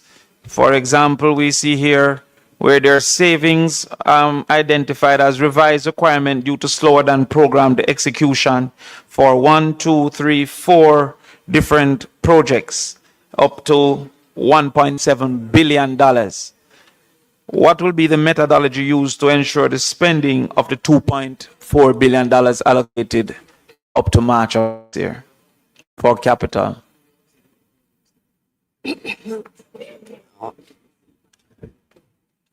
Okay, so the Ministry of Education has indicated that they are only using contractors who performed well based on their assessment from Beryl last year, and that you should see a ramping up of the performance over the remaining months of this fiscal year. Thank you, Madam Chair. Thank you, Member Crawford. Next is Member Campbell. Member Campbell, you no longer have any questions? A quick question, Madam Chair. In relation to the allocation to reopen the schools, quite a few of the principals are calling the members of parliament to assist them to get the schools back up and running. So I'm asking if there can't be a facilitation of the principals, the Ministry of Education, the Member of Parliament, the Education Officer, so that we can look at some of the items. Some need black tanks, some need just clearing, some need tents, some need food for the children, different items in order to restart the schools. And when they ask the questions of the MPs, without that collaborative effort, we're not able to assist in a meaningful way. So, member, when principals ask MPs for assistance of the kind that you mentioned, it would be good for the MPs to be in touch with the regional, the regional head or the minister, because the central ministry would know exactly what is being provided and in what time frame. You don't want to replicate the efforts. And I mean, as Member of Parliament, you can still give out things. I give out things. Last but not least, Member Malahoo Ford, please allow the member to ask her questions and be heard. Thank you, Madam Chairman. Madam Minister, all of the Government of Jamaica institutions in my St. James West Central constituency were damaged to greater or lesser extent as a result of the passage of Hurricane Melissa. These include Montego Bay Community College, Sam Sharp Teachers College, Robert Morrison Technical High School, Ranville Primary School, Howard Cook Primary School located in Catherine Hall, the community that has been most severely impacted by the passage.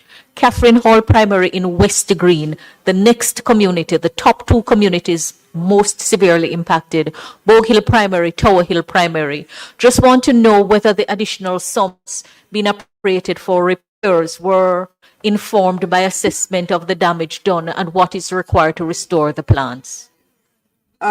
Yes, member.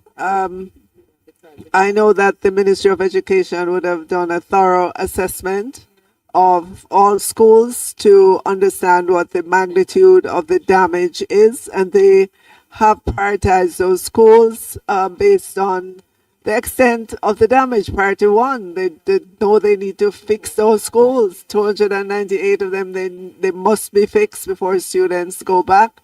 Priority two are schools that have been damaged but can operate while work is being done, and then priority three, minor damage, school will continue to operate and those fixes will happen. So they do have a method that they are rolling out, they've begun to roll out to ensure that the schools are fixed. And as we said earlier on, the estimate that the ministry has is about $15 billion to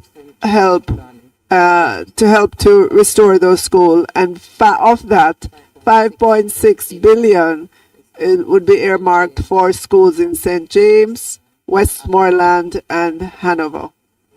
Members, as it relates to any questions specifically about individual constituencies and individual institutions, I would ask that we place those questions down for the research to be done and the information provided.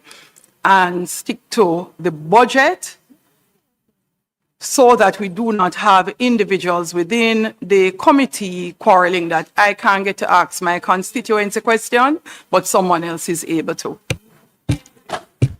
Madam Clerk, just a follow-up is that may I just suggest that since the administrative period will lapse after the completion of the supplementary budget process, that the respective institutions be advised of a timeline when the funds will be made available, because members of parliament are coming under pressure and it appears as if, I'm sorry? No, the which sums funds, that Member have Malou? been, the additional sums that have been appropriated for repairs, properly informed by assessment done by the ministry. I'm merely suggesting that communication be made with the respective institutions, Madam Speaker, just to remind them that there will be a lapse in time between the completion of this process and the availability of the funds to take the pressure off the members of parliament. Member. You know, that's the point because I am aware that the central ministry and the regions have update meetings with the principals across the schools, and more such consultations will be done to keep all of them up to date on what is planned, what is happening, when contractors will be deployed, and so on. That is definitely going to happen, Minister. Member. Thank you very much, Minister. Minister, would you be so kind, just circulate it to us where replacement sheets for page 6 and page 12 of the amendments. They are very slight corrections. I'm not sure if you'd like to read them out. Members, these would replace those 2 sheets in the document of amendments.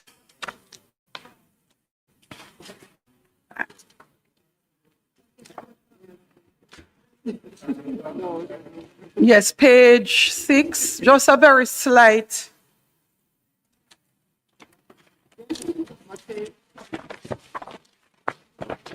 I'm wondering if they give it to her.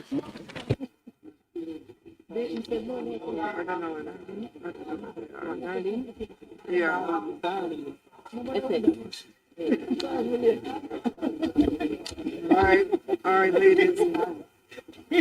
All right. Thank you.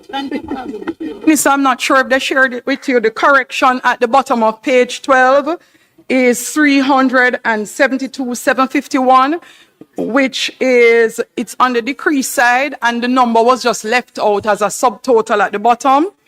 It has now been put in the revised document, and it has adjusted the revised provision by the same amount, 22,801,800. So this seems to be a calculation update as a result of a line item that wasn't added in the subtotal. That's page 12. And on page 6, Minister, the amount was slightly adjusted from 288,600 for contingencies to 288,292. And the attendant corrections made as a result also. So 2 slight changes. So those would be the 2 amendments, and I suspect no member has any questions in that regard. And so, Minister, you could proceed to closing and putting the amendment to the 3rd supplementary estimate for the vote. Thank you, Madam Chair. Madam Chair, amendments to the supplementary estimates 2025-2026 are before us. I put the amendment. Those in favor? Those against, the ayes have it. I put the 3rd supplementary estimate 2025-2026 as amended the Jamaica Public Body's second supplementary estimate of revenue and expenditure for the year ended March 2026 and the fiscal policy paper for the financial year 2025-2026 interim report. Those in favor? Those against? The ayes have it.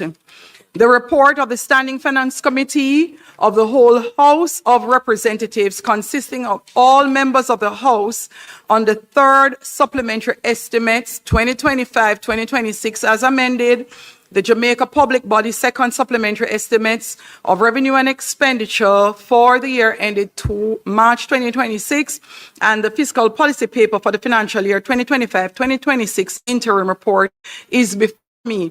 Is it the wish of the committee that I sign it? Those in favor? Those against? The ayes have it. Let me see. The committee now stands adjourned. We return to the House members. Minister.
The House,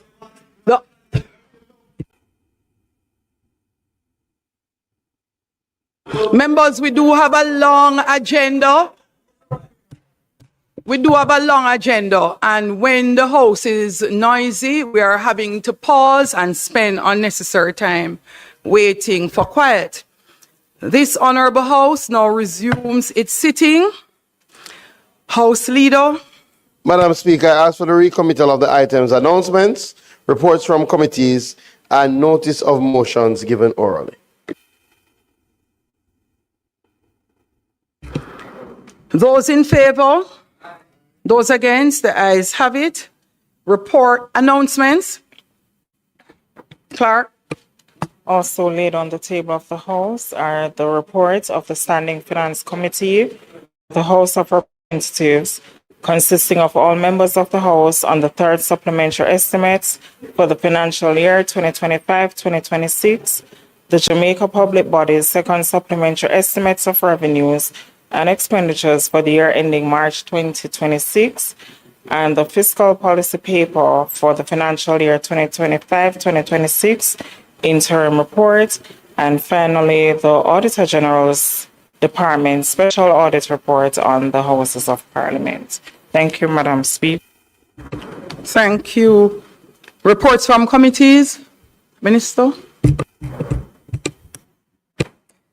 Madam Speaker, I beg to lay on the table of the House a copy of the report of the Standing Finance Committee of the whole House of Representatives, consisting of all members of the House on the third supplementary estimates 2025-2026, the Jamaica Public Body's second supplementary estimates of revenues and expenditure for the year ending March 2026, 2026, and the fiscal policy paper for the financial year 2025-26 interim report.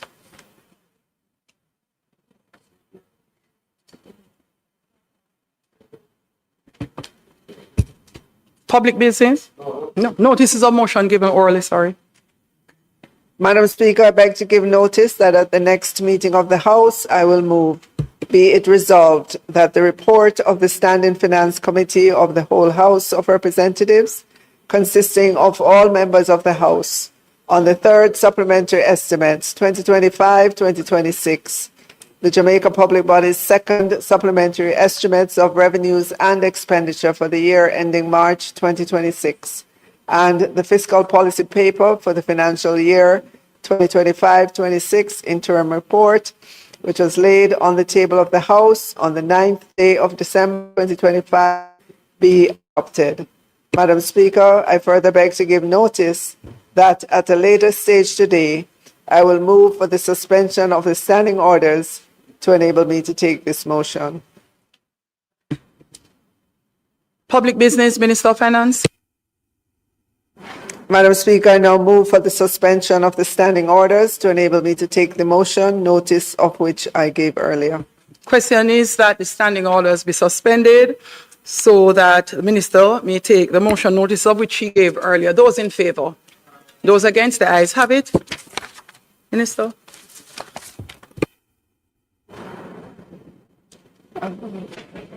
Madam Speaker, I ask that the motion be approved.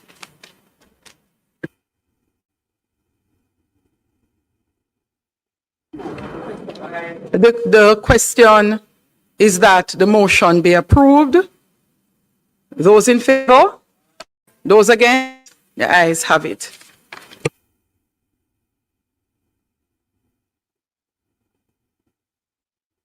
Madam Speaker, I thank the members of the House. I know we have gone through a marathon session to have our third supplemental pass, but they're now been passed, and I commend the Minister of Finance for marshalling the process. We will now go to the Minister of Justice to close his debate on the We will now go to the Minister of Justice to close the debate on the Expungement Act.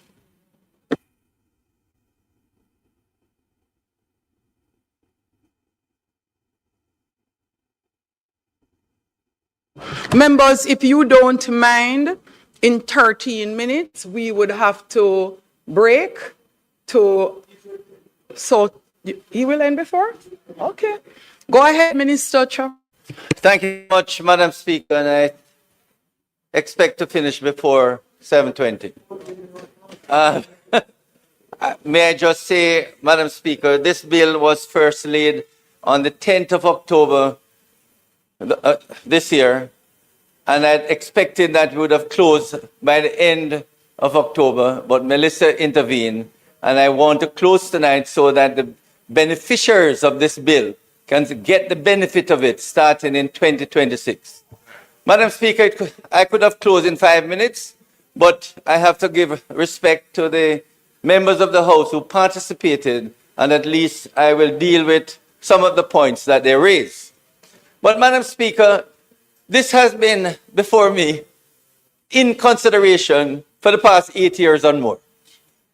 I saw the need to relax some of the provisions so that more persons can get second chance having been convicted for an offense. But it has gone back and forth between departments, between various persons, and we had extremities, Madam Speaker. There are persons who believe that once you have been convicted, you should carry that taint for the rest of your life. And Madam Speaker, I speak to the country to say that many persons commit crimes not because they planned it, but sometimes just an awful moment of madness, a bad discretion, a poor judgment, and they engage in some form of criminality. But the truth of the matter, Madam Speaker, is that the vast majority, perhaps more than 90% of persons who have been convicted for crime, it is the one and the only offense. And therefore, it is really important that those persons who feel that no one should get a second chance, that they should reconsider their position. At other extremes, Madam Speaker, are those persons who believe that regardless of the crime, once you have been sentenced and you have served your time and paid your debt to society, then after a period of rehabilitation, then you should be allowed expungement. So you have these two extremes, Madam Speaker, that I've had to contend with over the past 8 years. Where do we draw the line to get an appropriate balance that I can bring to the House? And I feel, Madam Speaker, even though this bill has many and raises question whether we have gone far enough, I beg of this House, it is the first step. And many of the points which I will deal with shortly, raised by the opposition, are points which will be considered further as we look at further amendments. And as the leader of the opposition pointed out, it is within my authority and jurisdiction to come back to the House and make the changes. But I don't want to do this unless we buy into all the changes. So to begin with, I'm asking members of the House to buy into this bill, which has major changes and will open up the door to hundreds of thousands of persons to get their conviction expunged. And I am aware that there are many others who will be denied even after this bill is passed. But we need to send a signal that it is the first step. And in a situation in Jamaica where you have serious crimes, if we start to expunge the records of persons who have committed serious offenses, we could send the wrong signal. So that the message that should go not only to those who will benefit from this expungement, but those who want offenses to be expunged, we need to bring the crime rate down. We need to make Jamaica a peaceful society. We need to get murders down so that when we come with the next set of amendments, we don't have people quarrel and saying, look what the House is doing, giving criminals another leeway. And what people should recognize is that expungement is for persons who have shown that they have put crimes behind them. In other words, we have a period of rehabilitation, whether it is 3 years, 8 years, or 15 years. The point is that the expungement committee is unlikely to expunge a crime unless they are convinced that the person has put crime behind them. And to the best of my knowledge, I have known of no case. It may happen, but I have known of no case where a person has committed a crime having been given a second chance. So this opportunity, Madam Speaker, is to give more persons a second chance. And if we can just get the signal to the rest of the society, we need to keep and get crime under control. And once it is continues to reduce, then we can give more convicted persons a second chance. Having said so, Madam Speaker, I would like to close the debate, but before doing so, I would like to respond to a number of points made by the persons who participated. And I want to thank my colleague from West Central St. James, with whom I worked with over the last few years, and have provided a bill which we think has major changes. Not necessarily everything that we want, but I ask that let this be the first set of amendments, and I hope others will come, hopefully in the next year. Huh? It can be reviewed by the minister at any time. So once we can see murders going down, crime under control, and a number of matters raised by the opposition which will be considered, we can start to look at further amendment. And I promise you, if we can get crime under control, murders going down, we will look at it again sometime in 2026. Okay? Which is next year. But we have to make sure that the society will not feel that we are responding to serious crimes and sending the wrong signal that we are giving persons who should not be forgiven, put it that way, especially those who have committed serious crimes. First, Madam Speaker, Opposition spokesperson Justice Zuleika Jess raised few points which I will now respond. In response to the proposed automatic expungement of non-custodial offences completed prior to January the 1st, 2005, Member Jess has challenged the Ministry to take a further step to allow for the automatic expungement of offences that carry a sentence of less than 5 years, relying on the Cayman Islands, for example. However, Madam Speaker, such action is not appropriate at this time. It is important to note that a feature of the expungement board's process in determining the deservedness of an individual is conducting a social inquiry report so as to determine whether that person is truly rehabilitated and not likely to reoffend. The proposal to automatically expunge those custodial offences is not supported, as it would allow persons who may not be truly rehabilitated to slip through the cracks, which would not be the case in the circumstances where they are required to apply to the board for expungement. The board, in its consideration of all the surrounding circumstances, will be in the best position to determine whether the applicant who has served a custodial sentence less than 5 years should receive an expungement of his or her record. Further, Member Jess also proposed that the bill provide for remote hearings and online meetings for the board. We wish to note that Section 10(6) of the second schedule allows the board to regulate its own proceedings, and there are no preclusions in the Act to concluding remote online meetings. As such, the proposal would not require any legislative changes. Save and except, I would say, Member Jess, it is something, a good proposal.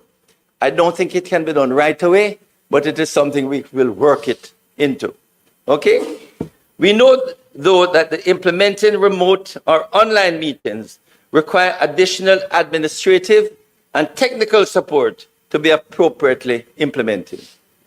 Lastly, Madam Speaker, Member Jess expressed her discomfort surrounding the proposed amendment in Clause 3 of the bill. Member Jess states that this clause will allow persons convicted of offences in other jurisdictions to have their records expunged, but individuals convicted in Jamaica of the very same offences cannot have their records expunged. Pursuant to Section 4 of the Principal Act, the criminal record of a Jamaican national that is in a foreign jurisdiction may be forwarded to Jamaica and is recorded in the Criminal Records Office.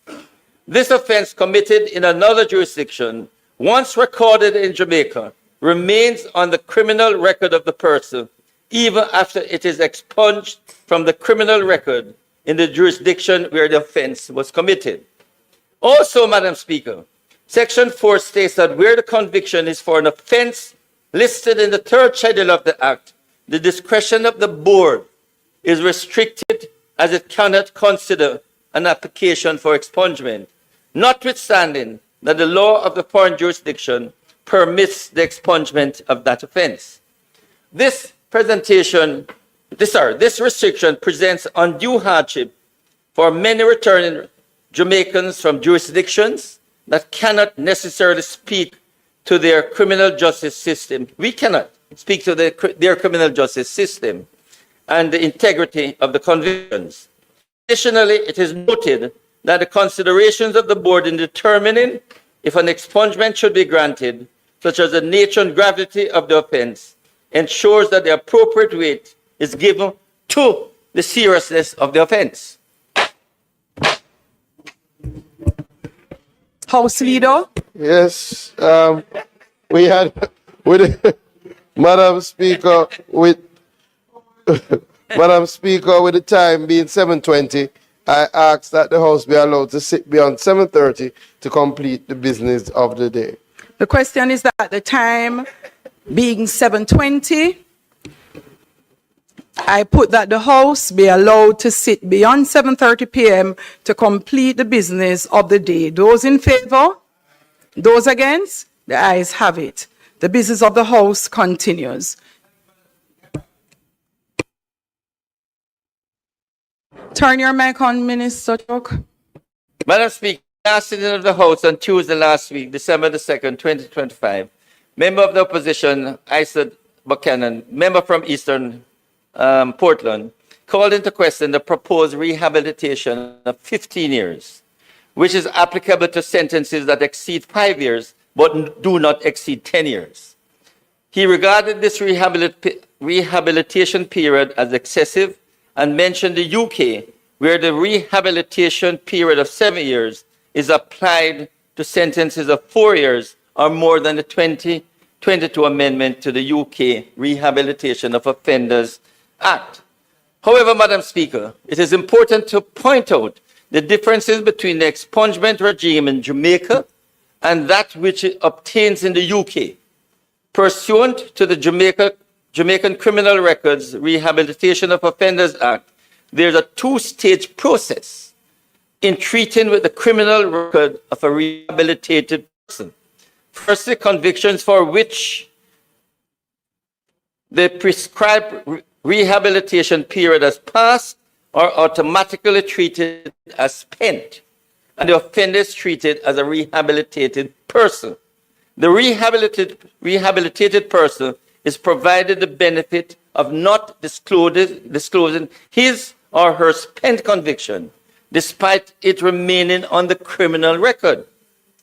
However, Madam Speaker, the second stage subsequently permits the rehabilitated person to apply to the Criminal Records Rehabilitation Offenders Board to have his or her spent convictions expunged from the criminal record.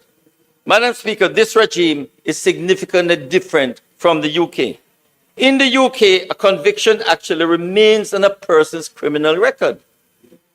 The opportunity to apply for the expungement of one's criminal record is not afforded despite completing the requisite rehabilitation period. The benefit afforded to the person with a spent conviction is that they need to disclose his or her spent conviction and will be treated as if they had never committed the offense. Madam Speaker, in the light of this key difference, it is our considered view that the higher threshold is necessary under the Jamaican regime, as there's more benefit one may obtain than what is afforded under the regime in the UK. In other words, the rehabilitation period ought not to be the same in both jurisdictions as in Jamaica. The implications that follow an expungement of a criminal record is greater and therefore should attract more safeguards. Madam Speaker, member from Eastern Portland also raised a question as to what informed the decision to increase the maximum term of imprisonment from 5 years to only 10 years. However, it is important to point out the comments made by the leader of the opposition, Mark Golding, which we believe are relevant in addressing this concern. Member Golding rightfully pointed out that previously the maximum term of imprisonment was moved from 3 years to 5 years, and a further liberal approach is being taken in the expansion of the maximum term of imprisonment from 5 to 10 years. And we may increase it at another time. That is a sentence of 10 years. Maybe at another time we look at it. With this liberal approach taken by the government, there still remains the need for balance. Although we aim to provide persons with a second chance, this has to be weighed against the fact of high criminality that exists in our country. And we have to ensure that we are not fostering a system that allows it to go unchecked or without appropriate consequence. I hasten to note, Madam Speaker, that with the exception of Bahamas, with these amendments, Jamaica will have one of the most liberal expungement regime in the region. As a government, we are committed to keeping this regime under constant review. And if necessary, some of the recommendations put forward by you, Member Buchanan, you, Member Jess, the leader of the opposition, can be considered in the next round of amendments that may come soon. Let us see how this round operates, how the criminal justice system, the CRO, what burden they come on, how many applications they get, how they remove some of the convictions from and put them in the archives of the case may be. And maybe after 6 months, I will ask for data, ask for information as we look at how more cases could be put or removed from the third schedule, and how we can be more liberal in giving people a second chance. Okay? Madam Speaker, this is the extent of my response. As we bring this debate to a close, I wish to thank all members who have contributed their perspectives on this critically important bill. The recommendations received will in fact be considered.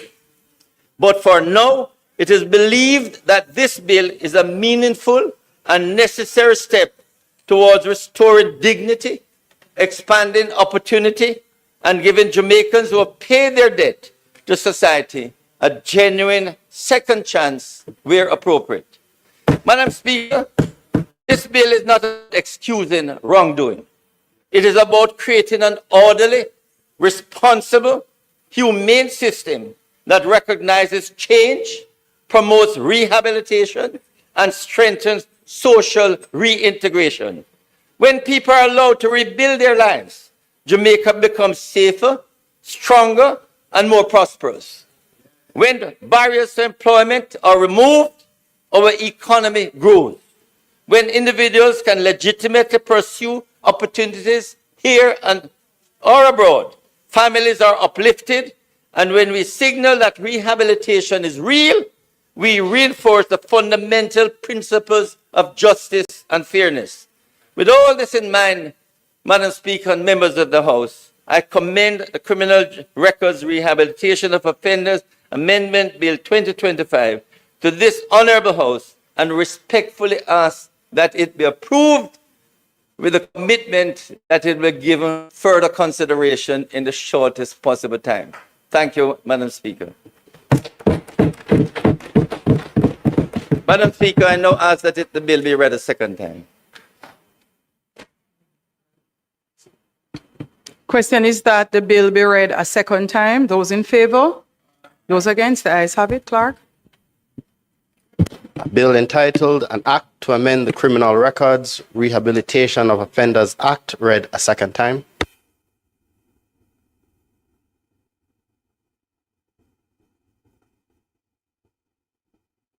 The House will now resolve itself into a committee of the whole House to consider the bill clause by clause.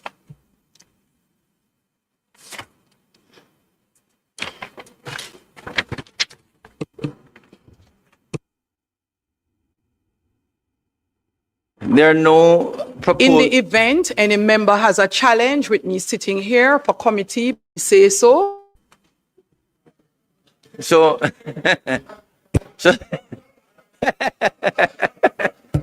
you may proceed. So, Madam Speaker, there are no proposed amendments, and I therefore ask if you could put the bill, the whole bill, all the clauses to the House, and all the enacting and clauses. There are no objection, members.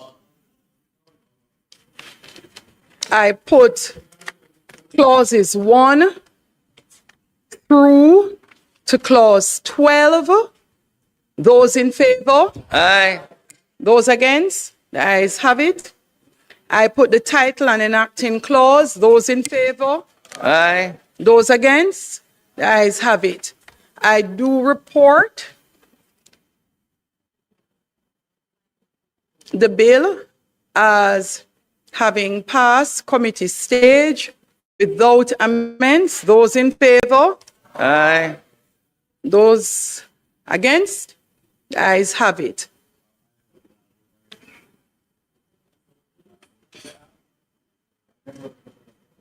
We are back in the House, members.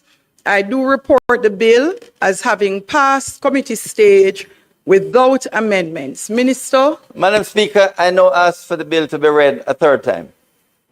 The question is that the bill be read a third time. Those in favor? Aye. Those against? The ayes have it. Clerk? Hold on. Let them read it. They have to read it. A bill entitled An Act to Amend the Criminal Records Rehabilitation of Offenders Act read a third time and passed.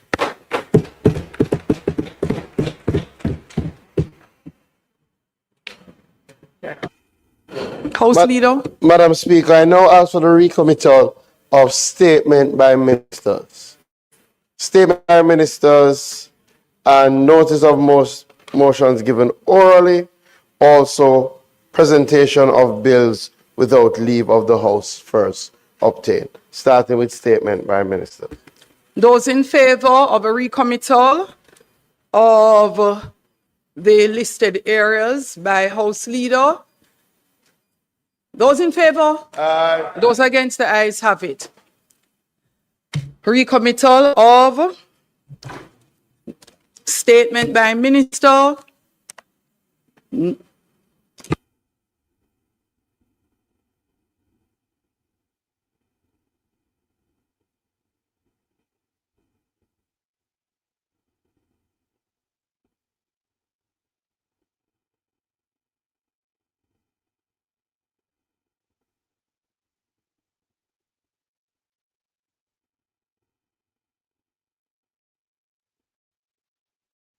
Minister of Finance.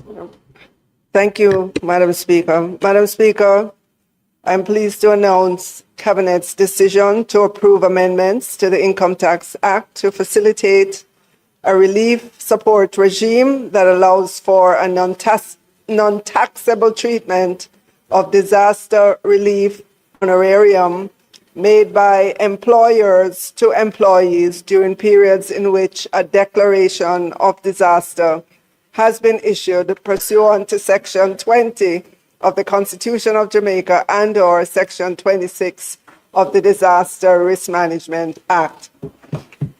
The Cabinet has also approved the issuing of drafting instructions to the Chief Parliamentary Council to give effect to the proposed regime. As you know, Madam Speaker, Hurricane Melissa made landfall on the 28th of October 2025 as a Category 5 hurricane resulting in catastrophic impact across several parishes. The event caused a significant loss of life, extensive population displacement, and widespread damage to critical infrastructure. Preliminary damage assessments have indicated US $8.8 billion of losses across various sectors, including housing, public infrastructure, agriculture, and other key industries. The current legal framework governing the taxation of employment income does not provide a structured mechanism through which temporary disaster relief payments from employers to employees are exempt from income tax. The Income Tax Act, as Section 2.1, defines emoluments in broad terms to include in paragraph A of the definition salaries, fees, wages, and any other benefits arising from employment. Minister of Finance, hold a moment, please. Somebody's music is playing in the house on their phone. Whoever has that going on, please turn it off. Go ahead, Minister. All of which are subject to income tax. A review of the Act indicates that apart from the Minister's discretionary remission authority under Section 86, which applies only where it is considered just and equitable, there is no statutory mechanism through which disaster relief payments may be accorded non-taxable status on a consistent or system-wide basis following a declared disaster. The Ministry of Finance and the Public Service has implemented and operationalized an employee support and relief program to support one-off or a limited series of disaster relief payments. The program permits employers to provide an honorarium either as a single payment or as multiple payments from the 1st of November 2025 to 31st of March 2026, up to an aggregate maximum of Jamaican dollars 200,000 without incurring statutory liability for either the employee or the employer. However, given Jamaica's recurring exposure to climate-related disasters, the current measure is insufficient as a long-term solution due to its temporary nature. In the absence of an explicit statutory exemption, such payment risk being classified as taxable emoluments in future periods, resulting in legal ambiguity, administrative inconsistency, and inequitable treatment across employers and sectors. As a result, a legislative amendment is required to provide appropriate statutory provisions for the treatment of these payments. Madam Speaker, existing fiscal tools such as discretionary waivers, write-offs, and ministerial remission are inadequate for the high-volume, time-sensitive nature of disaster-related income support. These mechanisms cannot be deployed at the scale or speed required during a declared disaster. Under the proposed regime, disaster relief payments will be recognized as non-taxable only where they're provided strictly for personal recovery, welfare, or household needs, and are not connected in any form to employment services, performance, compensation arrangements, or ongoing remuneration. This ensures that the exemption is narrowly targeted and limited to situations where financial assistance is required to safeguard the welfare of employees facing an abrupt loss of income, housing, or essential goods. The exemption will apply solely to cash payments, thereby avoiding interpretational ambiguity associated with in-kind benefits, allowances, or fringe benefits that may otherwise fall within the statutory definition of emoluments. To safeguard fiscal integrity and prevent potential abuse, the proposal includes a prescribed cap to be determined by the minister. The prescribed cap is intended to strike a balance between providing meaningful support to affected workers and maintaining the principled structure of the income tax system. The amount is also to minimize revenue risk and ensure that the exemption remains appropriately limited in nature, duration, and fiscal impact. Additionally, the application of the exemption will be limited to the period during which the disaster declaration remains in force.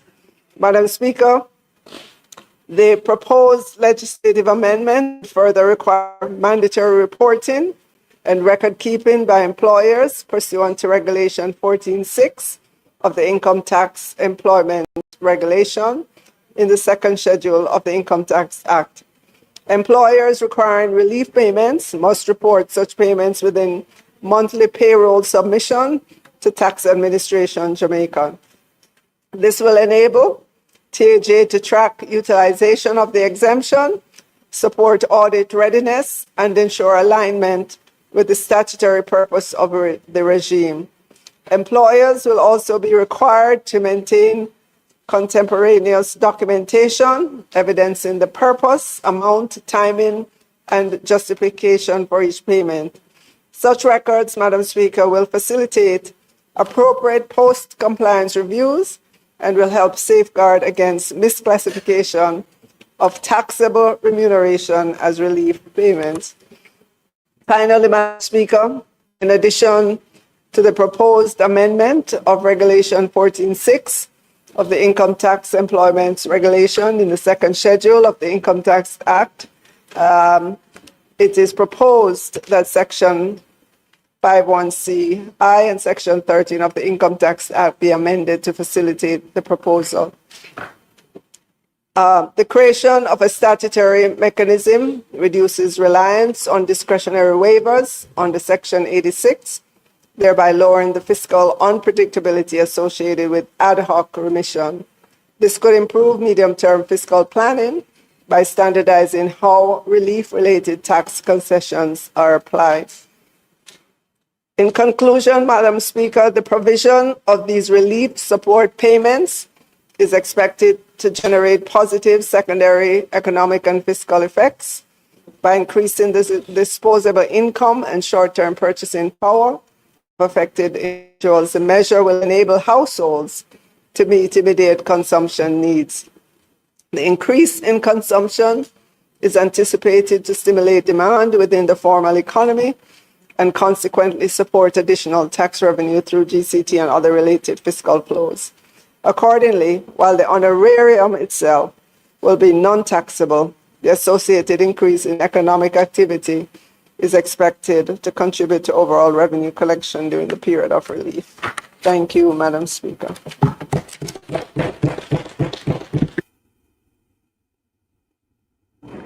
In response, member from St. Andrew Southeast. Thank you, Madam Speaker. We have no objection to what is being proposed. I would only question whether $200,000 is sufficient, because as an exemption for the period from November to March. And I understand the balance you're trying to strike because you don't want to give up too much revenue, but I just wonder whether that is a the large target. Do you retain the discretion at all to increase that? That works out to be over a 5-month period, about $40,000 a month. And for the persons who are complying with this, there are people who are tax compliant. The persons who will take advantage of this are tax compliant.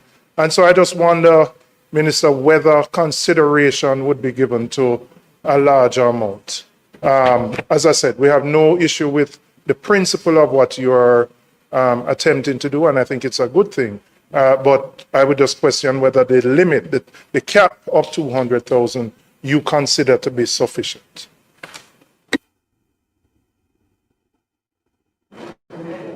Minister.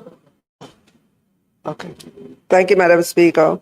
So, member, this initiative is the first of its kind that we are rolling out, and we are ensuring that it is available in the event of a disaster, so that you don't have to have employers coming to the minister and seeking enrollment. This first 200,000 was gauged based off of the requests that came into us thus far from employers.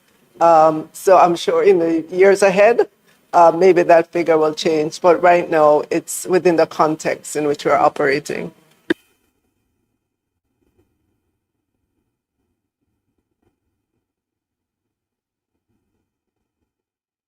Thank you, Minister. House Leader.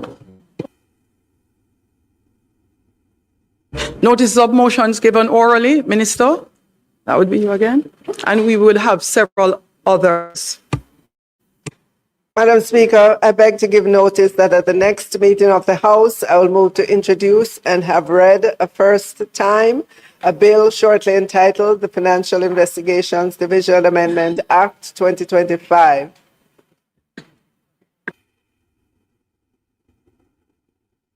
Prime Minister. Mike, Prime Minister. Madam Speaker, I beg to give notice that at the next meeting of the House, I will move that the Honorable House of Representatives approve the following motions under the Law Reform Zones of Special Operations, Special Security and Community Development Measures Act 2017. 1. The Law Reform Zones of Special Operations, Special Security and Community Development Measures, the Mount Salem Community and Environs in the Parish of St. James Zone, extension of period of operation. Number 2, Order 2025 Resolution. The Law Reform Zones of Special Operations, Special Security and Community Development Measures, the Denham Town Community Zone, extension of period of operation, number 2 order 2025 resolution. The law reform zones of special operations, special security and community development measures, the Greenwich Town zone, extension of period of operation, number 2 order 2025 resolution. The law reform zones of special operations, special security and community development measures, the Parade Garden zone, extension of period of operation, number 2 order 2025 resolution. The law reform zones of special operations, special security and community development measures, the Norwood community in the parish of St. James zone, extension of period of operation, number 2 order 2025 resolution. The law reform zones of special operations, special security and community development measures, the Savannah zone, extension of period of operation, number 2 order 2025 resolution. The law reform zones of special operations, special security and community development measures, the Augustown zone, extension of period of operation, number 2 order 2025, which were all laid on the table of the House of Representatives on the 9th day of December 2025. Madam Speaker, I beg to give further notice that at a later stage today, I will move for the suspension of the standing orders to enable me to take these motions. Thank you, Prime Minister. Notices of presentation of bills without leave of the House first obtained. Minister Williams. Thank you, Madam Speaker. Madam Speaker, I now move for the suspension of the standing orders to enable me to take the first reading of a bill shortly entitled the Financial Investigation Division Amendment Act 2025. Members, the question is that the standing orders be suspended to allow the minister to take first reading of the bill. Those in favor? Those against? The ayes have it. Minister. Madam Speaker, I now move that a bill shortly entitled the Financial Investigations Division Amendment Act 2025 be read a first time. A bill shortly entitled the Financial Investigations Division Amendment Act 2025 read a first time. Madam Speaker, I beg to give notice of second reading of the bill. Thank you, Minister. Public business.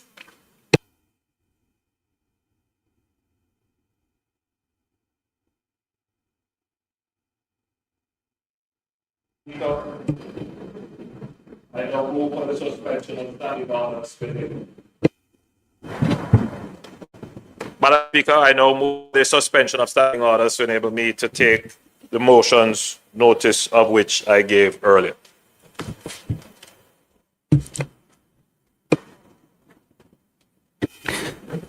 The question is that the standing orders be suspended to enable the Prime Minister to take the motion, notice of which he gave earlier.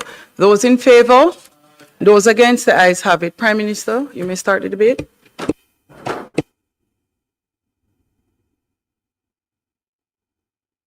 Turn your mic on, please, Prime Minister. Madam Speaker, what I am about to present is beyond debate. Beyond debate.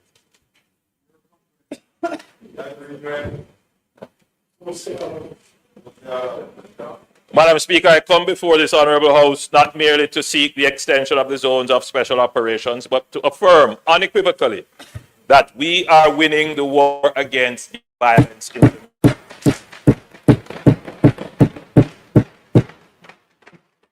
Madam Speaker, over the last 9 years, Jamaica has achieved historic socio-economic and infrastructural progress, coupled with decisive security reforms, intelligence-led policing, and an unrelenting focus on dismantling criminal gangs. Even in the wake of the most devastating natural disaster in our modern history, Hurricane Melissa, which inflicted damage estimated at $8.8 billion or 41% of GDP and affected over 900,000 persons, public order held. The institutions of the state held. Our security architecture held. Madam Speaker, This resilience is the product of deliberate policy choices in the immediate aftermath of Hurricane Melissa. Despite widespread displacement, disruption of livelihoods, and infrastructure damage, the security forces reported no widespread breakdown of law and order. Outside of 3 isolated incidents of looting, which were swiftly contained, Jamaica did not descend into chaos.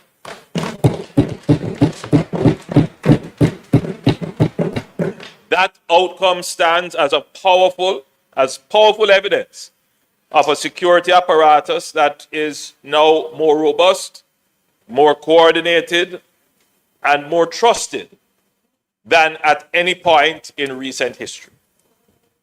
Madam Speaker, the result speaks with unmatched clarity, as at December 8, 2025, Jamaica recorded 632 murders, 463 fewer than the same period last year.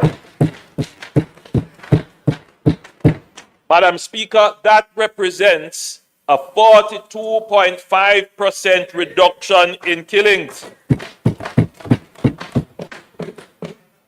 with projections placing total murders to below 700 by year-end.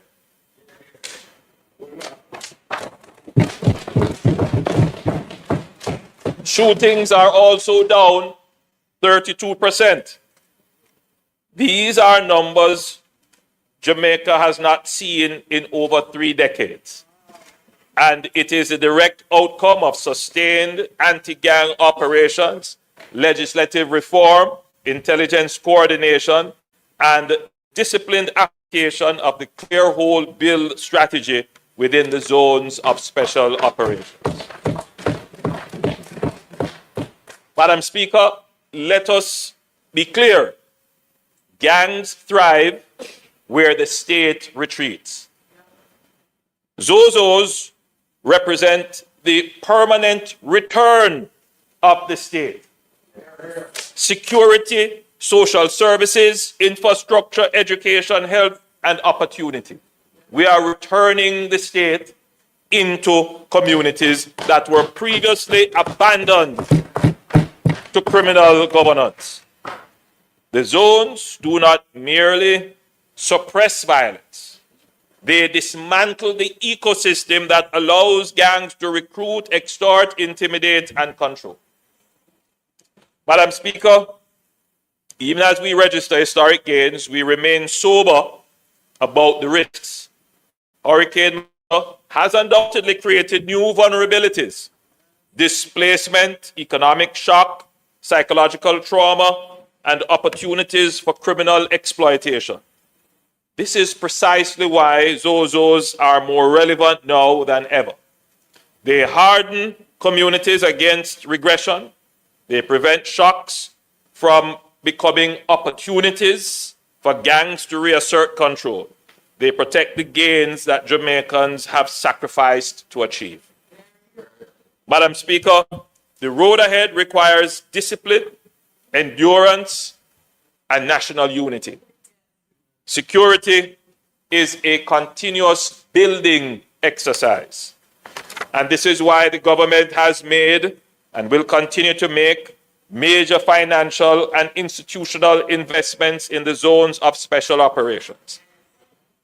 These investments have already delivered measurable reductions in serious violent crimes, tangible physical transformation, and sustained support for citizens whose lives were once defined by fear. Madam Speaker, through the Clear Hold Build framework enshrined in the law reform legislation, the state clears gangs from spaces, holds that space with reinforced security, and then builds lasting social and economic infrastructure. This is how we permanently restore meaningful citizenship, dignity, and lawful authority.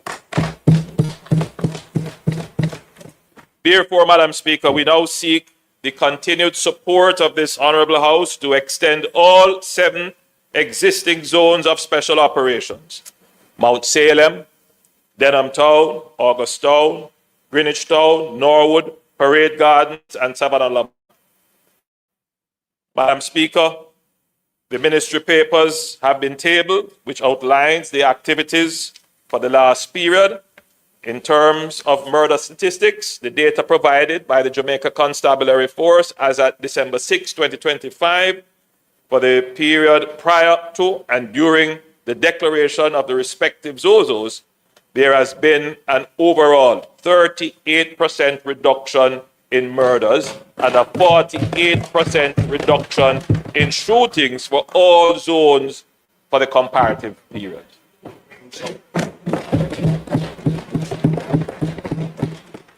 This extension will be an affirmation of success and a declaration of resolve.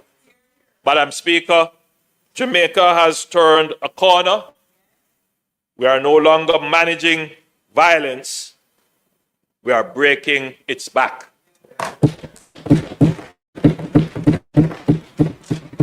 And the zones of special operations stand at the very center of that historic national transformation. As I said, Madam Speaker, this is beyond debate.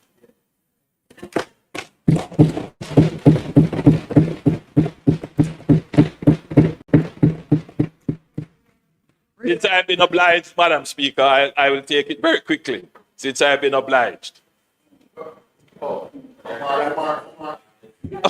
Prime Minister, I saw. That was very quick. Member from St. Catherine South. Oh, you were first. Member from St. James Central. Member from St. James Central.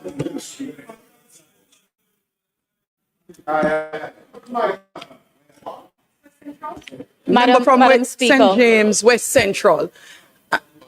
No, the mic goes on one by one in sequence. So the challenge is nobody should have turned on their mics at all.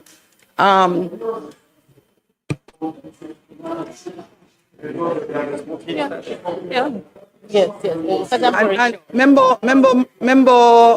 member from St. James Central, West.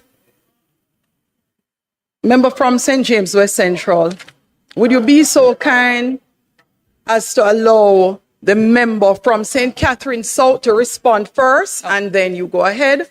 And there is follow-up from 2. Please. 4. I'm not seeing one person. So I have first Member Russell and then Member Buchanan. No, yes, but that's what I'm doing. So the Member Jackson, member from St. Catherine South, is going to go first. And then, Member Hilton, you held your hand up too? Member Hilton.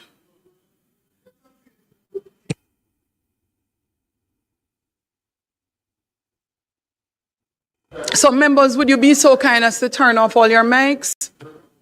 Thank you. Member from St. Catherine South, you go ahead first, please. Thank you, Madam Speaker. Prime Minister, I saw you were gesturing to open and close immediately without allowing for participation. But I take that as an oversight on your part.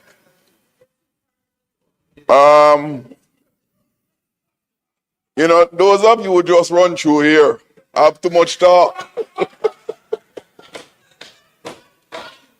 Don't.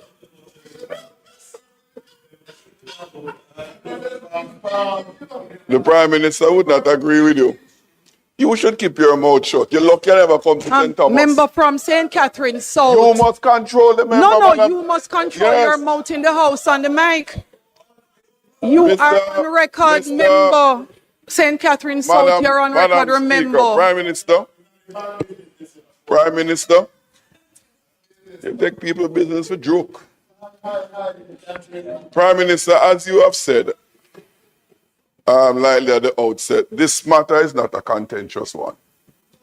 Those of us who would have been aware the Zozo bill came through the House with joint support on both sides. Participation was intense and the bill was enacted with the full support of the whole House. So the genesis of the bill has been a non-contentious one. But before I go further, Madam Speaker, usually the Minister of National Security would move these resolutions, and he's not here for ill health. I want to use the opportunity to wish for him a very speedy recovery from his medical procedure as was announced at the time. So as I said, Madam Speaker, it's not a contentious issue. The question is how successful the ZOZO implementation has been, as we all wished, then continue to wish, as an intervention towards the reduction of crime. But what we must also not lose sight of is that one of the inherent intention was never to just have a reduction in crime, but to have a sustainable reduction of crime in the communities that were identified and the ZOZO was declared in. It is quite a long time now since we have been having the ZOZO in these communities. As I said, from 2017 to now, started with one and the number incremental increase. In fact, I recall quite often the Prime Minister commented that, in fact, had failed to implement ZOZO in many other communities that members were making the request to be. But be that as it may, we have just 7 now. In the reports tabled of the 7, there are 2 of the ZOZOs which are in areas that were badly affected by the hurricane, namely the Mount Salem ZOZO, that community, and Norwood, where damages of significance. And Sablamar, yes, but I'm just going by the report, yes, but Sablamar is indeed one of our western parishes that have been affected. So, Prime Minister, I would want to suggest that as we seek to bring normalcy to all the communities that have been ravished by the hurricane, we remain mindful that these particular areas should be given particular attention because we had recognized their vulnerable states from then, why they were declared areas in the first instance. And in the midst of the hurricane, the post-hurricane period, we should make much effort to ensure that they are treated probably differently or a little bit better because they were worse off in terms of their contribution or the prevalence of criminal activities. So I want to posit that. Beyond that, Madam Speaker, reduction of crime is welcome. Reduction of murders, violent crimes are always welcome. But as I recall from a retired police officer, in fact, I was reminded of it by a former commissioner of police and former minister of national security side. Security is not merely the reduction of murders. It is an environment where people feel safe. In other words, the numbers can go up very high and people still feel very unsafe. And we have experienced that in the country and vice versa. The numbers can go down of significance, which we want them to go. But what is also important is that we generate an environment of safety, of sense of security by our citizens. That's not an idea of mine. It's a well-established phenomenon. We can either decide to accept it and be guided by it, or we ignore it. Madam Speaker, we want to ensure that as the number of murders and violent crimes in general go down, that the reduction is sustainable. And we have always said there must be other interventions to ensure that sustainability. In fact, even the Zozo was considered one form of social intervention in that regard. If we embrace that as a critical input, then we must endeavor to deepen it and widen it so that the sustainability can be achieved. So I want to posit that we not just focus on the numbers that go down, but to ensure the sustainability. It is two shufflers make for a dance. Madam Speaker, we are coming from a point where much effort been made via states of emergency to reduce crime. And we saw that never gave us any result. In fact, ironically, the period that is being referred to by this reduction is the period since we have not had states of emergency. There's a direct correlation between both. That is not my opinion. You might not like it, but it's a matter of fact.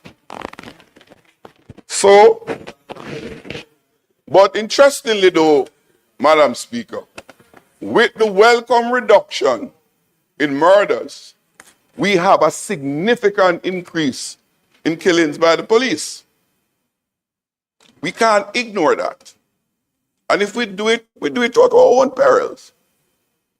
So that must not be ignored. And that brings me to the other question, which has detained many Jamaicans. In fact, the Prime Minister, you yourself have made reference to it in not so long ago. The body-worn cameras. You have publicly voiced your support for the widespread implementation of body-worn cameras. Where are we with that? And it would be useful if you, Prime Minister, or anyone in the pertinent ministry can provide that update, and not only an update, but a roadmap, a schedule, so that we know when we are going to get where. It's not enough to say we are working on it, plans are afoot, all efforts are being made, because the truth of the matter, that has been said for quite a long time. But we are where we are. And to my knowledge, my information, we are way from fully implementing that. So I want to posit that for your consideration and response, Prime Minister. But talk about body-worn cameras, and it's all about SOE. The ZOZOs is all about crime reduction. And as I said earlier on, ensuring an environment of safety throughout our communities, and particularly in our public spaces and vulnerable areas. And that brings me, Madam Speaker, to the question of the CCTVs. Again, there has been open acknowledgement. The minister from Western St. Mary, when he was the minister in charge of the portfolio, made a celebration of the launch at the National Arena. He invited me then, and I attended and gave full support. Spokesman and everything. So the then Minister of National Security made huge promises then about the rollout of closed-circuit television throughout the country. Where are we with that? Again, it is incumbent on us to ensure that we have more and more safe and secure public spaces throughout the country so that our people can traverse their communities, traverse the country, and feel safe in their country. So I put it to you, Prime Minister, that would be welcome. It is and always been the commitment of the opposition to work, to collaborate towards ensuring that Jamaica becomes a safe place and remain a safe place by sustainable measures that are implemented. And I give my support to the passage of the resolution that is before us. Member from West Central St. James. Speaker. Mr. Speaker, I rise to support all 7 extension of period of operation resolutions. I just wish to focus on the resolution in respect of the Mount Salem zone of special operation. Mr. Speaker, the Mount Salem zone is the first zone, and it is the example by which the success of the law and all other zones has been judged. I note that the mandatory statutory report, which is contained in Ministry Paper 48 of 2025, speaks to an initial assessment post Hurricane Melissa, and that focuses on damage to the Mount Salem Primary School. I would like to use the opportunity to ask for a full assessment of the damage done within the zone, and to also, through you, Mr. Speaker, to the Prime Minister, ask for a convening of the Social Intervention Committee for the Mount Salem Zozo, and to remind that we have a major outstanding matter in respect of the Comfort Land Regularization Program, which has been far advanced, but its completion has been overtaken by a number of other matters along the way. And I wouldn't want the passage of Hurricane Melissa to further displace the completion that must be done. The zone has been in the built phase for a few years, but I agree with the Prime Minister that the zone as a model is more relevant today than ever before because of the balance that it strikes between security measures and community development measures. It is a law that has worked very well in the context of Jamaica. And I think my friend, the member from St. Catherine South, memory is a little hazy. It wasn't as smooth as he said, but in the end, the value of the framework has been celebrated on both sides, but it didn't start off smooth. Member from St. and Southeastern.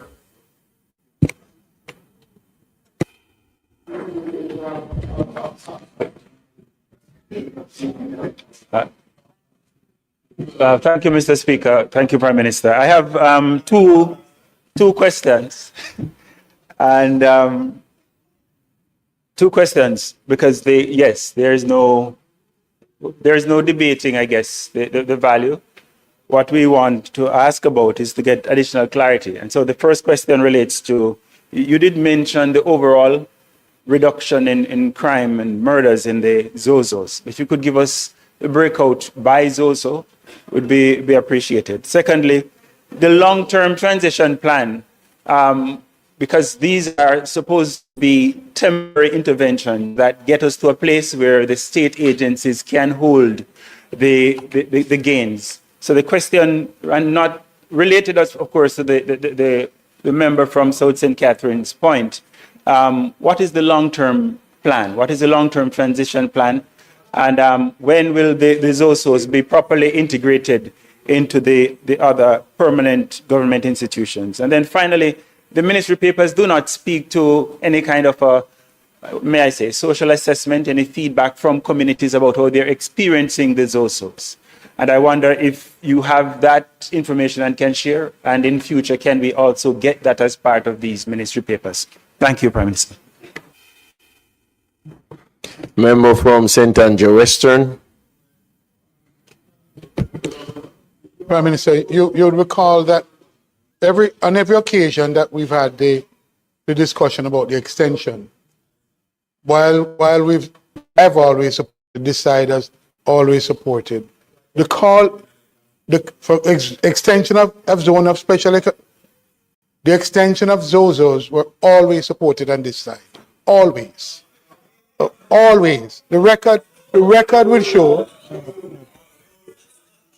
Yes. The record will show ZOZO has always been supported.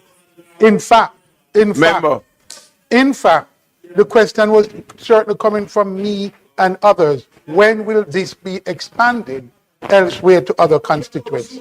Always. No, please. No, shut your mouth. Yeah. Set 5 term and more upon you. Look. The Prime Minister, the question remains. The minister has always recognized, whenever we spoke, said, start by saying, yes, there's a need, but there are constraints. The question is, within the context of the resources now available, will there be an expansion, a measured expansion of the ZOZO, as we recognize that the balance of security and community development was always there. We recognize that and we supported it from day one. Prime Minister, when might we see some orderly expansion of the zones? These have been in place for many, many years. They have proven their worth beyond any doubt. And the question remains, when will that be expanded? Member from Portland Eastern. Thank you, Mr. Speaker. Mr. Prime Minister, I also rise to give my overwhelming support to the extension of the zones of special operation. I just have a few comments to make. One, in terms of the reduction of crime, I'm sure the House can appreciate that the X factor would be a remarkable uptick in extrajudicial killings. I'm not seeing where in any of the reports anything that can quantify or justify the reduction outside of that. So on a human rights plane, one has to consider whether or not, when we're talking about restoration of human dignity in some spaces, whether or not the lack of use of body cameras, also the idea that extrajudicial killing certainly this year has been significantly increased, police fatal killings as another way people understand it to do it, whether or not this is one of the reasons where persons will apprehend fear and feel that their human rights are under attack, especially when you have families complaining that the persons who were killed, whether it was targeted or not, is actually one of the reasons why we have a reduction and is actually bringing fear. So that is something to think about. Zones of special operations, there is a call for other communities, and given its success, one wonders if a build out and moving to another space would not have been more effective in terms of crime reduction. It never was meant to be a stopgap. And Mr. Prime Minister, infrastructure is not a marker of changing the human aspect of a community. It is actually whether or not, when we look at, for instance, in one of these spaces, smart bus stop for $4.7 million, if that is what is envisioned in terms of uplifting the morale of a community and changing the criminal aspects. So in terms of community empowerment, what we want to change is social behavior and actually have persons within the community feel a sense of pride and feel a sense of upliftment in spaces, not No, except for the fact that one wonders if the if the extension is not given. I'm hearing myself respectfully. If the extension is not given, Mr. Prime Minister, the fear is we will regress into a situation where all the work would have been to naught because the persons in the actual community, there's no evidence that's saying that the lives of the persons are being uplifted, but rather there is regulation in a space that borders constitutionality. And so I'm asking you to consider, as we continue to say, I support what is being done, but whether these reports will be a little bit more targeted in saying that that these markers are being met, and again, whether there are timelines for exiting a particular community and intervention starting in other communities. That's the best. And then attribution for reduction. Mr. Prime Minister, it's important that we for public knowledge that we have exact statistics or insights as to the attribution for reduction that can be credited to the zones. Thank you. Thank you, Mr. Speaker. Thank you, members, for your participation. Let me start with the member from Portland Eastern. In terms of attributions, we are ourselves contemplating a study to be done on the zones of special operations. It has been in operations now heading into almost 8 years, and I believe it is time for an empirical review to be done, and we have started along that lines already. So we will have a review done, an empirical study done on the zones of special operations, and that will give us more information as to how we can improve this strategy. The member mentioned increase in police killings, was also alluded to by the member from St. Catherine South, and I will say this: the police force has become far more effective in doing its job.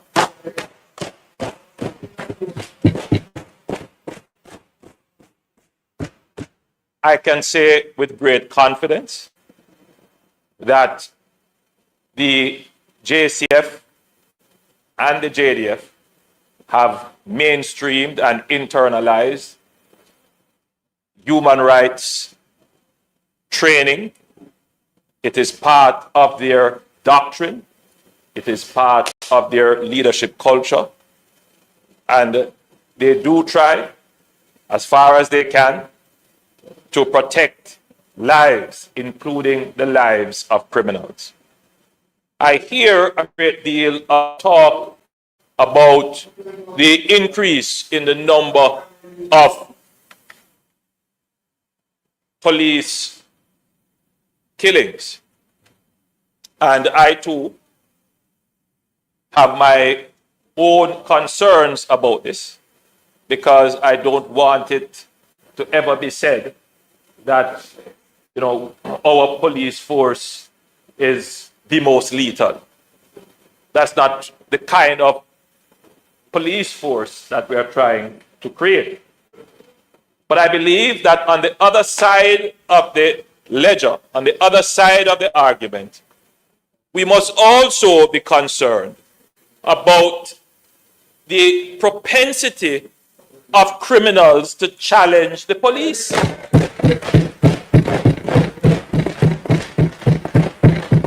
don't hear anyone say, why are these criminals shooting at the police? Why, when they are stopped, why, when they are interdicted, they decide to challenge the police?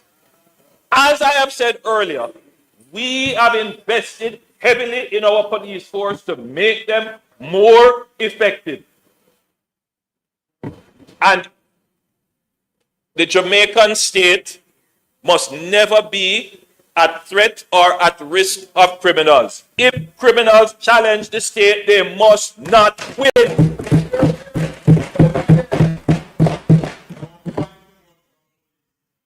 Our police officers must go home to their families safely.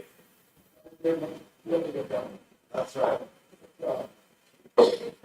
So, whilst we do have our concerns, and we have put systems in place, both internally at the leadership level, we support INDECOM and its own operations. We encourage the internal review and use of force policy in the JCF. When we meet in the National Security Council, these are matters that are discussed because we want our police force to, more than anything else, serve, protect, and preserve life. This is also a message to the criminals. Save your life, don't challenge the police.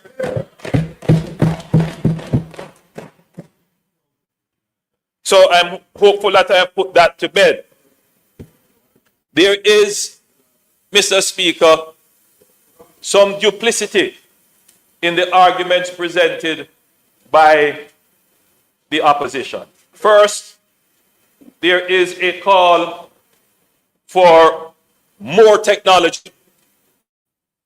Here are the cameras, both body-worn and closed-circuit cameras, Jamaica Eye.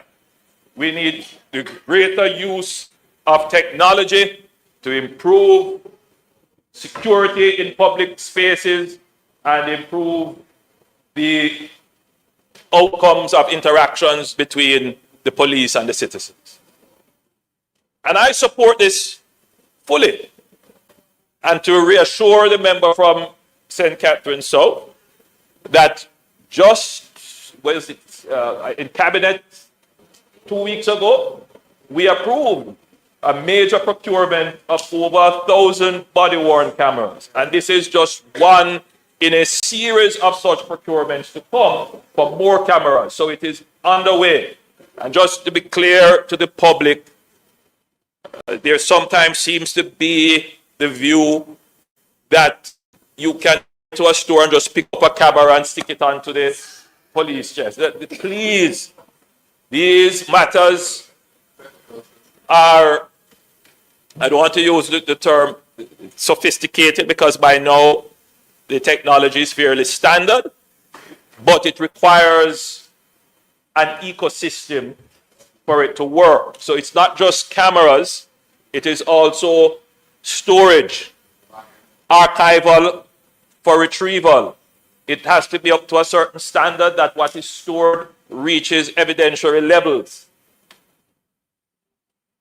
There has to be a system of how these cameras are maintained should there be failure. And then there is a whole business of putting in place the fiber optic connections, because where you download physically the footage is not where you're going to store it. So it has to be transmitted, and you have to make sure that you have that connection. So there's a lot to be built out before you can deploy body-worn cameras. And I'm assuring the public that the build-out is taking place, and we have signed off on a procurement for 1,000 body-worn cameras, which is not the final amount. They will procure in batches. And so the JCF will have body-worn cameras sufficient for its members to ensure that there is transparency and accountability in the police-citizen interaction. But on the other hand, there is a reservation that somehow investing in smart technology or infrastructure will not transform the lives of citizens. The member from Eastern Portland, the thesis of his argument is that the transformation of the man does not depend on the environment in which he is. The transformation of the man is that, allow me to make my point, as I allowed all of you to make yours. The thesis is that the program should focus on the human element of the problem, improving the man, rather than focusing on infrastructure. That's the thesis of the argument. Now, Madam Speaker, it is not just a philosophical point. It is absolutely important to policy. Yes, there to be a genuine change in how the person behaves, there has to be focus on programs that seek to change the mind. Improve behavior. No argument with that. But I encourage a member to consider that there are persons in the zones of special operation and right across our society where there has been no special investment in any program to improve their behavior or reward good behavior. They behave according to the standards and laws and expectations of the society simply because they are good citizens. Simply because they are good citizens. And this is what we miss in the debate about social transformation. We never seek to acknowledge and reward the youngster who lives in the harshest inner city community but never felt the need to take up a gun to prove his manhood. Never felt the need to join a gang. It is time that government policy shifts to supporting people who obey the law. Now, Madam Speaker, in every society, there will be persons who are deviants. And the only way to treat with deviance is to have the enforcement of the law. There are some people who we will have to support them emotionally, psychologically, yes.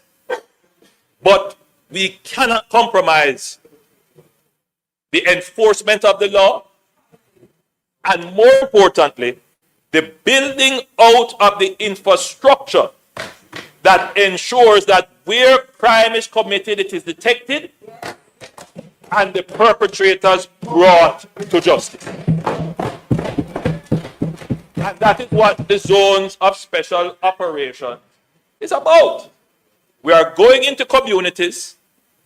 We are breaking up the ecosystem of criminality. We are putting in place the infrastructure to ensure that there can be enforcement. And we are also putting in place the social intervention that will ensure that no one can have an excuse to say it is because of my social marginalization why I am in crime. And to also ensure that those people, though socially marginalized, who have not gotten involved in crime, that they are also supported. That is what the zone of special operation. So, Madam Speaker, the member from St. Andrew Western, I consider him my brother and neighbor. His point, unlike my sister from Success, We are all one family in St. Andrew. Madam Speaker, member from St. Andrew Western asked, so if the program has worked so well, why not expand it to other communities? And as I stand here and I ask members, tell me a community where murders are increasing year on year. In your constituency tomorrow?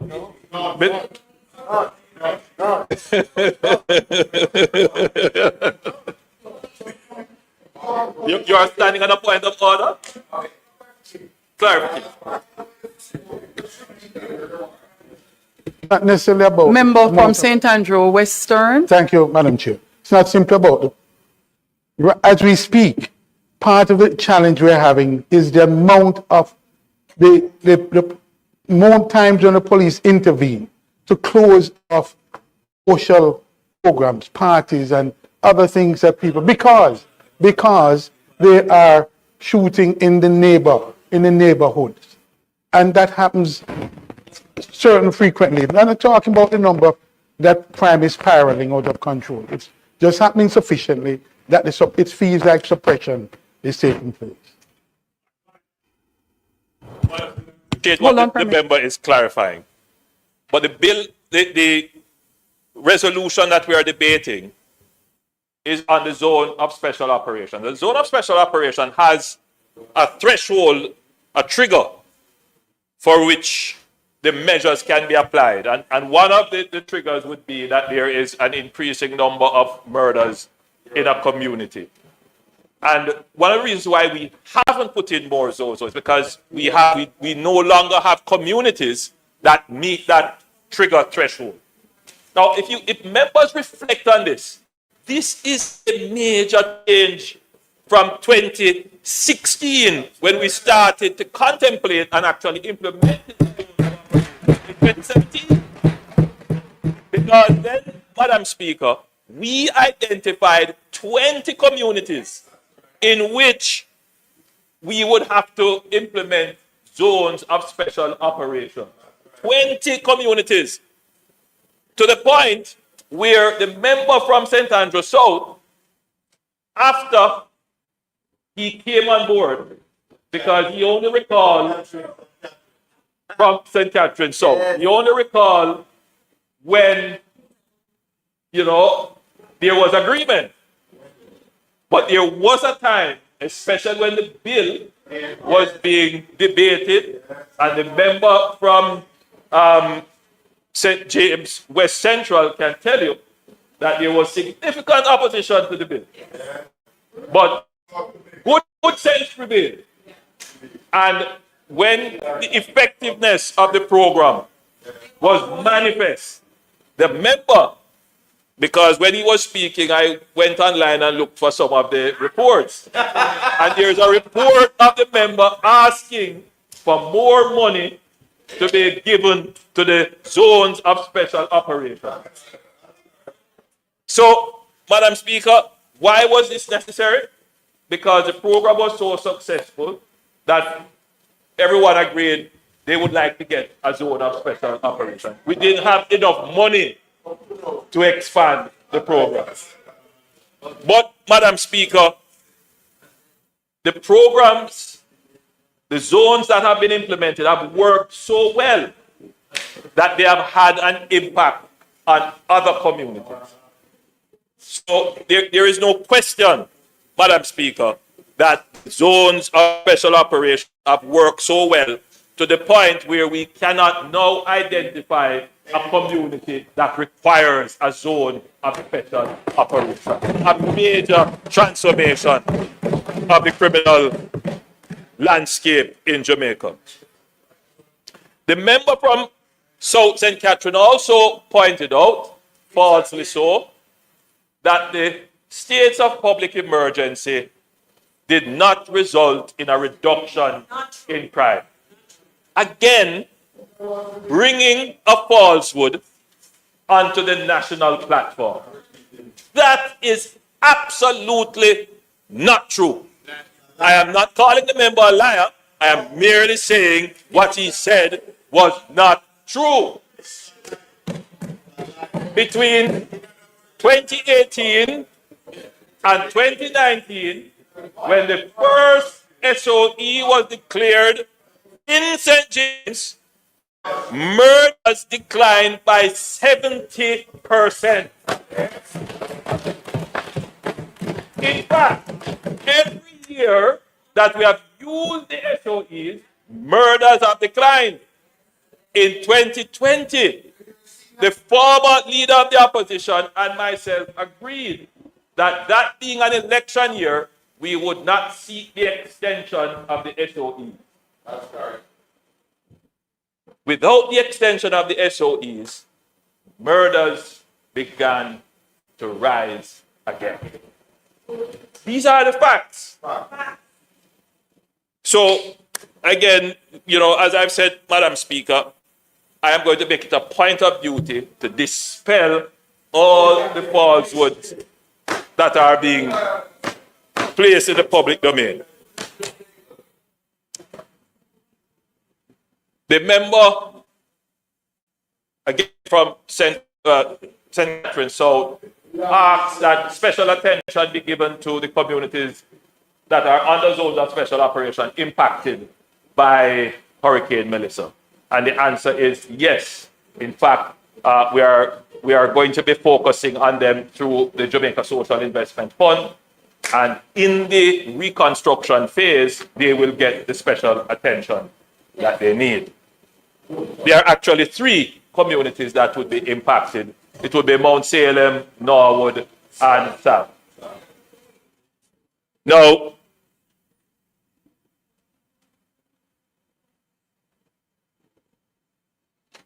the question would be,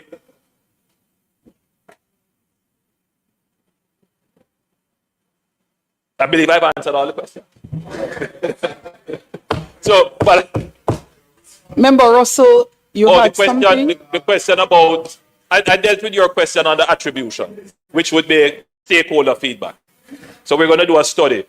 We're going to do an academic study on the Zozo to see how well it works, and that will take into consideration the feedback of stakeholders. So, Madam Speaker, it is my great pleasure to have participated in this debate. I think it was very meaningful in elevating the national conversation and providing information to the public. May it please you, Madam Speaker, so I therefore move the motion be accepted and the 7 zones of special operations be affirmed or approved. Thank you. The question is that the motions, we have several of the Zozos, notice of which the Prime Minister gave earlier, all be approved. Those in favor? Those against? The ayes have it. Thank you, members.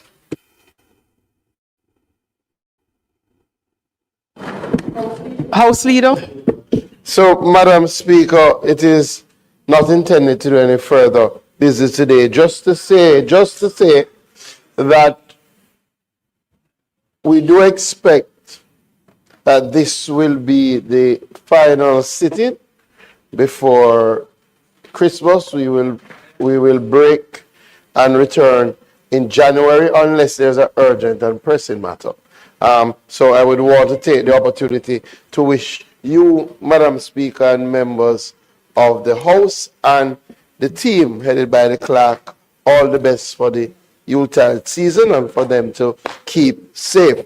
On a more somber note, Madam Speaker, I just wanted to use this opportunity just to note the passing of Mr. Lenworth Fulton, who served as president of the Jamaica Agricultural Society for numbers of years and also served in government as the executive director of RADA, other agencies like the Jamaica 4-H.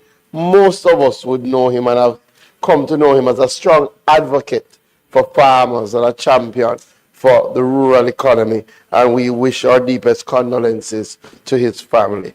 Just to remind members, as you have indicated, that next week even though there will be no parliament, we intend to use next week, Tuesday, to have a presentation from the Integrity Commission, which is very important in light of the fact that there is a requirement for statutory declarations to be filed by the 31st of December, especially it's for requirement for all of us.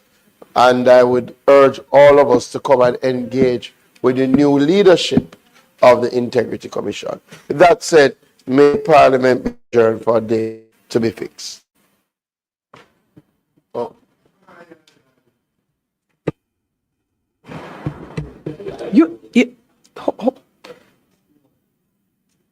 No, say a goodbye.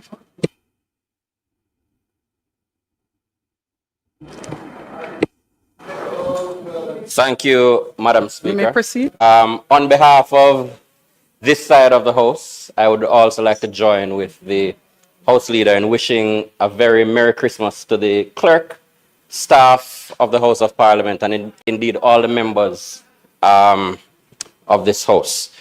I would also like to join in expressing my condolence to Mr. Lenworth Fulton.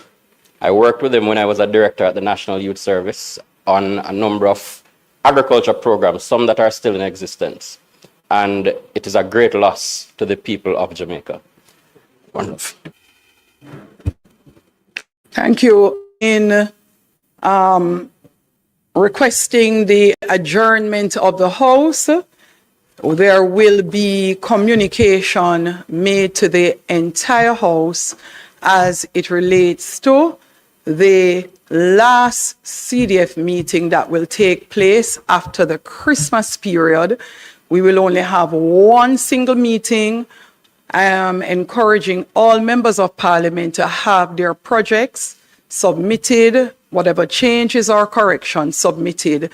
That will be the only meeting in the new year, after which we will conclude all our budgets, all our meetings, all our ability to be able to do anything else in respect of the Constituency Development Fund. So we will notify soonest when that last meeting will be held.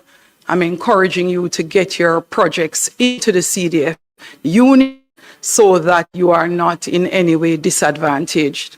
Members, as the House Leader indicated, there is no further business for the day, and I now seek your approval for Parliament to come to a close for the day, adjourn with no date, with a date, for a date to be fixed. Those in favor? Those against? The ayes have it. Thank you, members.